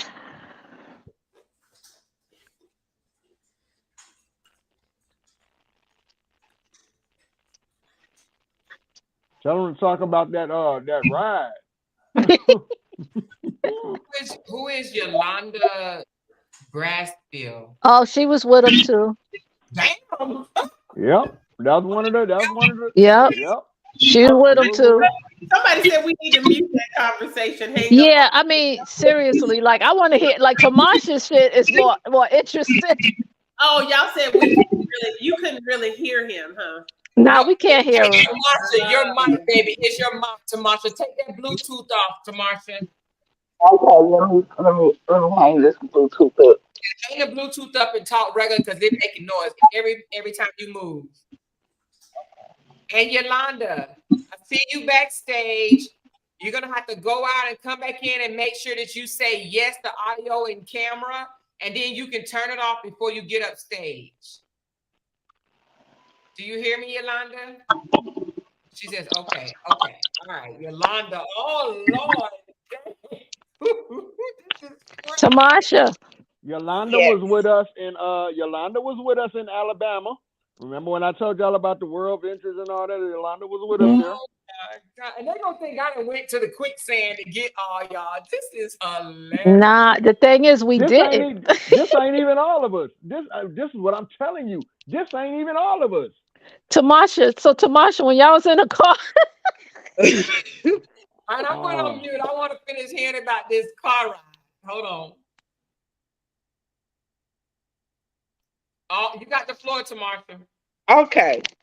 So we in the car and this conversation goes down and Ricky is like, hell no, I wouldn't do that. And Kevin is like, I would do that for money. I would do that for money. I mean, it's just money. It ain't nothing. That don't mean nothing. It's just money. And I was like, really? Are we really having this conversation right now? And I was blown away, right? Blown. So Ricky is like severely uncomfortable, and I can tell it. So as the weekend progresses, I cook, and Jamie is tasked with selling my products that I've brought to the event. I made several copies of my cookbook and I brought it to sell. Now I have no idea what was sold, but I know that she handed me some money, and at the end of the weekend, like I said, I was the last one there. Um, he was supposed to pay me for my travel, and I told you it was over $1,000. He gave me $200 and was like, I could give you the rest later. This is all I have. wow, wow, wow. $200. And I was like, oh, okay. Now, mind you, I had to pay my mother back the majority of that money because I had bought the first ticket.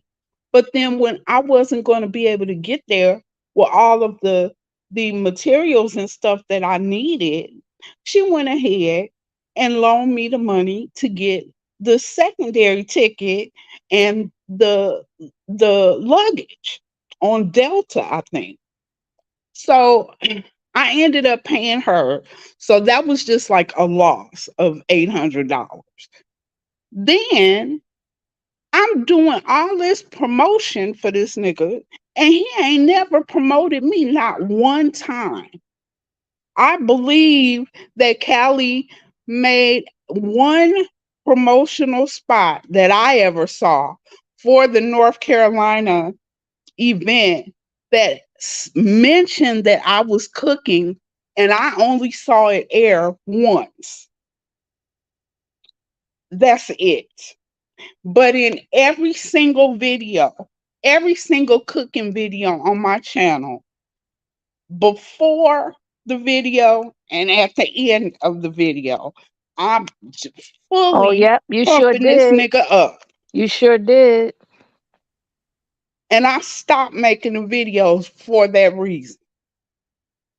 We can't see that, So I want my money. Tigress.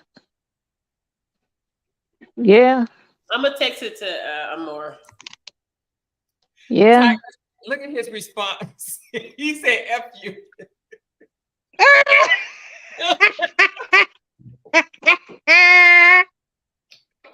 And we're not gonna talk about when he did get sick and he need now, mind you, I had the same fucking surgery. Okay, the same surgery. What was And the I surgery? didn't have it What for was it? weight loss What was it? either. I had a gastric bypass because I spent all of 2022 in the hospital throwing up. My whole entire digestive system was completely toast. So the only way to fix it was to take my stomach. So I have no stomach. I had the same surgery. Oh, wait a minute. And let me say this. His stomach is not fully gone. It is partially reconstructed. Right. I told y'all I know the procedure he had. Exactly. So It's I partially have reconstructed. right. All I have is a pouch the size of an egg. Right. I don't have a quote unquote stomach anymore. I have what is a pouch the size of an egg. And he claimed that he needed all this special food and blah blah this, that, and the third, right? Yeah, no, you don't. And I was making Bath and Body products at the time. I made a huge, like $400 basket to raffle off Yep, to sure get this did. nigga his special fucking food, right? The person who won the basket donated the basket to Kevin. This motherfucker had my phone number. Do you even Didn't think he even even call called me you. and said thank you? No. And I was like, Kevin, did you call Tamasha? Yeah. Yeah, I called her. He ain't called me shit. The only fucking time that he rang my phone was one to call me and ask me to pay for my own travel, and two, when the bullshit came back that he said that my food was nasty, right? And who He he said called that? me Who did he tell on you my said that? birthday, and I was getting ready to go out. He called me on my birthday to try to spin the motherfucking story and say that Ricky said the shit. And didn't he tell you that I said it? Yes, you and you wasn't even I there. wasn't even Say there, but I said your food was Ricky and nasty. Vanessa conspired to say that my food was nasty. Like why? Like why? And Ricky was the one helping you in the kitchen and driving Thank around so you. you could get the food. Thank you. Ricky was just trying to hide from Right. Kevin was trying to make that money back for that AP. I'm like, oh my God. It sounded like he was trying to spend some money. Not make no money back. It sounded like he was trying to spend that money. Hey. Well, the red bottoms had to come from somewhere. And look, back in them early days before any of y'all came around, he said, oh, I don't need no fancy clothes. I don't need no red bottoms. If you ever see me in a mansion, you could call me a false prophet. And then this motherfucker pop up in a motherfucking mansion with Dwight Howard driving a goddamn BMW that Dwight Howard bought. And with some goddamn red bottoms on, and he's the genie Swami, whatever in the fuck, with a goddamn turban on his head. Can we call you a false prophet now? Yeah, you can. You can. But in his defense, in that brother's defense, there was not no red bottom. Well, paint a fucking I don't know, Sharpie, what the fuck ever. I don't know. Listen, we got a thing here in Atlanta. We have a thing here in Atlanta called the Discount Mall. Right. And I think out in LA and shit, they're called the Swap Meet. Right. So in his defense, I will say, there wasn't no red bottles, but the bottles was red. Okay. But they came from the Discount Mall. Right. Them was SWAT. Well, Them was look, if SWAT. you trying to perpetrate a fraud, Them was SWAT meet. then you a fraud. I know, and I know because I Shit. was with him when he got him. Now here's the Okay. thing. Here's the thing. Here's the thing. He'll try to when I tell this story. He gonna try to be like Kelly. He gonna try to be like Kelly. What you lying for? I mean, what you laughing for? Because I bought you 2 pair of shoes that day. Hey, nigga, you did, nigga. You asked, nigga. You asked, I accepted, nigga. The discount mall. Everybody goes to the discount mall here in Atlanta. Everybody, but them wasn't no red bottoms. Okay. In his defense, I will say. Now you still call him a false prophet though, but the red bottoms wasn't red bottoming. I don't know what happened to. There was a video. I know he deleted it, but there was one particular video that it was on his channel for a couple of days, and he had Dwight in that video like Dwight was his bitch or something. Like he's showing off Dwight in the video like that's his girlfriend or he Dwight's girlfriend or the basketball something. player, Kev was sitting down and the basketball player leaned down into the camera. Right. Mm-hmm. Yeah, that did look kind of. And then, okay, when Alexis was reading him and she said he liked to be around celebrities and blah blah blah. Remember when all of this started and he popped up flying here, flying there, and they was having him for lunch and da da da. And then all of a sudden he was in Vegas. And he was kicking it with Holly Berry and all of this shit, right? Hold up. Wait, he was kicking it with who? Holly Berry at a fight, girl. He went to a fight in Vegas and Holly Berry was there. And she, oh, I love you, Kevin. And he just ate that shit up. Wow. Yeah, I remember all that. Yeah, I remember all that. Oh, yeah, look, somebody said not the discount mall on ONET. That's exactly where he got them. And he was still accepting donations when he was flying all out to all these places. Exactly. So he wasn't collecting them because he was sick.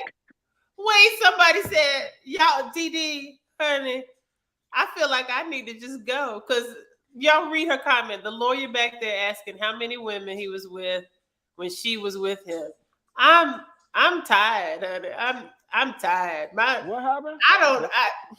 I'm you thought you were the only one? Oh, clearly. I was not the only one. And the more and more I hear, it was just a shit show going on around him. And when he would come see me, it was just totally different. Like they're saying, they're bringing up flashbacks and stuff. I was just going to ask y'all to like clarify some things so that I can, I want to complete this story because I'm about to post a reel showing his messages and my complaint against him for the monies owed and the advance auto.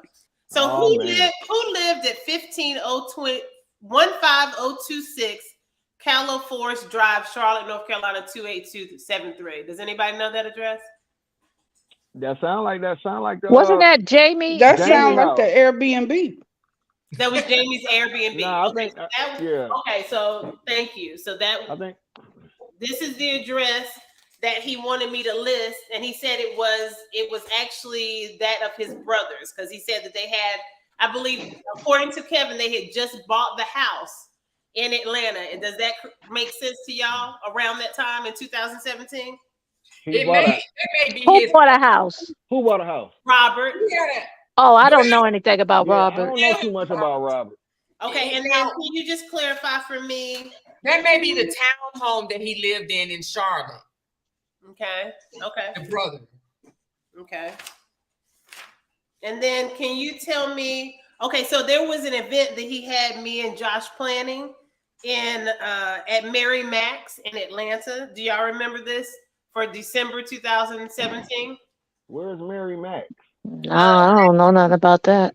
I don't know nothing about a 224 Mary Max. 224 Ponce de Leon Avenue, Atlanta, Georgia 30308. Yeah, whatever that was, it never happened. Okay. And then, like I said, so I just wanted to show this as well. I know it's not completely clear, but you'll notice that I had an email address at his website. So okay, I just need all this documentation for record. The event that happened here in Atlanta happened at a house. It was at a house. It wasn't even at a hall or anything. It went down at an Airbnb. Yeah, and Josh wasn't even involved anymore at that time. So Yeah, that was something before us, I guess. And do y'all know the zip code 28060? Does that ring a bell for anybody? Not for me. I mean, I don't memorize none of his stuff, so I would have to look back on stuff. So no, I don't know. Okay, I'm sorry. I'm doing the lawyer thing. Yeah. Only place I remember, wasn't it Saluda Drive? I remember that place. That does sound familiar. What was that? That kind of do sound familiar. I think that's where him and Jamie was living. Something Saluda Drive or something like that. That little white house that was familiar. like off of like in the middle of nowhere. Yeah, that he claimed he couldn't get Wi-Fi or nothing. Yeah. Because that's where I sent the basket, because the guy donated the basket to him. That's where I sent the basket. Oh man. Somebody asked if he got the money for the donations and the basket. Yes, yeah, he did. I used to live on Ponce de Leon Avenue, in Georgia, Foxy Lane. Oh, okay. Oh yeah, Ponce de Leon. Yeah, that's in that well, depending on where you're at in Ponce de Leon, that downtown area, that not down the street from Little 5 Points. Yeah. Yeah, I used to. Yeah. I didn't mean to interrupt. I appreciate y'all answering my questions, because I'm probably going to sign out here in probably like the next 30 minutes. I just wanted to get clarity before I file my lawsuit on Monday. So that's all. Just ask you. So you're gonna file your lawsuit. Let me ask Tamasha something. How much does he owe you, Tamasha? Around about $1,000 at least. Oh, y'all. What about all that stuff you bought? You counting that stuff too? I ain't even counting that because I don't have the receipts for that. Oh, okay. Also, what you have receipts for is about 1,000. Yes, the airline tickets, and the lost revenue in advertising on the YouTube channel. Now, let me ask you about that, Tamasha. What was his excuse, the reason why he did not advertise you? He never gave me an excuse, but that was our direct agreement. Yeah. I remember because I was kind of in the middle of it. Remember me? It was me, you, and Kevin. I remember. And he said, if Tamasha advertises for me, I will advertise for her. Yep. So he's never tried to come back to you, Tamasha, and say, hey, no apologies, no nothing. Just nothing. How did y'all stop talking? He just stopped talking to me. Stop talking to me. And you used to borrow money, like you said, to give to him. Yes. And I look, Callie, you can call LaShawn and ask him. I used to ask him, can I borrow some money to give to Kevin before any of this happened? Why would you want to borrow money to give to him? Like, did you just feel bad for him? I thought I was helping the cause because he lied and said he was going to feed the homeless. You know, I guess how long did it go on? I'm gonna feed the homeless, getting all this money in, this, that, the other, before it dawned on y'all that he was a fraud. I stopped. Look, probably around the time he got sick, people probably just. Who was that? Andre? Somebody. I stopped donating to him when I had my second stroke because it it dawned on me at that point that nobody from Kevin Wesley's camp called on me, sent me a Facebook message, nothing. How you doing? We missing you. Where you at? You weren't And I talking to said, me at the well, time, what so the but hell am I doing? So I stopped. And that was in 2019. I guess all this money he owed people, he thought that it's just gonna just go away and nothing happened. Like he didn't think Yeah, it's we gonna. supposed to forget. Of course he did. Yeah, that's crazy. We're That is supposed to forget. And so now that he came out last night and said, I don't know if you saw him last night, Tamasha. He came out on his thing and said, hey, if I owe anybody money, just reach out to my Instagram and I'll get it back to you. But he just proved himself to be a liar because of what he just did to me. Right. He literally just responded with the BS and still has not ka-chinged me. I have heard no ka-ching. I see no dollars, nothing. And Tamasha, Andre said hello. Hey. Tamasha, did you see Claudia on Kevin's live? Nope. Yeah, I didn't even watch the whole thing because because it was literally hard to watch. I skipped through it when too. It was hard look to watch.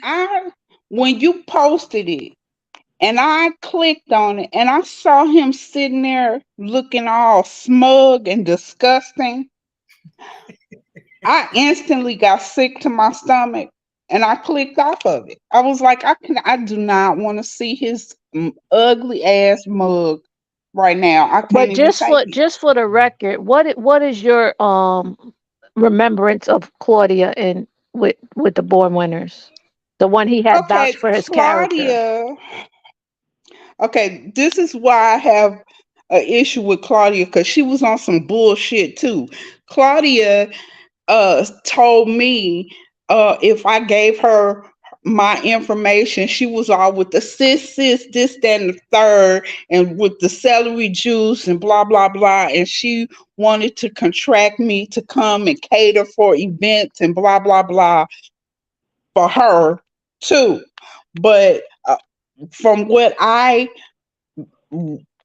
distinctly remember, Claudia's parents were high up in the Preachers. Holiness Yep. Church.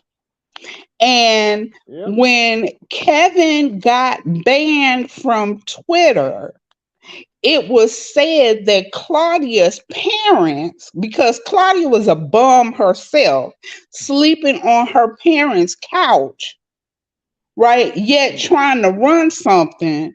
And she couldn't even like talk on the phone in private or get on a live or anything. Good So, because they were monitoring her speech and everything else, and everything that we were doing was satanic. So, it was said that when he got kicked off of Twitter, it was because Claudia's parents Claudia's parents. Yeah. had something to do with that. I do remember. So I just was like, yeah, Claudia is on another one. And then she kept boosting him up. She's the only one. And it just felt distinctly to me like she was trying to get some dick. Yeah. And I was like, yeah, no. Yeah. Listen, out of all of us that was around him in real life, Claudia was like the only one that came to that nigga's defense. Notice right, because she was looking to get laid. She definitely was. Because I heard on both sides of the fence. I heard. Yeah, I heard on both sides of the fence. But yeah, out of all of us, only one person came to defend you, bro. One person so far, one person. That you bringing Ricky on there, you should have left Ricky where he was at. Cause that didn't work out for you. That part didn't work out for you. You thought he was gonna come on there and clear up what, man, Callie said this after you got off the live. I said what I said, nigga. And then he came and said the shit in your face, nigga. He kept telling you, like, I mean, if we gonna keep it 100, Callie, Kev, it's subjective, man. You can't say what scamming is to somebody else. I'ma say this, nigga, people was donating to you. You were doing lives after lives every Sunday, talking about how you wanted to heal the world. You wanted to change the world. And this is what we're doing with family. We're feeding the homeless. And family, we're doing this and we're doing that. And nigga, there's no proof of you doing nothing but taking donations, nigga. There's no proof of you doing nothing. Right. And then when we was sending money because we thought that he couldn't get internet at that house that him and Jamie was supposedly at. We was paying for hotel rooms so that he could do the live because they couldn't get the internet. But Yeah, I'm sure that's that true. they was really transient and we was just paying for hotel rooms. I remember that too. That's accurate. Wow. I remember Josh specifically and Kevin talking about the internet, having issues with internet at that house. Right. Yep. Because what was his name? You know who I'm talking about, Tamash. I just can't recall his name. You mentioned it, the truck driver. LaShawn. Remember LaShawn sent him all that Wi-Fi equipment and he said he couldn't use it. Yep. Hundreds and hundreds of dollars. Wow. The more and more that I pondered on it, it came to me, yo, they was transient and we was just paying for hotel rooms because he wasn't doing shit else with that money.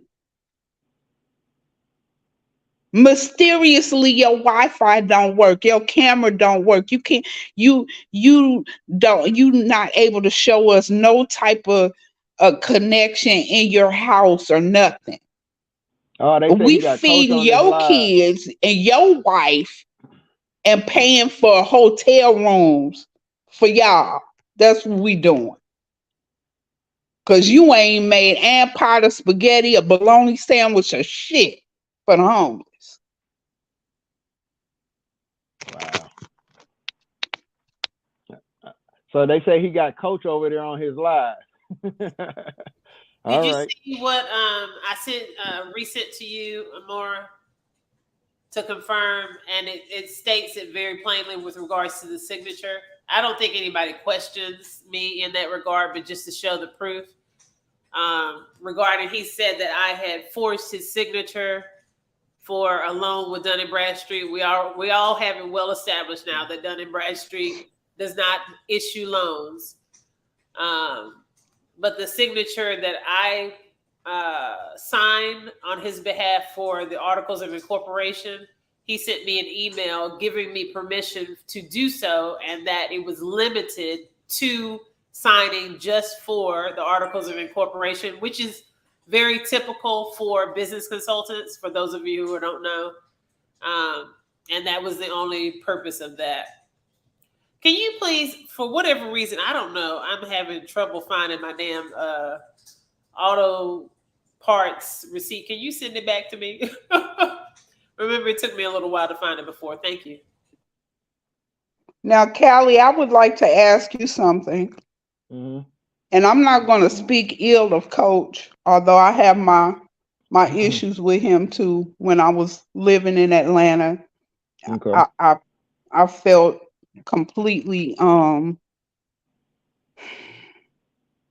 put off. Man, ain't nobody coming on that nigga. Man, ain't nobody coming on that nigga panel. Tell that nigga do what he do, nigga. Tell that nigga okay, do look, what he do. This is what happened to me when I was living in Atlanta. Okay. I was living with a friend of mine, a girlfriend, and I needed someplace to live. And I wanted to go looking for an apartment. And I had asked Coach if he could take me around to some apartments in the area. because I'm not from Atlanta. I didn't know anybody in Atlanta. And this was before I knew Callie or any of them. Literally the only person that I knew in Atlanta was Coach. Okay. And I sent him an email, and he told me that he was not able to help me. And I was like, wow, that's harsh. That's fucked up if you ask me. And like I said, I was making Bath and Body products at the time, and Kevin was going to have an event at I forgot what the name of it is, but the bookstore in Lithonia. you know what I'm talking about, Callie. Out there in Lithonia, yeah. Yes. And so I had asked if I could put together a sample bag to be passed out at the event. No, you can't do that. And I was like, wow. Like I'm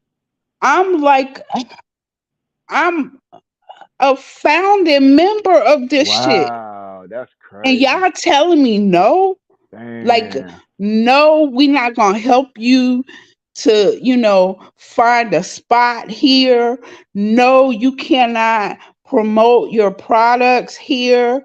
Like, I wasn't even trying to sell anything. I just wanted to put little sample packs together to give out. No, you cannot do that. And so I was like, they have done me wrong in so many ways. Like, so many ways. I ain't And Listen, I don't know much about Coach, but I do hope that when he gets on that live, that he keeps things in his own perspective, because I'm very close friends with his ex-wife. Remember that aquarium wedding, Callie? Yeah. Yeah, so that I hope Coach goes up there. I never had a problem with Coach, so I hope he goes up there and just speaks from his own perspective, because Coach don't really know what's going on, right, with everything. But I want to say, Callie, if you remember the North Carolina event, Coach was really uncomfortable at that event. North Carolina, yeah. And why? Why was that?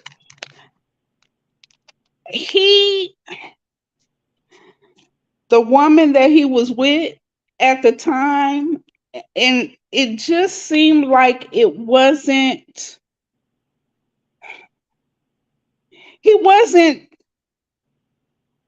lovable Coach that we all knew. It was like he was not himself for some reason. And I don't know if something had been said to him or something had been done to him, but he wasn't himself. I don't know. Yeah, I'm not sure. I really don't remember. Yeah, I'm gonna tell you the only thing I remember.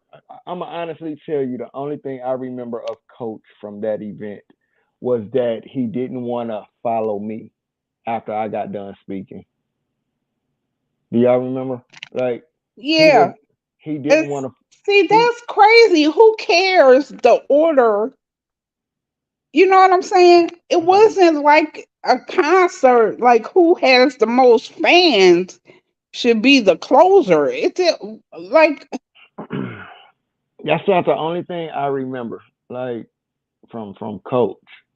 Because Coach wasn't even at the house or nothing with us, was he? No. That's what I'm saying. He was not himself. And like, this is some made for TV shit. This is crazy. This could be like on the ID Discovery Network. This is entertainment. Like, everybody, where's Yolanda? Is Yolanda still in it? Like, everybody that comes up drops a different layer. This is crazy. Yeah. Right. Yeah. I mean, well, because everybody had different experiences with this man. So I can't tell everybody else's story. Like that whole Ricky in the car thing, listen, that goes right in line with what I said happened to me in that house. And it goes right in line with something that Shai told me. about the basketball player. Kind of the same type of question was asked around them. But then do y'all remember when I said the basketball said that night, you got to give a little to get a little?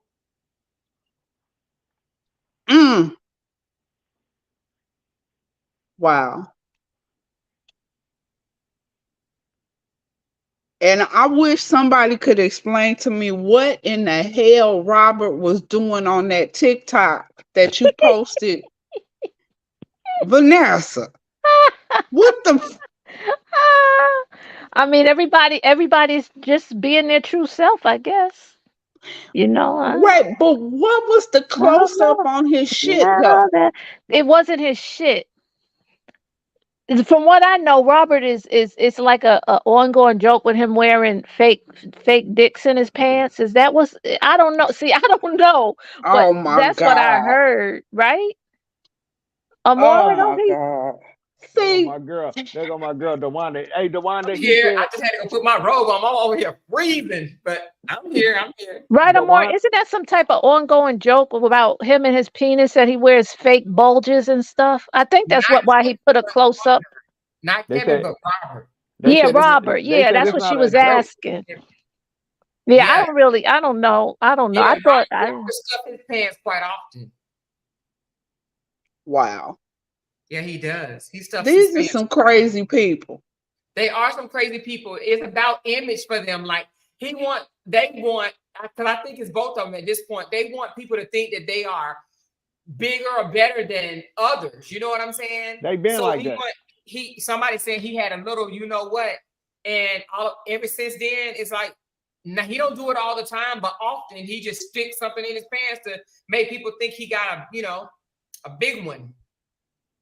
Whether who cares? You still able to use it. Obviously, he still mess with women, but it's an image thing. Look, we call BS is in here as well. Yeah, DeWanda, he said he wanted you. I heard him say on his live, I wish I could get DeWanda over here too. It's funny because he's texting Tigress. He's calling for you, Callie, and he's saying this is all a setup that he's being played, but I'm trying to figure out who he's being played by. Who's playing him? Who's playing him? He's being played by who? I don't know. He's texting Tigress saying, hey, wait till you find out that they played me. And now he's calling for you to come over there saying that, hey, this is all a setup. I'm trying to figure out like who's setting him up. Hold on. Let's stop. Let's talk about me for a second. Mm-hmm. Can't nobody set me up for nothing. Unless he's trying to say, unless what he's trying to say is the whole Dwight Howard thing was a setup. They set him up. They played you, Callie, like they played me.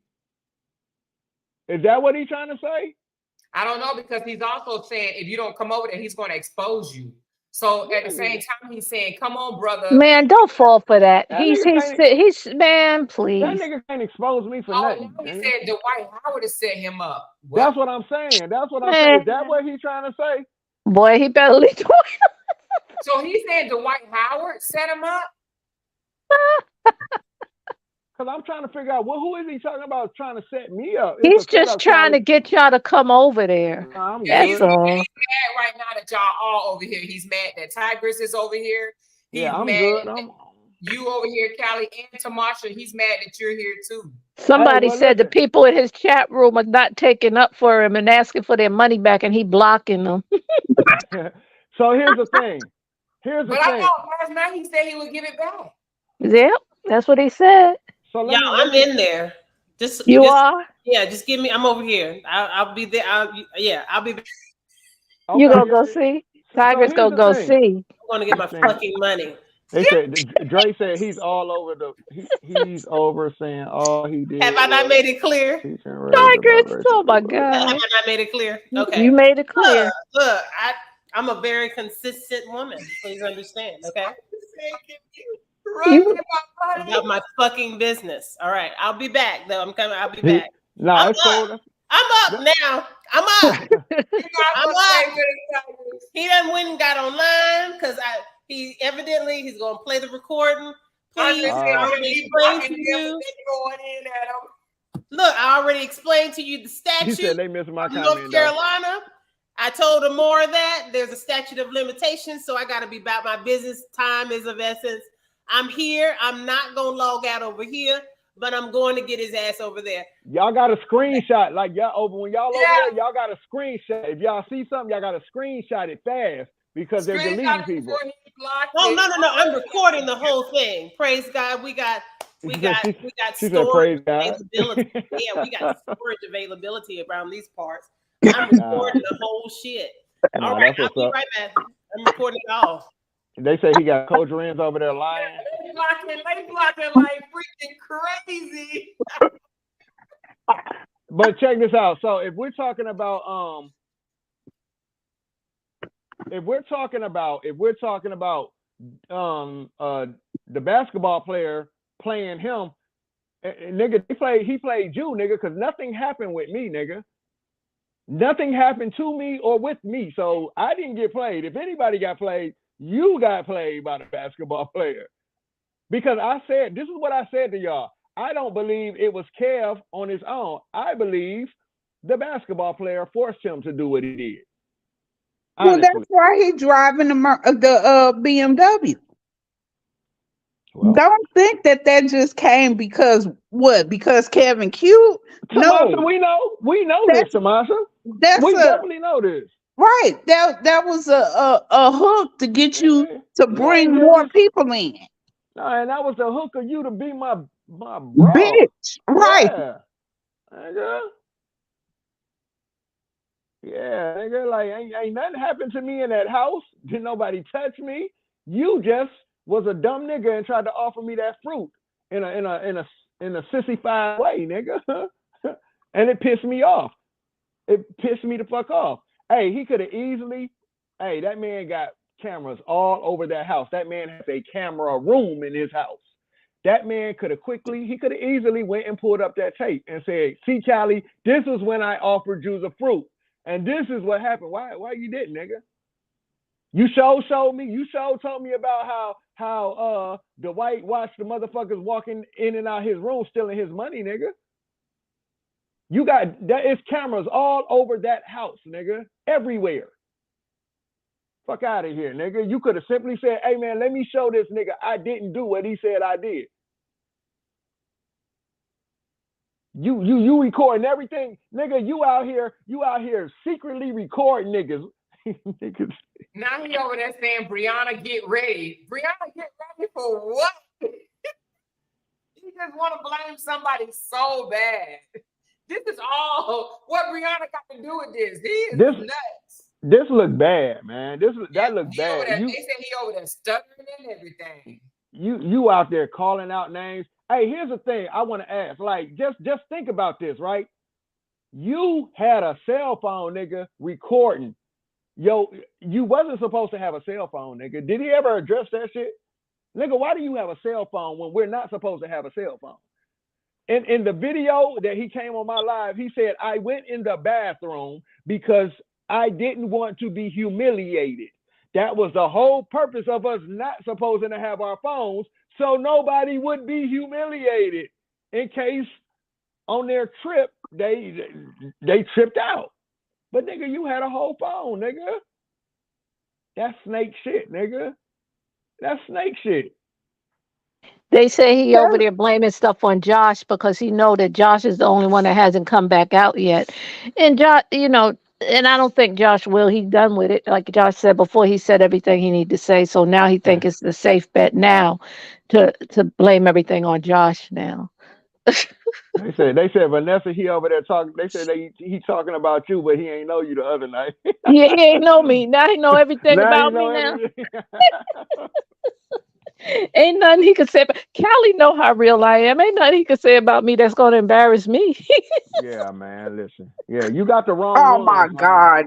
Now he going in on Ricky for what? Oh wow! No.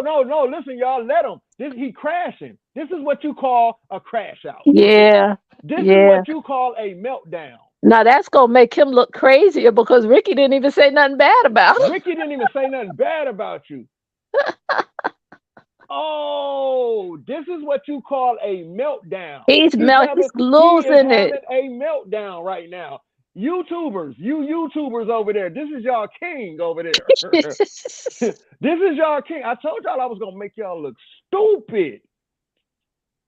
I told you, I'm gonna make y'all look stupid. This nigga's having a meltdown. This nigga's hey, he's just swinging at anything and everybody. hey, this is what we call the deep end. When me and my cousin be talking, we say we take niggas to the deep end and we leave you there. You're in the deep end. You're reaching for anything right now. This nigga's in the deep end reaching for water. Like, nigga trying to reach for water, nigga. The water can't save you, nigga. You're in water, nigga. You're in the deep end. The water's not gonna save you. You need something solid, nigga. You need something solid, nigga. Coach told him, just calm down, bro. That joke over there said all y'all joined up and plotted this, and he didn't know about it until just recently. Now what do we benefit from this?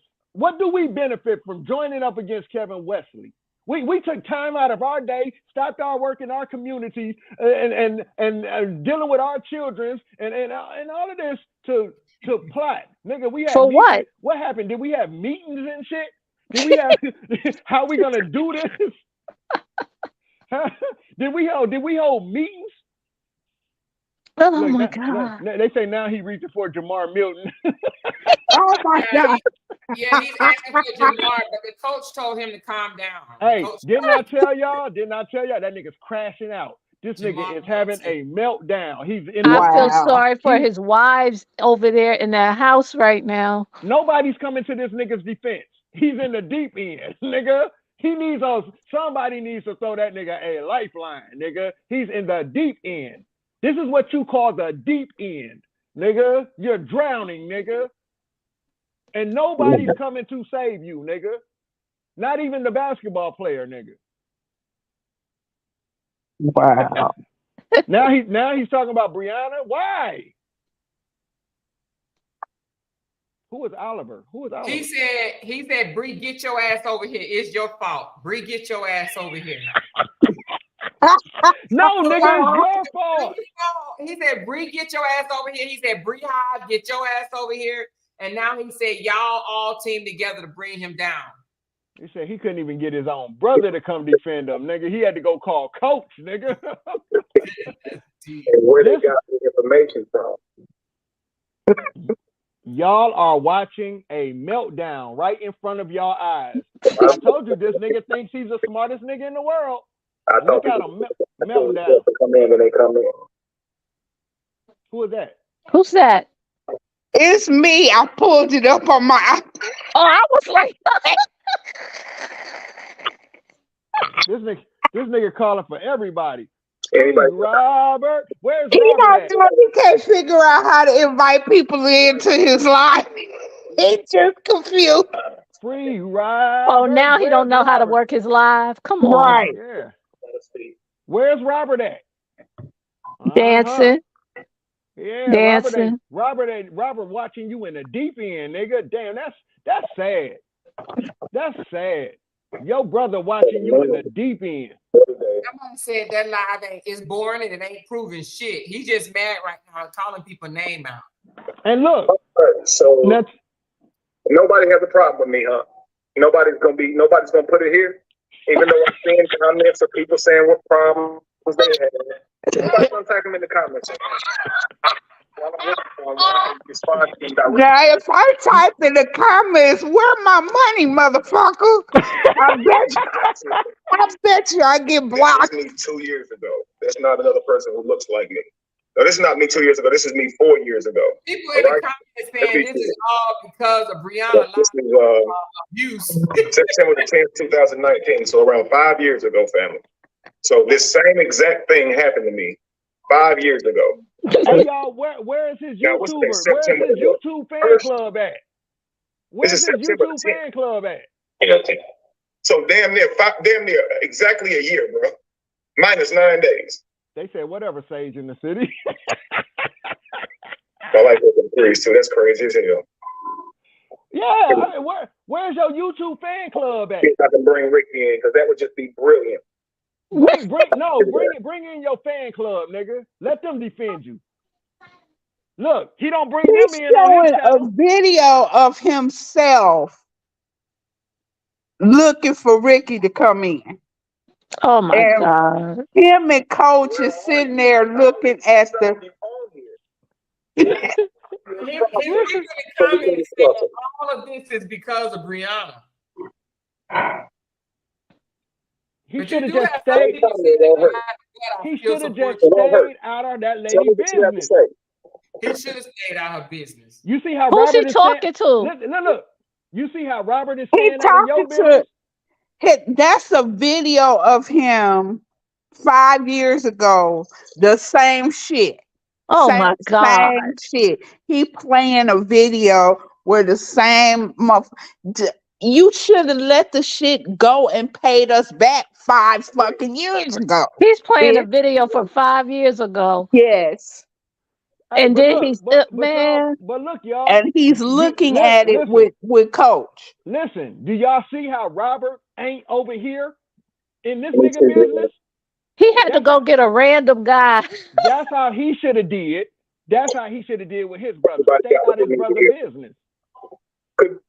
How would you, okay? Let me just say this first off. I like Coach as well. Okay. Look, Kevin, they are streaming you on Nate's Live with Callie. Someone else paid. Somebody named Candy Girl. I was flown to the Hamptons. What they doing? They doing what? Wait, Tamasha, Candy Girl. mute Kevin for a minute. Hold on. What you saying, more? Cool experience. I took. No, that wasn't me. That was Tamasha. Yeah, I was telling her to mute Kevin for a minute. Oh, okay. All right, I muted her. Oh, you telling her to mute Kevin? Okay. Yeah. Hey, Tamasha. Some girl named Candy Girl said, Kevin, they are streaming you on Nate's Live with Callie.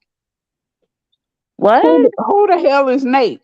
They call me Nate because they trying to say I'm gay because I got short hair. Oh, fuck them. God damn. I got short hair too. You know what's funny? When ever. Ricky came on Kevin's live yesterday, they said that Ricky was on Nate's show too. And we were like, who the hell is Nate? Oh my God. You see how people just be making up shit? They make up stuff. They call me bald head. They say I'm a man, look like Bootsy, Wesley Snipes, all types of stuff. Child. What he saying about me? Let me see what he's saying about me, man. Ain't nobody coming to that nigga live, man. Somebody guys, it was cool, right? I'm about to go to bed, nigga. I'm gonna make my videos on you, nigga. I'm gonna just make videos on you. Callie said he control him. He gonna make him go live. And look, I want you to see this. He said, Callie, come over to his live. He just wants you to see this. Callie, you know trying to better. give you an opportunity. He really think we that crazy that he could manipulate us like He's that. not about to try to expose you or argue with you. He wants you to see this. Tell him I'm going to bed. I'm going to bed. Hey, don't tell him shit. Don't tell him nothing. Callie got off work. Ain't been to sleep yet. I'm going to bed. You disagree with what I'm saying? Perfectly fine. Hey, brother, you call me a whole drug addict out here, nigga. Stop it. Cut the games. Hey, he said, I want you to see what Vanessa Man, you got an did. opportunity, man. You can sit over there. You can choose not to, whatever the case may be. I don't care what Vanessa said. I don't care if Vanessa was dogging me back then. I'm gonna have to do this to you. I don't care if Vanessa said Callie's a hoe ass nigga. I don't even care. I want to show you how played, bro. Like you've been being played for. Now, I don't know who Roro is, but I hope it ain't Roro.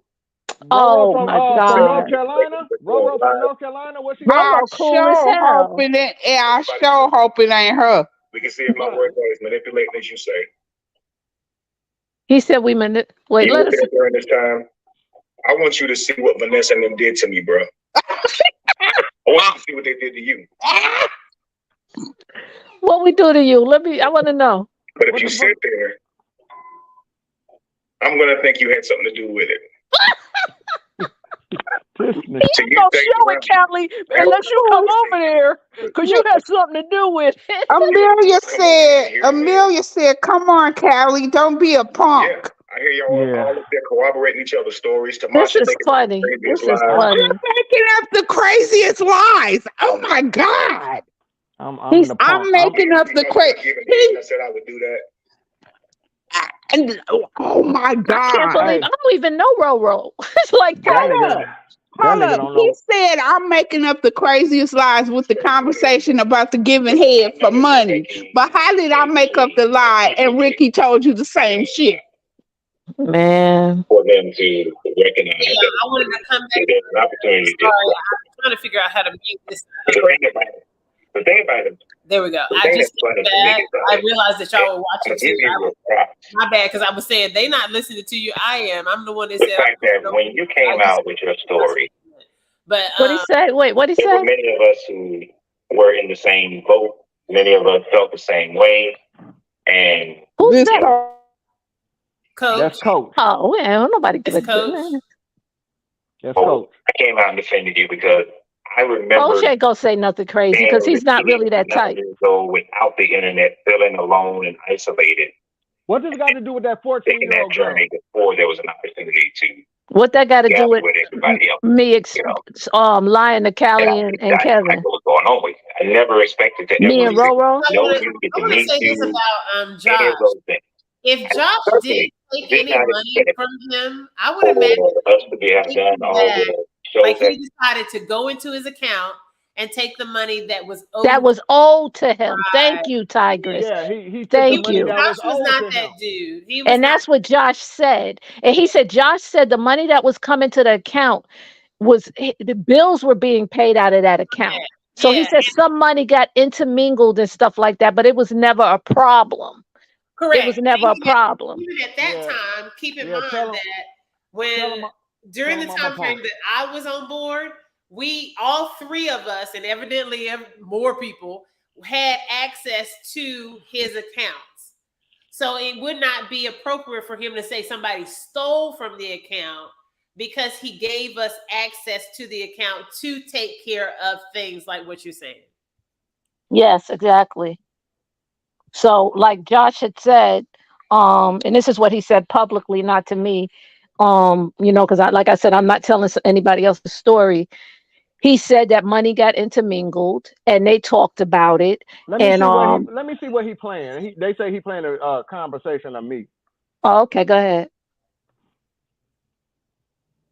You said what now? What's happening? They said he playing a conversation of me. Oh, of you. Sorry. played About what? of me and Diesel talking on the phone, just talking about you. I'm gonna let them hear what your best friend has to say about you. That's some old shit. You and Diesel cool as hell now. The conversation with Lasagna one-on-one about you over the phone. I'm gonna have that Oh, conversation. he brought up lasagna. He fucked up. Again, I'm not gonna say a word. I'm just gonna play the video and let your friend tell us exactly who you are, if I'm lying about you, all that stuff. Now I don't want to do that. I don't want to. I don't want to. But if you come over here, Callie, I won't do it. Right. Come over here, Callie. Or look, Tigress, don't believe them. They're trying to play me. Let me explain this to y'all. If you say I'm lying on you, right? Listen. I'm telling you, it's all been confirmed. I'll show you. I'll give you this example. Just watch this. And if you don't bring your ass over here, we're gonna go ahead and make it happen, bro. You seem to think I'm playing with you. You're doing the damn most right now. Check this out. He's going crazy. Let me explain this to y'all real quick, right? Hang on. I feel like I got to go put on my PJs. Let me go put on my damn PJs. Hold on, let me explain this to y'all right quick. Okay, go ahead. If he has anything dealing with Diesel, me and Diesel fell out, my nigga. Me and Diesel have fell out. So you trying to play something from a nigga that I fell out with at a time? You know what I'm saying, nigga? How credible is that? Because guess what? Me and Diesel back cool right now, nigga. Like, me and Diesel back cool right now. And I guarantee you, Diesel will ride with me before he ride with you, nigga. That's my real nigga. Yeah, I know your ass over here feeling nervous as fuck. And I'm about to get you hear him? Because you won't come over and talk. Just because you won't come over here and talk. Go ahead and play. I give you a chance too. What are you waiting on? What are you waiting on? He really is a piece of fucking He's work. crazy. I really thought it was an act, but I think something is seriously mentally wrong with him. Yeah, he has mental issues. That's what I'm telling Did y'all. he tell y'all? So let me see if this story is accurate. Did he tell y'all? So he told me that the reason why he was smoking weed is because he had a head injury. Is that accurate? Oh, he told me the reason he was smoking weed because of his stomach being removed. Yeah, he told me that too. When we was in North Carolina, because he Yeah. was smoking all kinds of weed. Because when we went to the hookah place, Yeah, that's Tierra, you're when right. Typical narcissist. he said that was the only thing that was making him not be nauseous. Nauseous. Yeah. Yeah, so he never told me anything about the stomach issues. He was transitioning to veganism and wanted me to help him with that. Let me hear this call, y'all. Oh, okay, y'all. Go ahead. I'm sorry. My bad. Man, shit, I'm good, man. I'm just get back to work. I've been working like 4 months and shit, man. I had knee surgery and shit. Now remember, Diesel is mad at me at this point in time. Me and this nigga ain't getting along. Yeah, that's crazy. That's crazy. I didn't even know that. Yeah, man. I had to go to rehab. I had fucked around and I tore my MCL, but then that was one reason why I went. I let that shit heal by itself when I went to the doctor, and it healed fucked up. It was causing me pain and shit. So they had to go in there and reset and tear a piece of my fucking another piece. I got down thinking me to slide my kneecap back over and shit. Get to the point, nigga. What's he playing? Shit, man, I'm straight. Like, fast forward to the good part. That's what's up, bro. I just hit screen recording them out of the phone because I want to have your face right here forever, Kelly. Man, yeah. But yeah, I was crazy. I thought about you yesterday. Like, woke up thinking about you. Like, damn, I ain't talking to you. He woke up thinking about him. He grooming him. Right. Yeah, man, I'm straight, man. That, I don't fuck with face no more and shit, man. You know what I'm saying? Like, it ain't got nothing to do with y'all niggas that going on. But, like, It ain't had nothing to do with what was going on with him. Me and this nigga got into it over something else. I had to cut the nigga, man. That nigga was on some weird shit, man. That nigga was too dog, man. He was on some weird shit, and I'm like, cuz, man. You know, bro, I knew it'd be only a matter of time before you saw it, bro. Man, it's like, man, this nigga be too much with bullshit. Like, he's too wrapped up with bullshit. You know what I'm saying? What's that mean? Tell me how, This is dealing with Trump. Donald Trump. This is what we fell out about Donald Trump.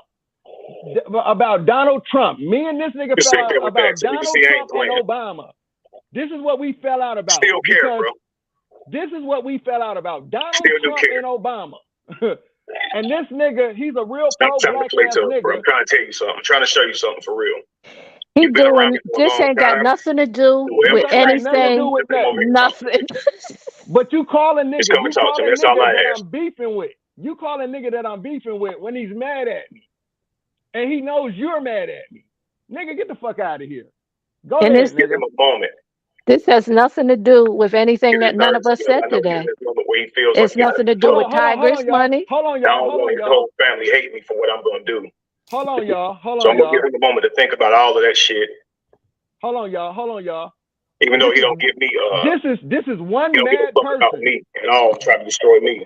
This is one mad person who was mad at me at the time. But if he give a fuck about his own, he'll come over here. Because I'm going to tell you right now, your family don't need to be mad at me when I play this, bro. Because you had an opportunity to just come over here. My family ain't going to be mad at you, nigga. My family don't give two shits about you, nigga. And that's your best friend. Listen. And I ain't even bring you up. This nigga, and Diesel don't even know. I really am, bro. Diesel don't even know you recorded this fucking phone call. For that family. All right. Then I went to see an MMA fight. I also didn't pay for that. All right. I did meet other celebrities there, take photos with them. It was really cool. A lot of them knew me already. It was cool. It was great. Right. But I didn't take your money. And frankly, I didn't even take my own money. What the fuck? In fact, he's all over the place. This is this money. Where I sit watching these fights. What happened to the call? I can't even imagine what that probably. He took that off. Right? But we always now he back playing his shit. And people who believe in what I do, people who respect what I do, they flew me to that. He took that shit off and said he waiting on you to now come. you guys are saying that I'm taking your money. Well, let's talk about it. Tigress, put your pajamas on. Absolutely, he has. Absolutely, he has. Why though? Well, when my video came out, I lost my job, right? Many of you guys are aware. I lost my job. All right. What I ask people to do from the beginning is, if you have been helped by what I do, burn my damn beans. what I do, if your life has been changed by what I do, such as me. I'm muting myself. I'm putting on my clothes. I'll be back. Now he talking. As I play this, I believe that maybe your memory will start being joined, and hopefully you can shake yourself from the spell that they have you under. But Vanessa is a fucking demon, boy. A fucking demon. Who's a demon? He came in to destroy what we was doing. And I know for a fact. He believe in demons now? She's a lying, manipulative motherfucker. I know for a fact. So I'm going to keep showing you this. Who are you talking about? And as you watch this, Vanessa, try and unravel me? your mind. Yep. You've been under a spell before. Kelly, you under my spell? Try and recall your memory. Okay? Because that motherfucker dangerous as hell. And she got me too. She made me put people away out of the group from shit she was saying to me. I thought he didn't know me. What is he talking about? Since the day she came to our event, this shit started unraveling. Since the day that Josh made her a mod, this shit started unraveling. If you just start thinking about this shit, Can't breathe. and Vanessa was added to that shit by Josh. Josh was very jealous of mine and your friendship. It was me and Josh before you. When I met you, Josh started getting distant and getting mad. He didn't like you. He talking about me? I backed out after stealing from me. He put them two in my group. Vanessa first. What does this have to do When with I was down from bed rest, this is when I met Vanessa, calling me to check on me, telling me that Josh is bullshit. Thank you. Josh, Thank you. So I trusted her. Bullshit. Double, triple fried bullshit. Trying to send me to Africa. Claudia called me because they wanted me to go to Africa. I was down on bed rest. I know you remember this. What the fuck is he? They wanted me to go to Africa, and Vietnam was going to pay for it. And I wasn't even sure I'd be well by then. I think it was going to be in like December, maybe 4 or 5 months away, but I didn't think I'd be well by then. Oh my God. What the fuck? I thought it was Josh. Now it's me. I'm the one that did everything now, y'all. Well, Vanessa tried to spin it and say, I used Claudia. You were there, bro. What you the damn well I didn't use Claudia. Who's he talking to? I don't even know who he's talking to and what he's talking about. Oh, because Claudia wants to suck your dick. You know, we're not about to get up here and say that we had a conversation like that. Oh my God. This is ridiculous. What do this got to do with that 14-year-old? The dude said he don't want to be in it, and y'all keep throwing him in it. Throwing who in it? For the person y'all call y'all damn friend. You don't. It's the craziest shit I ever saw. I can't even see why he would even fuck with y'all. Who's he talking about? Who is he talking about? Who is he talking about? I don't know. Charlie, listen, man. If any of you tell me it has been, can you please contribute $1 or $2 to my Patreon so that I can have well-being, take care of my children. And that's something else I used to pay for, his goddamn Patreon. This is what I told you about that. Is he talking to me? I think so, Callie. Why? I don't even know what he's talking about. Why is he telling me this? Change the community. I've been honest about what I needed the money for. No, he didn't. I sent you the screenshots about what he said about his Patreon, Amora. This is what I've asked, family. So now you guys have a problem with me asking for donations. That really hurts because I gave nobody has a problem with you asking. Nobody asked you to give up your fucking life. We didn't ask for you to be Jesus. You the fucking one that said you was the genie, not us. We was doing fine all by our goddamn self. You didn't lead us out into the fucking wilderness. We was woke before we met you, nigga. My whole life changed. Doing what I do right here on this page. Shit. He act like somebody needed him to show them enlightenment. What the fuck? When none of us Christians when we met him. Not none of us. What? Oh my God. Just, What you ain't said no goddamn body. He said he fed people, y'all. Oh my God. This motherfucking lying ass. Right after me and Josh fell out, all of a sudden I'm being asked if I'm scamming people. That's what I'm being. Because you scamming people. Oh my God. That he said these are not Louis Vuitton. Now, I'm noticing during this time of me being with these celebrities, right, or me traveling, this came, of course, after He don't even know what he's saying. He can't even keep his lie right. as you can see, Tamasha's still on there talking about them damn celebrities. So all the team start acting jealous.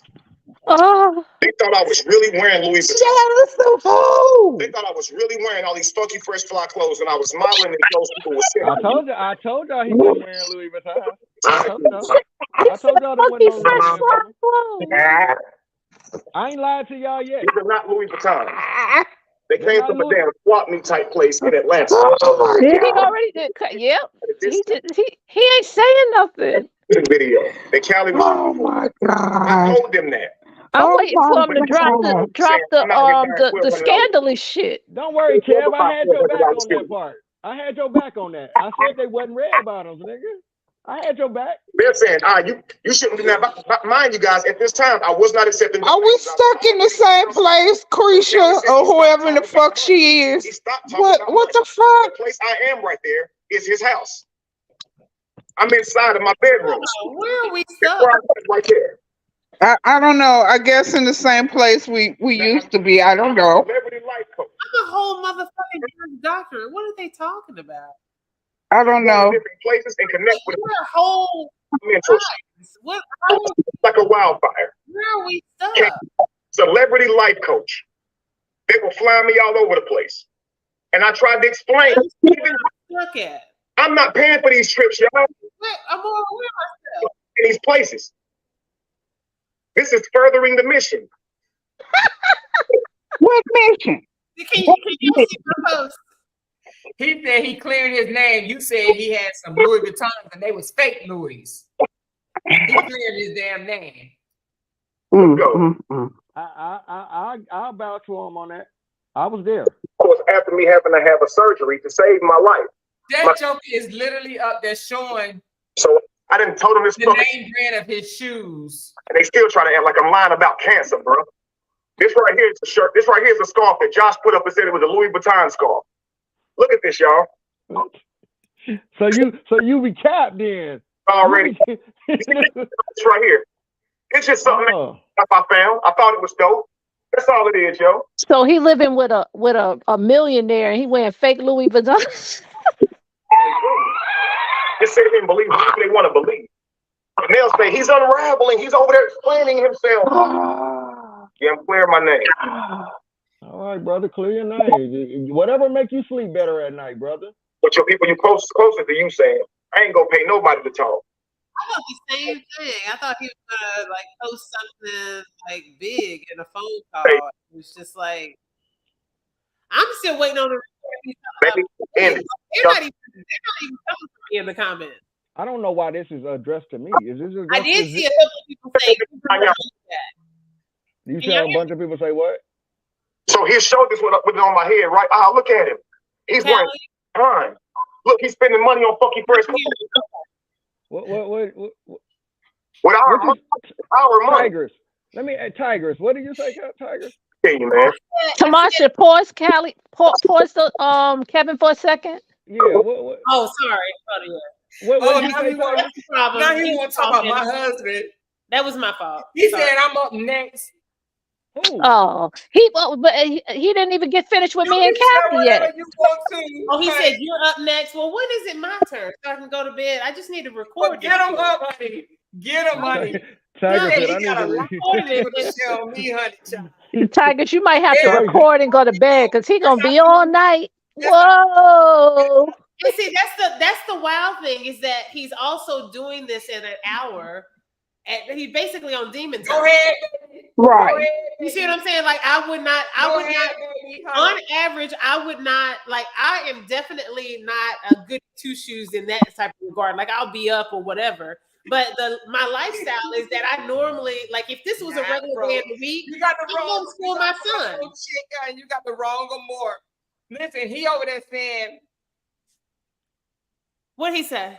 He over there saying he gonna come over here and tell people somebody ran a train on me. I ain't never got no train ran on me. He don't know nothing about me. So he over there spiraling all out of control because he mad. This is a crash out. This is a meltdown. I'm still be happy, baby. And I'm still gonna be happy. He over here calling himself talking to me. This is I wish I phone call. I tell you one thing. So I just graduated July 27th. I don't know who you want to blame at this point. Look, whoever this is, real talk with D talking about Mrs. Smith. Yes, it's sad. If I was Kevin, I would not give them no money back. Fuck them. And I said, really? Real talk with D. I need my coins.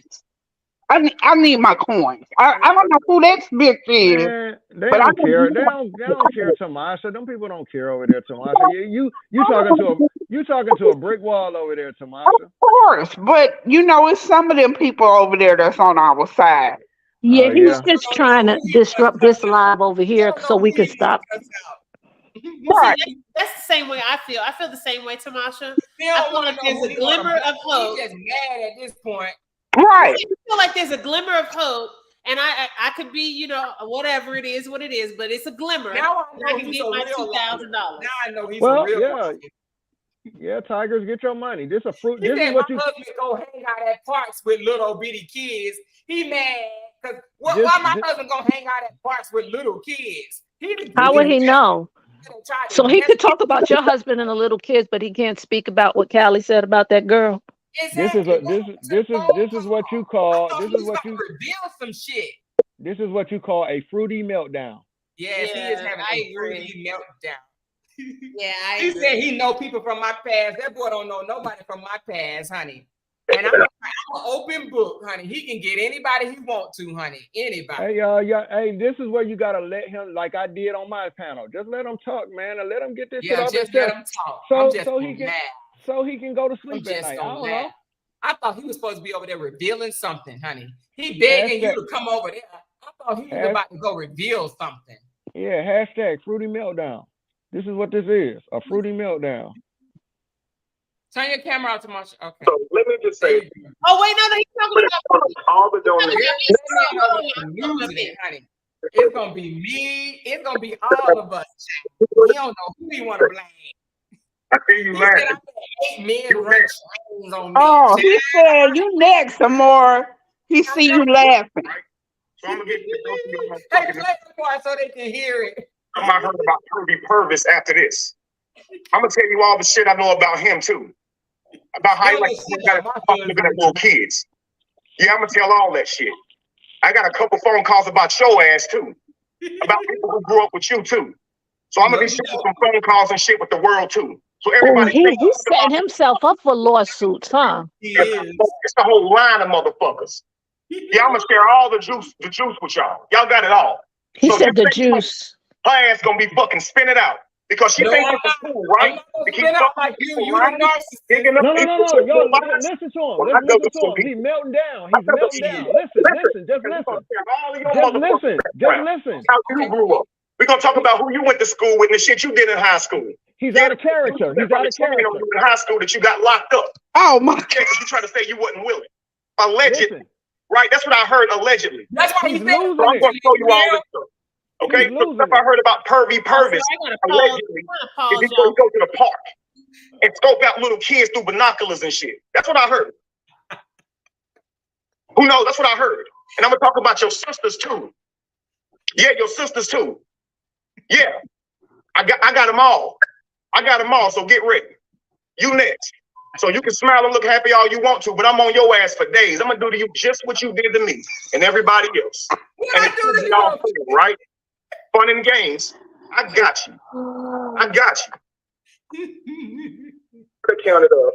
It wouldn't even have paid for the tube food. You understand? So I don't feel like it's fair when people say stuff like, what is Kevin doing with his mission? You mean like this past year when I'm trying to recover? I had over 6 months of bed rest to do. And even when I got back up and active, I probably was moving too quickly by trying to get back out there. Who knows? But there was a lot going on with the first surgery, which really messed me up, right? And Tigress, you a fucking liar. You know I didn't mess with you for no 6 months, and I wasn't at your house no damn every other weekend. Tigress, you're You know a I've liar. never spoken to you about Brianna, not one time. You're a liar, Tigress. You're a liar. The truth is not in y'all. You just sit up here and tell fucking lies. Done in Bradstreet, you use that shit to try and get your shit paid for too. You sent me a letter expressing that everything you volunteered would be for free, absolutely for free. That's what you told me. Then your ass started flirting because you wanted to be with me. I kept trying to ignore the stupid shit. Should have never fucked with you in that way. But you got mad about a computer, started acting ratchet as hell. So I told you I'm leaving you alone. You started calling me over and over and over, talking about pay me my money. Pay you what money? You're gonna learn your lesson from manipulating women. I ain't manipulate you, you manipulated me. You come to me seducing me, I ain't come to you for that. You came to me for that. Then you want to sit up here and lie to all these damn people for Brianna. No. You let her get all y'all motherfuckers together and lie. Now Kelly gonna do whatever the fuck he gonna do regardless. I know him. Amor, you reached out to Brianna? First of it. Brianna got you doing this. You telling Brianna I talked to her about you? You said what? You telling Brianna I told you that Robert verbally abused her? You fucking liar. I'm sorry, I don't know how Listen, y'all, listen. All because you mad because somebody don't want to deal with you. Why you can't just go your separate way? I didn't like how you talked to me about the fucking computer. It was a wrap. You told me you wouldn't leave me alone unless I paid you. I gave you what I had, which was $400. And you still out here running your mouth? You the one told Amora you would get on her show. That's why I spoke about you. Don't try to act like I called your name out. That woman went and found your ass. Oh, you said you reached out to Brianna. So get your fucking story straight, because all y'all doing is fucking yourself up. Tell me I told you about Polly. I ain't never asked you about no damn Polly. I wasn't even thinking about Polly then. I started talking about Polly with Callie. I'm trying to get Callie to fucking wake up and think. You was gone a year before I talked about Polly with Callie. You was gone before my surgery. I didn't get that fucking car. You was gone shortly after that surgery. I didn't get that car until way after. And Callie, you know that because you went riding with me. Because you was laughing about me going to jail behind that shit.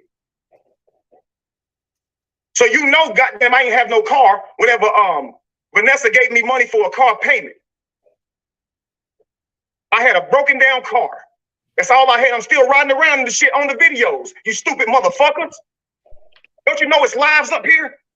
I ain't riding around no car with red seats during that time. You can see it all.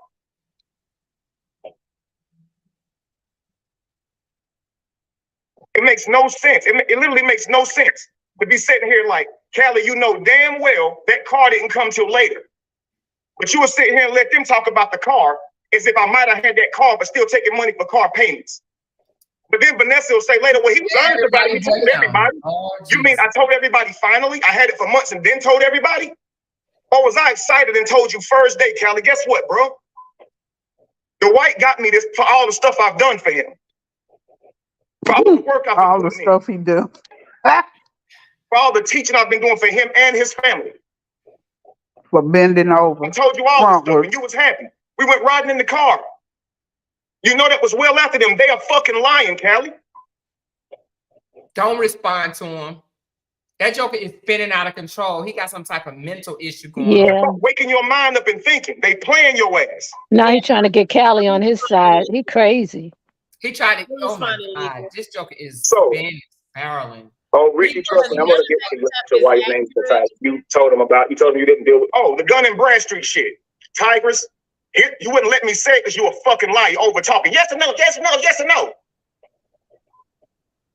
You can tell somebody lying because they won't let you talk. PhD. I'm gonna get you for defamation. Why you telling me you're gonna get me for defamation? Why you own somebody's live? That's why I told you with defamation. You own somebody's live right at that fucking moment talking to me. So I'll just screen record you right there talking shit about me but threatening me if I talk shit about you, you're going to sue me for defamation. You motherfuckers are ludicrous. That's why I told y'all I just let him talk, because he keeps saying you keep the gun in Bradstreet is supposed to be for my account only. You told me you were volunteering your time. You had your business on there as well. That nigga How would you do that? What are you suing me for, stupid? Look at his brother, y'all. If it was for my business, why the fuck would I owe you money? Well, go ahead. Yours off. Robert said he putting cases on all I of us. called the shit after you were gone. I'm not paying for shit for you. This is too funny. Robert need to put a case Why on would his I owe brother. you money? Messing with 14-year-old girls. Put a case on that nigga, Robert. Where you been So at? what Tigress did, y'all, was she was going to use my ass and say everything was free. Don't pay me nothing. Because she knows as soon as I sign that shit, that I'll pay that money back through whatever credit she was fucking using. If I'm the person paying it back, she can now put her business along with the shit. And that's what the fuck she did. And I took it off. And I didn't use the business she even sent me. So what do I owe you for? What do I owe you for when you express clearly you owe me nothing? You didn't say you owe me nothing unless we do something and then you don't want to talk to me no more. Then I want my money. Emotional terrorizers. Man, cause something don't go your way and you act stupid for fucking years. You should be ashamed of your fucking self. You're the one told me exactly what to say for them donations. And you know not much money came. You know that. And you know the money came to Josh before it came to me. You know that. So if Josh gonna make a video saying Kevin scamming, but the money came to him first, why don't Josh just show the receipt of how much money came to him? PhD, why not? Then I can show my PayPal and show how much came to me. The PayPal in which Josh tried to infiltrate and usurp my money out of it. Which I have screen recorded. Me and Wesley saw my computer moving in real time. This is some content right here. Logged in my computer and was shutting my shit down. Took my damn iTunes account for my album. Make sure y'all screen record all the whole thing. PayPal money and try to send it to himself. You took my damn wrestling man. I'm gonna make him spend some money. Watch though. I'm gonna make him spend some money. Knows about it. This is why Josh ain't running his fucking mouth. Josh is a fucking thief and you know it. Because whenever he met you, he was asking you to expunge his account, to expunge his record for stealing. So he's known to steal. I wanted you to come over here at first, Tigress, because I didn't think that you was going to do some evil shit and get up here and lie and say I talked to you about Brianna and my brother cussing them out and I'm at your house every other weekend and we was going to be poly. I'm talking to you about, man, you lying. And if you such a woman who you say, I ain't no loose woman, the first time I ever brought some shit up like that, so you say, you should have left me alone. But you know I never did. You're a liar. You're simply lying. Shit is mind-boggling. How you would sit up there and lie. That's all he got. You would have came over here, I would have talked to you about Josh and how he's a liar. He just want to yell, I want to sit over there and play tough like I'm the bad guy. Everybody but himself instead of just Josh amongst each other and believe each other. He want to blame everybody else, and now he want to just lie. And you wonder why I'm about to blast y'all asses. Metaphorically. Thank you so much. Thank y'all for these super chats that I'm not even. I don't know how to leave well enough alone without you do all this shit without actually formally coming and talking to somebody. How you gonna know if you're being lied to if you don't come and talk to somebody? Who he called a loose woman? Me anymore. You told him he wasn't in bar runners or whatever. So also the taking the death stuff I'm gonna speak on that. But I'm just trying to handle all of this first. He just defended. He said my husband but he calls me a girls. Yeah, I got nothing negative to say about you. That's just not my thing. I'm not even trying to move like that. What they trying to do anyway, he called I need help, right? For me though, right? I've seen people put up GoFundMe's for getting their dogs. So where I'm at, but really anything. I put up GoFundMe to ask for help. Absolutely, I did. Okay, right? I didn't get the money I needed. Y'all gotta pause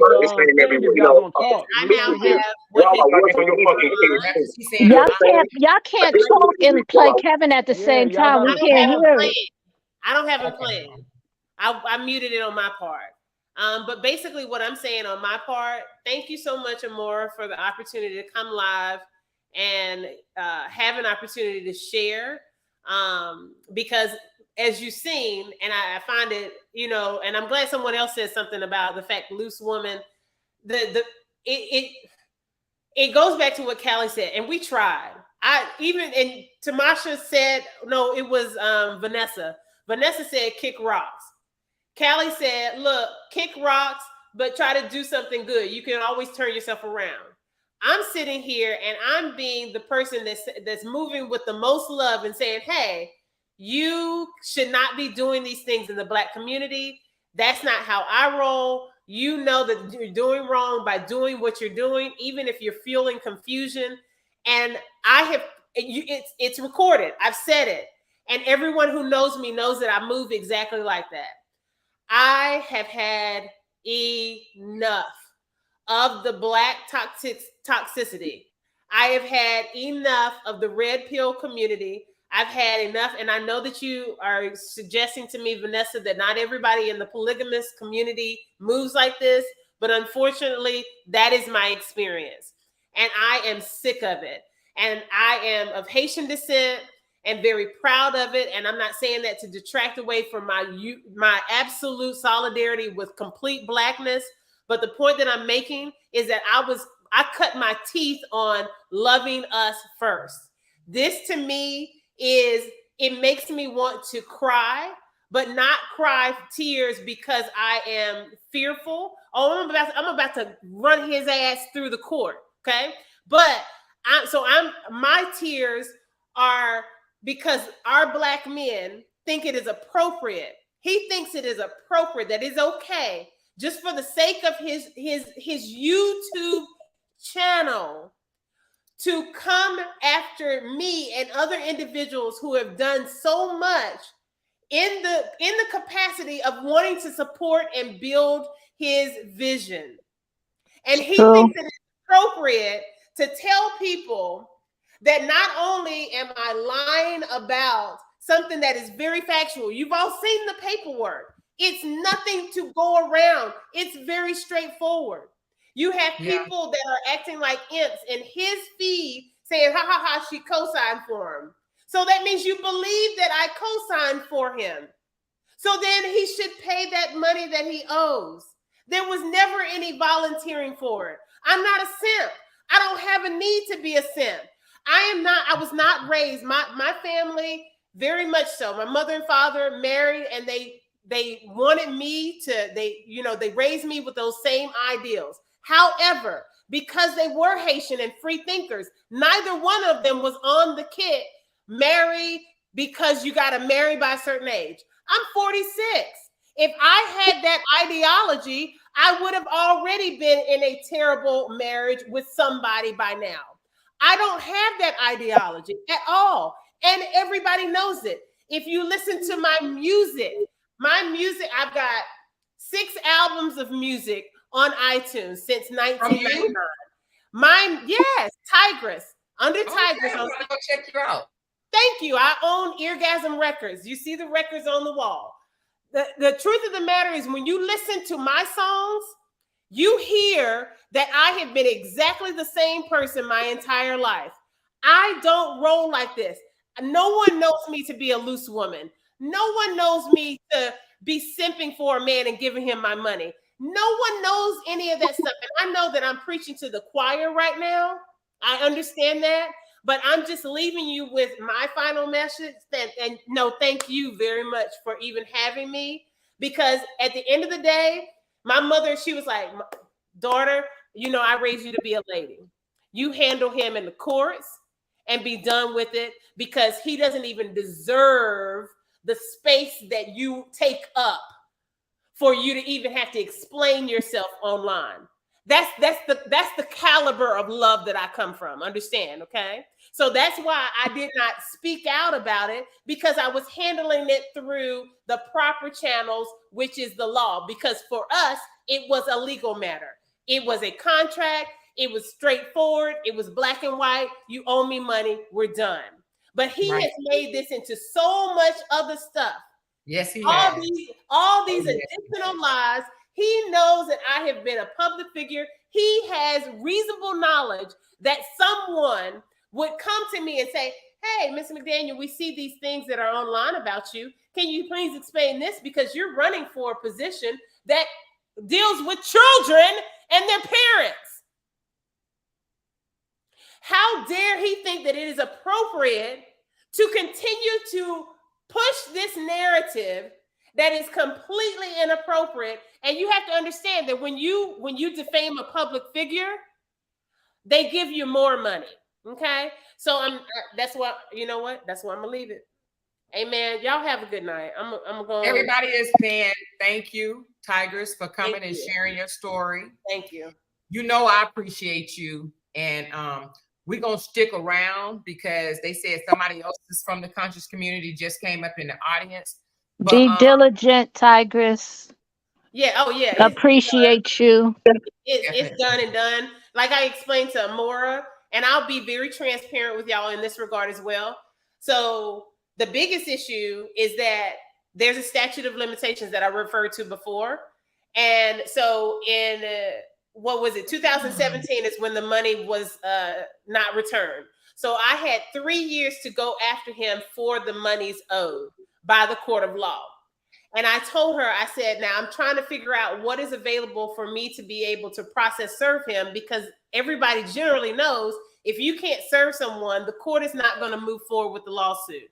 However, because he is now a major public figure, I can just post it through any major news channel and I can get him served by public notice. And so that's what I'm going to do at this point.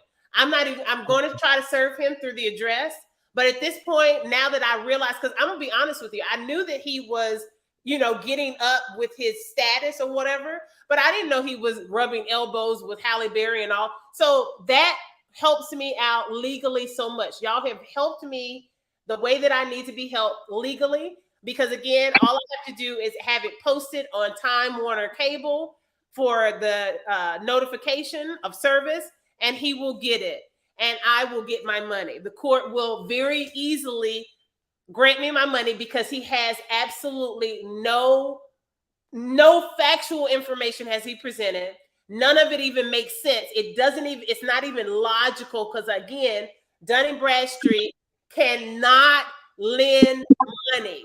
So I could not have forged his signature to get a loan through Dun & Bradstreet because it doesn't even make sense. That's not how they operate. Exactly. He has slanderized my character. And again, as a public figure, the penalties are higher. So that's it.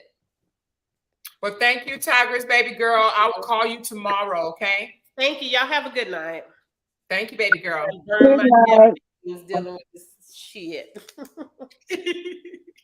All right, Vanessa, who is this Nikki person? Who is this? No, I saw that Nick Chambers was in the room. I was saying hi, Nick. He was administrator of the group over there too, but Nick don't really get involved in stuff. I was just saying he was there. I was saying hi, Nick. Girl, honey child, let me tell you. So his brother is trying to do a harassment charge against Brianna for something. So I'm gonna do one against him because that joker defamed me and my husband. He said my husband looked at little girls through binoculars, and he said a train ran on me by 8 people. Now I'm gonna say something. If I have never believed that he was a liar before, which I have, but if I haven't, I know for 1,000% that he is a liar now. That joker is a liar. And them 2 women that he has in his house, they are with a dangerous man.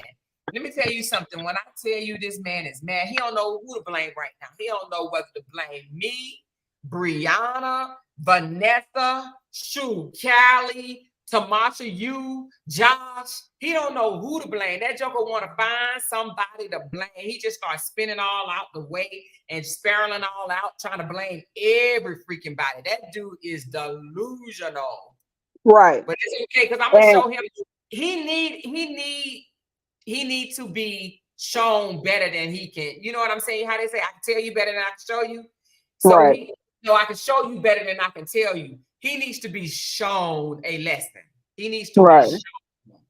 And I'm gonna tell you one thing. I'm gonna correct you one thing. You said the 2 wives he got in his house. That's Mm-hmm. not his house. That's the second wife's house. He don't have a house. No, I think that house is. I don't even know if that's the second White House. I think that's the. He written it from some guy. It's But an Asian man on that house that owns that house. Yeah, that's Steve. That's what worse. I'm. That's worse. Yeah, Because this has been. why would you? He just Why would don't. you? Go ahead. Why would you enter into a rental agreement when the second wife, at the time of their marriage, owned property? That was the reason why he entered into the polygamy situation in the first place. Oh, so but the house is not in her name though, It unless might not have unless been her daddy Asian. because Jamie and them kids didn't have no place to go when he got kicked out of Dwight's house. Now, why did he get kicked out of the White House? I don't know factually, but I I'm know he going got to kicked out around the assume, time Callie started talking about them shrooms. I yeah, know it was around that time. I feel like it was because uh the media did not need to find out what uh type of behavior was going on in the mansion. Mm-hmm. So he had to go. Mm. So I wonder, do I need to reach out to Dwight? Dwight got too many legal things going on. You could try, but Dwight, he can't say nothing. I mean, just like Shai Marie said when people started asking her about Dwight, she said she signed the NDA, so she couldn't say much. You know, Dwight's not gonna let anybody have, you know, not sign the NDA when. So it's not too much information, and he got too many lawsuits going on against him right now. He's not gonna come What on about the baby anybody's mom, platform. Russ? What's Oh, her name? Royce. Royce, yeah. Mm, Marley. Who is I Marley? don't. Shit, you could try. She said, more read my comment. How far back is your comment, Marley? I don't see it. Because the baby, him and the baby mother and Dwight are not together anymore, right? I don't know. I really don't know any situations about Dwight and his situations. I don't really know. She said, I have you up. I have you up, girl. Yeah, that was Callie would know more about that. I don't know anything. Like I said, anything that went on really Somebody between said, that. oh, they're not together no more. Okay. Oh, okay. Well, the thing about it is, this is actually the sad part about it. They haven't been together since she had her son. Oh, okay. The sad part about all of this is, you know, sometimes we want to get in other people's business, right? And we want to stir mess in other people's business, knowing that we got stuff in our own closet that we don't want to come out. Kevin jumped his butt in his brother's business. She said, no, they're not together no more. Okay. Kevin jumped his butt in his brother's business and this stuff came out. This stuff probably would have, I don't know if it would have came back, spun back around or whatever, but he jumped his butt in his brother's business and all of this thing came out. All of this and came out. And now he's mad. He's over there flipping, turning, switching, and doing everything. He's mad. But it's his fault. I feel like, and I wasn't even there back then, this man could have came out and apologized to all of y'all and said, hey, I really don't have the money to give it back to you, but what else can I do to apologize and make up for what I did? And that's all it would have taken. And you know what? Because he is a non-factor in my life, right? I would have had nothing else to say about him. He could have disappeared quietly into the night. Because, like I said, I was already woke. I didn't need a guru. I didn't need a genie or none of that. Right? I didn't need him in my life. He was of no direct benefit to me. He wasn't teaching me anything. I was already getting spiritual downloads from the universe all on my own. Didn't need him for anything. So if he had to come to me and said, hey, I'm sorry, I don't have the money to pay you back. What else can I do to make you whole? I'm sorry. that would have been it. Yeah. His name would have never had to come out of my mouth again. Yeah, my thing is I didn't care. I cared that I was representing a man that was scamming people, and people were coming to me crying and hurt. It hurt me what he did to Tamasha. It hurt me what he did to a lot of people. What he did to me and our friendship, that was a tear in a bucket. Fuck it. It was everybody else that he did things to that mess. Because if you notice through every conversation we had, I never really said anything about money that I gave him and wanting money back or anything like that. Because I know it would never happen. But since he made the offer, I want my money back. Yeah. You know, and he said you a demon. I doubt if he'd give it to you, Vanessa. I'm just gonna be honest with you.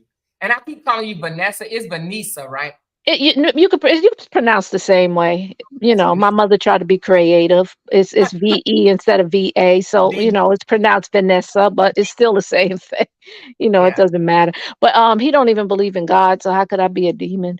It doesn't matter. He don't know me, remember? Let's just keep it real. He don't know me. He only met me once. He don't know me. Yeah. He's not gonna give you your money back. He said that last night to try to get people to say, well, it's been all these many years ago. Well, but see, that's the whole thing though. He said it, it's on record. So now he's just gonna look crazier when he don't give it back. Yeah. So that only works against him. The bottom line is if he gave me my money back and he apologized to everybody, and he has that line open that anybody can reach him to get his money back. When people come to me and say, Kevin scammed me, Kevin does this, I said, listen, Kevin said he'll give you your money back. Here's the information. And that's what I would say. Yeah. You know, and all this other jumping out the window and all the shit he's saying, you know, I don't care about all that. And it doesn't affect me in any way because, like I said, I don't make no money over this internet shit. And so all that other stuff is just keeping my name in a narrative and making me come on lives for 4 hours when I'm bored or when I have nothing else to do, or to back up people that I care about. And I come to care about Amora. So, you know, I'm going to back her up. And I knew Tigress was coming there, Tamasha. So I'm, you know, and then I'm going to back up my people. But if he never said my name, if he never brought up lies about what happened in the past, you wouldn't hear from me. I mean, how long? Nobody knew who I was. Nope. So obviously I wasn't talking about him. Nobody knew me. And he think I just dug y'all out the grave somewhere. He just think I went dumpster diving or something. No, that's not how it happened. Like, and you know what's funny? Like, I didn't even know who you were. Right. I got a text message that told me about Shai Marie. Shai Marie, yeah. I was on the phone with Brianna and I said, hey, do you know Shai Marie? Does that name sound familiar? She said, I think she hit me up on Instagram. And I said, oh, really? I said, oh, I wonder would she come talk to me? And she said, let me send her a message. But it wasn't Shai that she was sending a message to. It was Tigress. So, wow. So we thinking it was Shai Marie, but it was Tigress. So, because she said she had just sent me a message about 2 days ago. So I guess Brianna sent her a message and said, hey, somebody wants to talk to you. And she said, who? And then Brianna gave her my phone number. She reached out to me and we connected like that. She said, Bree gave me a phone number, said, you want to talk to me? And that's how we started talking. All because I asked Bree, do she know a Shai Marie? And the reason why I asked about a Shai Marie, because I got a text from somebody that said, you need to talk to Shai Marie. So I'm still waiting to talk to Shai Marie. But I heard that she done moved on. She's in another relationship and she don't want to have anything to do with this Kevin thing. But that's nobody really do. Nobody really do want to have nothing to do with this Kevin thing, but he just won't shut up. You know, and unfortunately, me, Tamasha, you know, when people used to ask for money, you know, to help them with their bills and stuff. And that was part of the things we were trying to do to help people that were down and out in the community that could no longer go to the church because they weren't a part of the church. Where'd that money come from, Tamasha? Who paid it? Us. You know what I'm saying? It didn't come out of the donations. We paid it out of our pockets. Yep. So it's like, you know, the thing is, like, nobody cares about Kevin. It personally, it's all the people that he hurt and continues to hurt. And every time he brings up what happened in the past and my name gets attached to it, I'm gonna have to speak out about it. Mm-hmm. And like Ricky told him yesterday, man, just own up to the fact that you hurt people and shut the fuck up. But no, Be he a keeps. man about it. Stand up and be a freaking man about it. This is crazy. People want to just sit here and blame people and blame people and blame people. Take responsibility for what you did, Kevin. Right. Kevin. He said that Kevin's talking about my personal relationship I had with someone. Who did I have it with? Like, I can't remember. I had a lot of personal relationships. Girl, he probably done made up some stuff, honey. It don't even matter because, no, it doesn't. like, as long as they were over 21. Well, look, I see in these comments that somebody named Tracy said, dang, Nasty Nate's sisters reached out to Kevin. I don't know Guess who what? that is. Don't believe that, honey. Would never happen. Would never happen, honey. Who's I've Nate? seen my sister since I was 10 years old, so don't worry about it. It would never happen. Okay. I'm not listening to it. I paused it, but that must have been something that he said. Yeah, he said it. Yeah, he said, "Oh, I know your sisters, this, that, and the other. I got 4 sisters. It's 5 of us. I got 4 right, sisters." cutesy, but he don't know me, but he know about my personal relationships. Dewanda, come on. I bet you $1 million my family will not reach out to him. That ain't even how I roll. They love me. The people that I do rock with, they love me. Other than that, if he find the 2 sisters that I ain't seen since I was 10 years old, then tell him I said, "What's up?" Okay. Trust me, when I tell you they try to do and say anything they can, nothing they can do or say to me can get me. Not a thing. He said, my husband looked at little girls through binoculars, honey. My husband is a stand-up man, way more stand-up than he would ever be in his life. My husband ain't even that type of dude at all. He must be reflecting on something he do. He said, 8 dudes got a train on me. I would beat the shit out of somebody they try to run a train on me. Now, when I was like 12 or 13, I did have my brother-in-law, well, adopted brother-in-law, molested me, but I ain't never had no train ran on me. And the only reason y'all don't know me, the only reason why I'm explaining this is because my fans, my supporters, they know that I'm an open book, honey. I don't have nothing to hide. If I had a train ran on me by 8 people, I have a book sale and probably a movie deal right about now. But even if you did, who cares? What does that have to do? That ain't hurting nobody but you. Yeah, so what does that? You didn't hurt nobody else if that was your behavior. You know, no matter what, tell me how I hurt the community. I ain't hurt no community, honey. I ain't done nothing. I don't do stuff like that anyway. But he trying to reflect, or whatever project because he stole money, hurt the community, and now he want to just throw out stuff. He want to just throw out stuff. Yeah, my husband's name is Purvis, but we call him Jay. The only reason why he know that is because somebody did a background check on me here. They could have asked me. They could have saved $29, and I could have told them that. Me and my husband both retired military. I'm a retired captain. He's a retired major. We both stand up people, individuals. So he can kick rocks with that. When you messing with the wrong one, he mad because I'm laughing over here. How he gonna get mad because I smile and I'm laughing?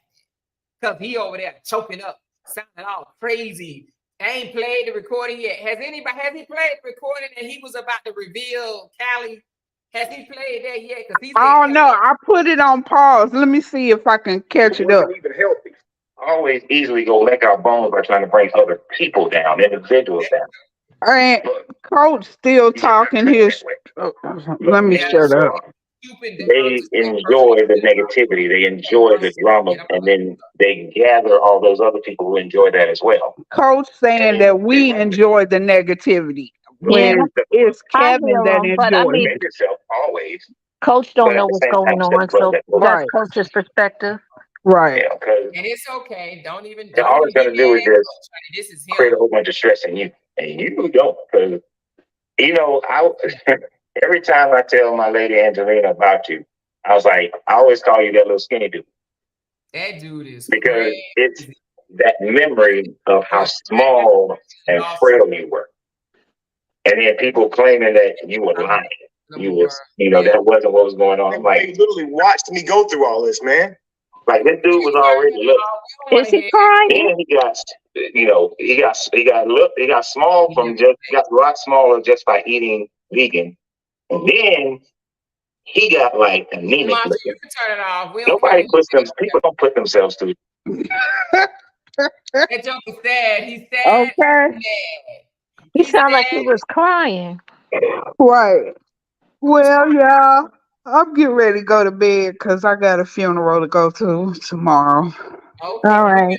Well, for 6 hours. Okay. Thank y'all so much. Tamasha, love you, girl. I love you too, honey. Well, hey, Tamasha, I'm gonna make sure I subscribe to your page and make sure you subscribe to mine as well. I surely will. And I don't know if mine is on this particular. I don't know, because I got 15 different YouTubes. So oh, you do? Yes. So the one with all the vegan videos is called Tamasha the Voluptuous Veganista. Tamasha Voluptuous? How you spell voluptuous? I don't know. Hell. Marcia said, I don't know how. We too sleepy to be spelling. Right, it's 12:30 in the morning. I don't know shit. Veganista. Okay, I got it. Oh no, that ain't you. Hold on.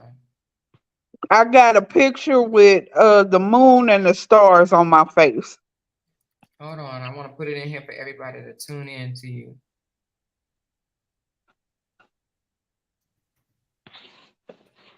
Amora, they said they trying to strike you. I don't know what that means. Yeah, they're not gonna be able to. Oh, okay. I don't know what it means. And I fought it and won. I know how to do it now. Oh, I see you, Tamasha, and I subscribe, and I'm about to put your I'm about to share your channel. How do I do that? I think I just go to about. I just checked my Instagram. I didn't get no response for my money back yet. He won't. He hasn't accepted. He accepted Tigress real quick though, didn't he? Well, send me the link in my Instagram, Vanessa, because I'm a ask for mine too. I'll send it to you on Facebook. I don't think I have you. Do I have you on Instagram? I think so. I don't know. I'm barely on Instagram. Me too. But I'll send it to you through the Facebook. Okay. Y'all go follow Tamasha on the vegan. You still a vegan? No, but I'm. She said she no, she's not. She said no, but she's still voluptuous. That's what she said. I think I'm having her phone.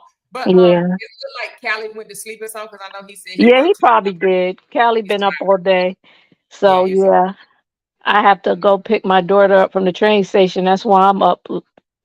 But we be up all morning. I was talking to you at what, like 4 in the morning? Yes, baby.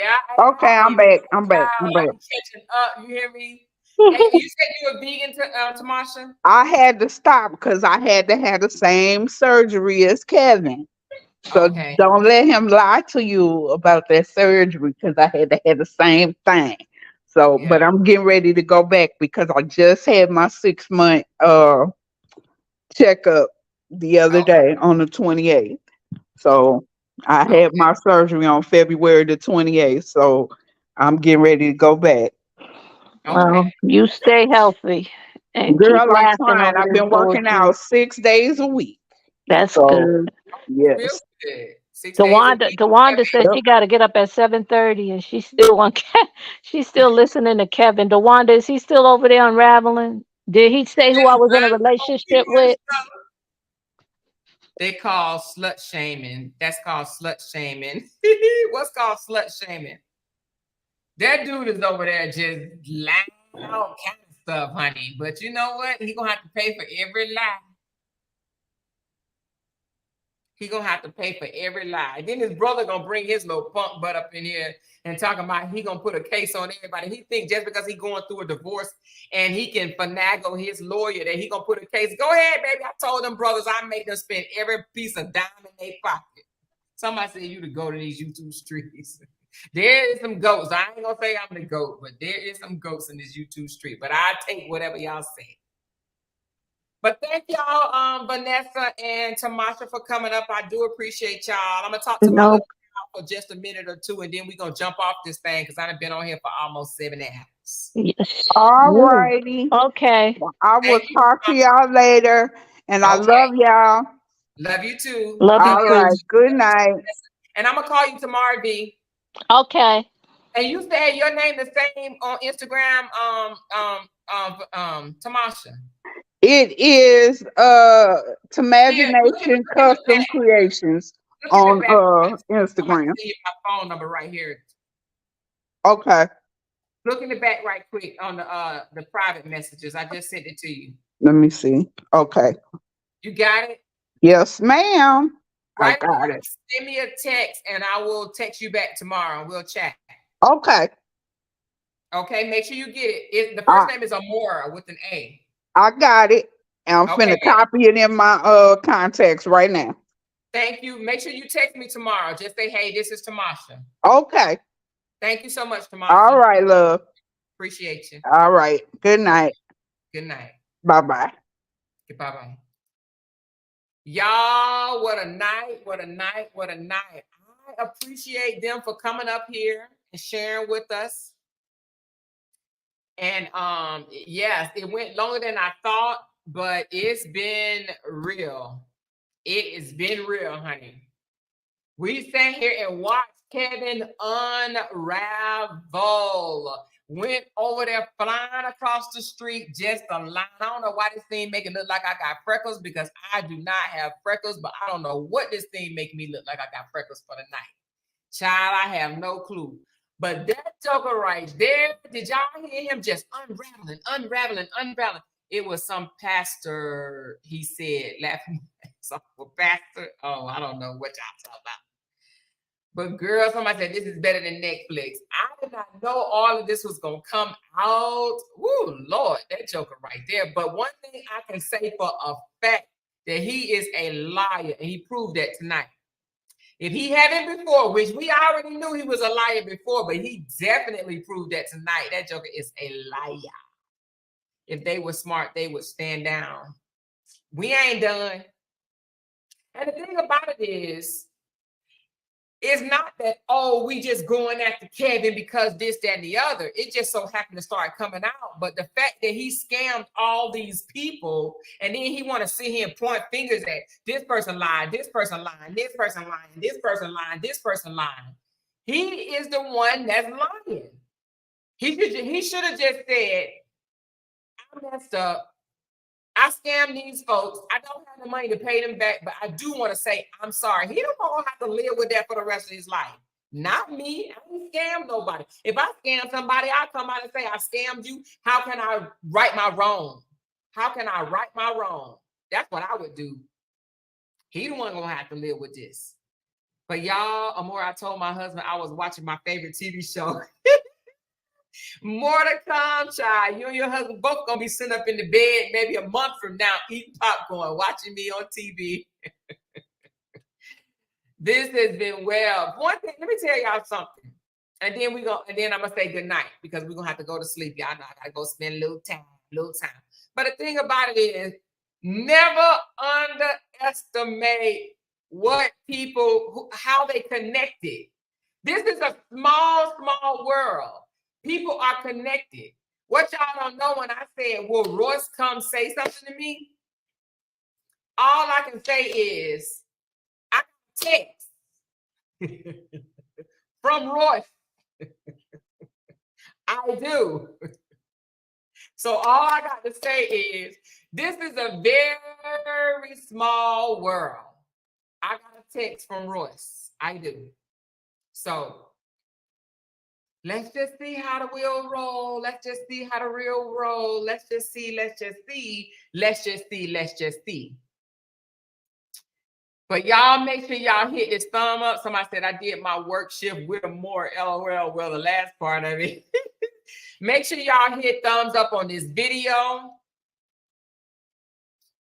We got 372 people in here. We had like 400 and something, but they just went to running, I guess. It's all good, baby. It's all good. Amore has me up at 7:30 in the morning. Where is it 7:30 at? It's only 10:30 here. Where you at? In Europe? Oh, that's right. You are in Europe. I forgot. I got somebody. Where you from again? Is it Belgium?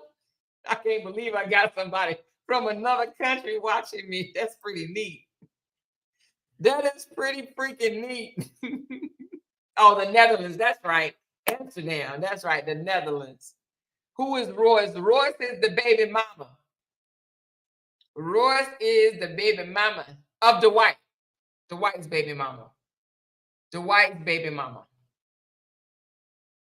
Well, it's 10:33 here. Actually, 10:40. It's 10:40 p.m. here, y'all. I know it's late for y'all. 10, 11, 12, 1. It's 1 o'clock in the morning.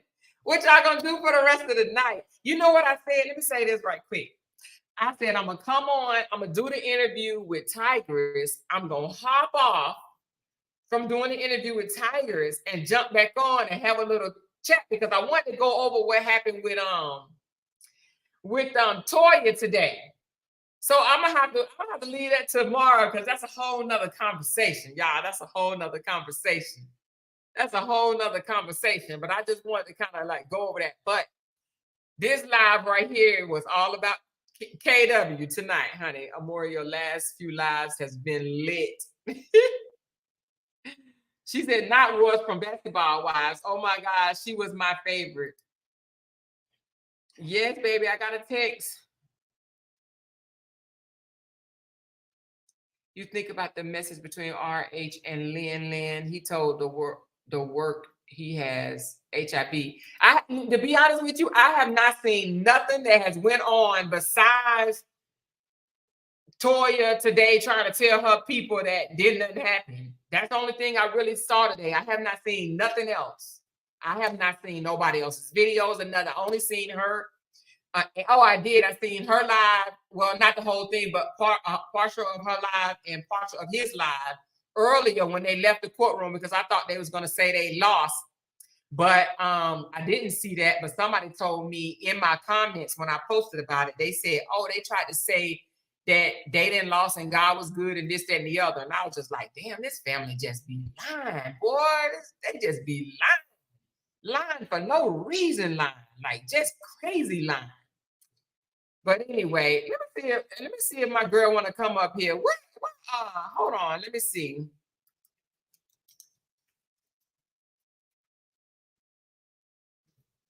Hold on. Let me see if my girl want to come up. If not, then we'll talk about that tomorrow about the case.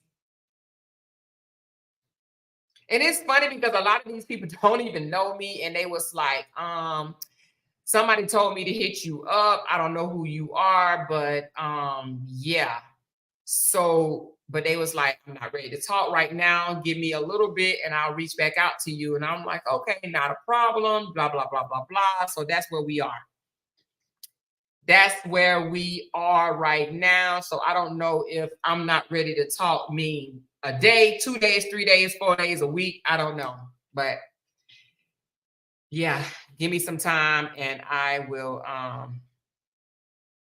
okay. Yeah, give me some time and I will come up. I'm like, okay. Him and his brother both don't know how to admit their wrongs before things spiral out of control. That is so absolutely true. No. We good. You still pulling these tricks out of your hat, Amore. Hey, I guess so, girl. It's so funny because it's not like it's effort. It's effortless, to be honest with you. It's let me hit her back up. Oh, hey, you know, such and such. Oh, okay. Yeah. Oh, yeah. I'm like, dang, what? Before long, Lynn told the world he has HIV. But what does that have to do with anything? Am I missing something, y'all? What happened? Lynn told the world he has HIV. What does Lynn have to do with everything? Anything?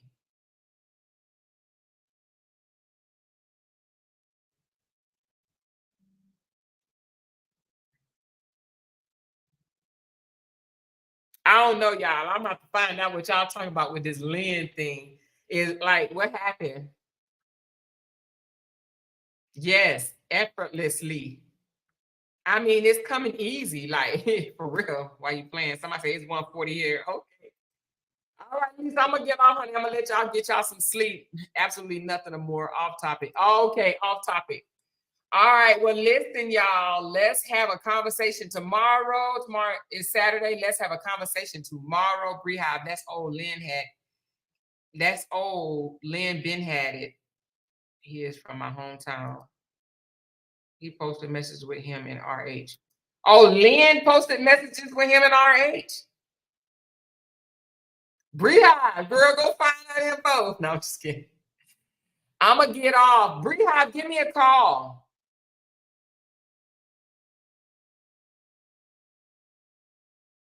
He posted messages.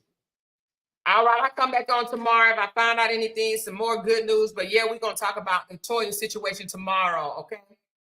All right, y'all. I will talk to y'all later. If y'all know something else about Lynn, drop it in my inbox. All right, I'll talk to y'all later. Love y'all. Bye. Get y'all some rest. Good night.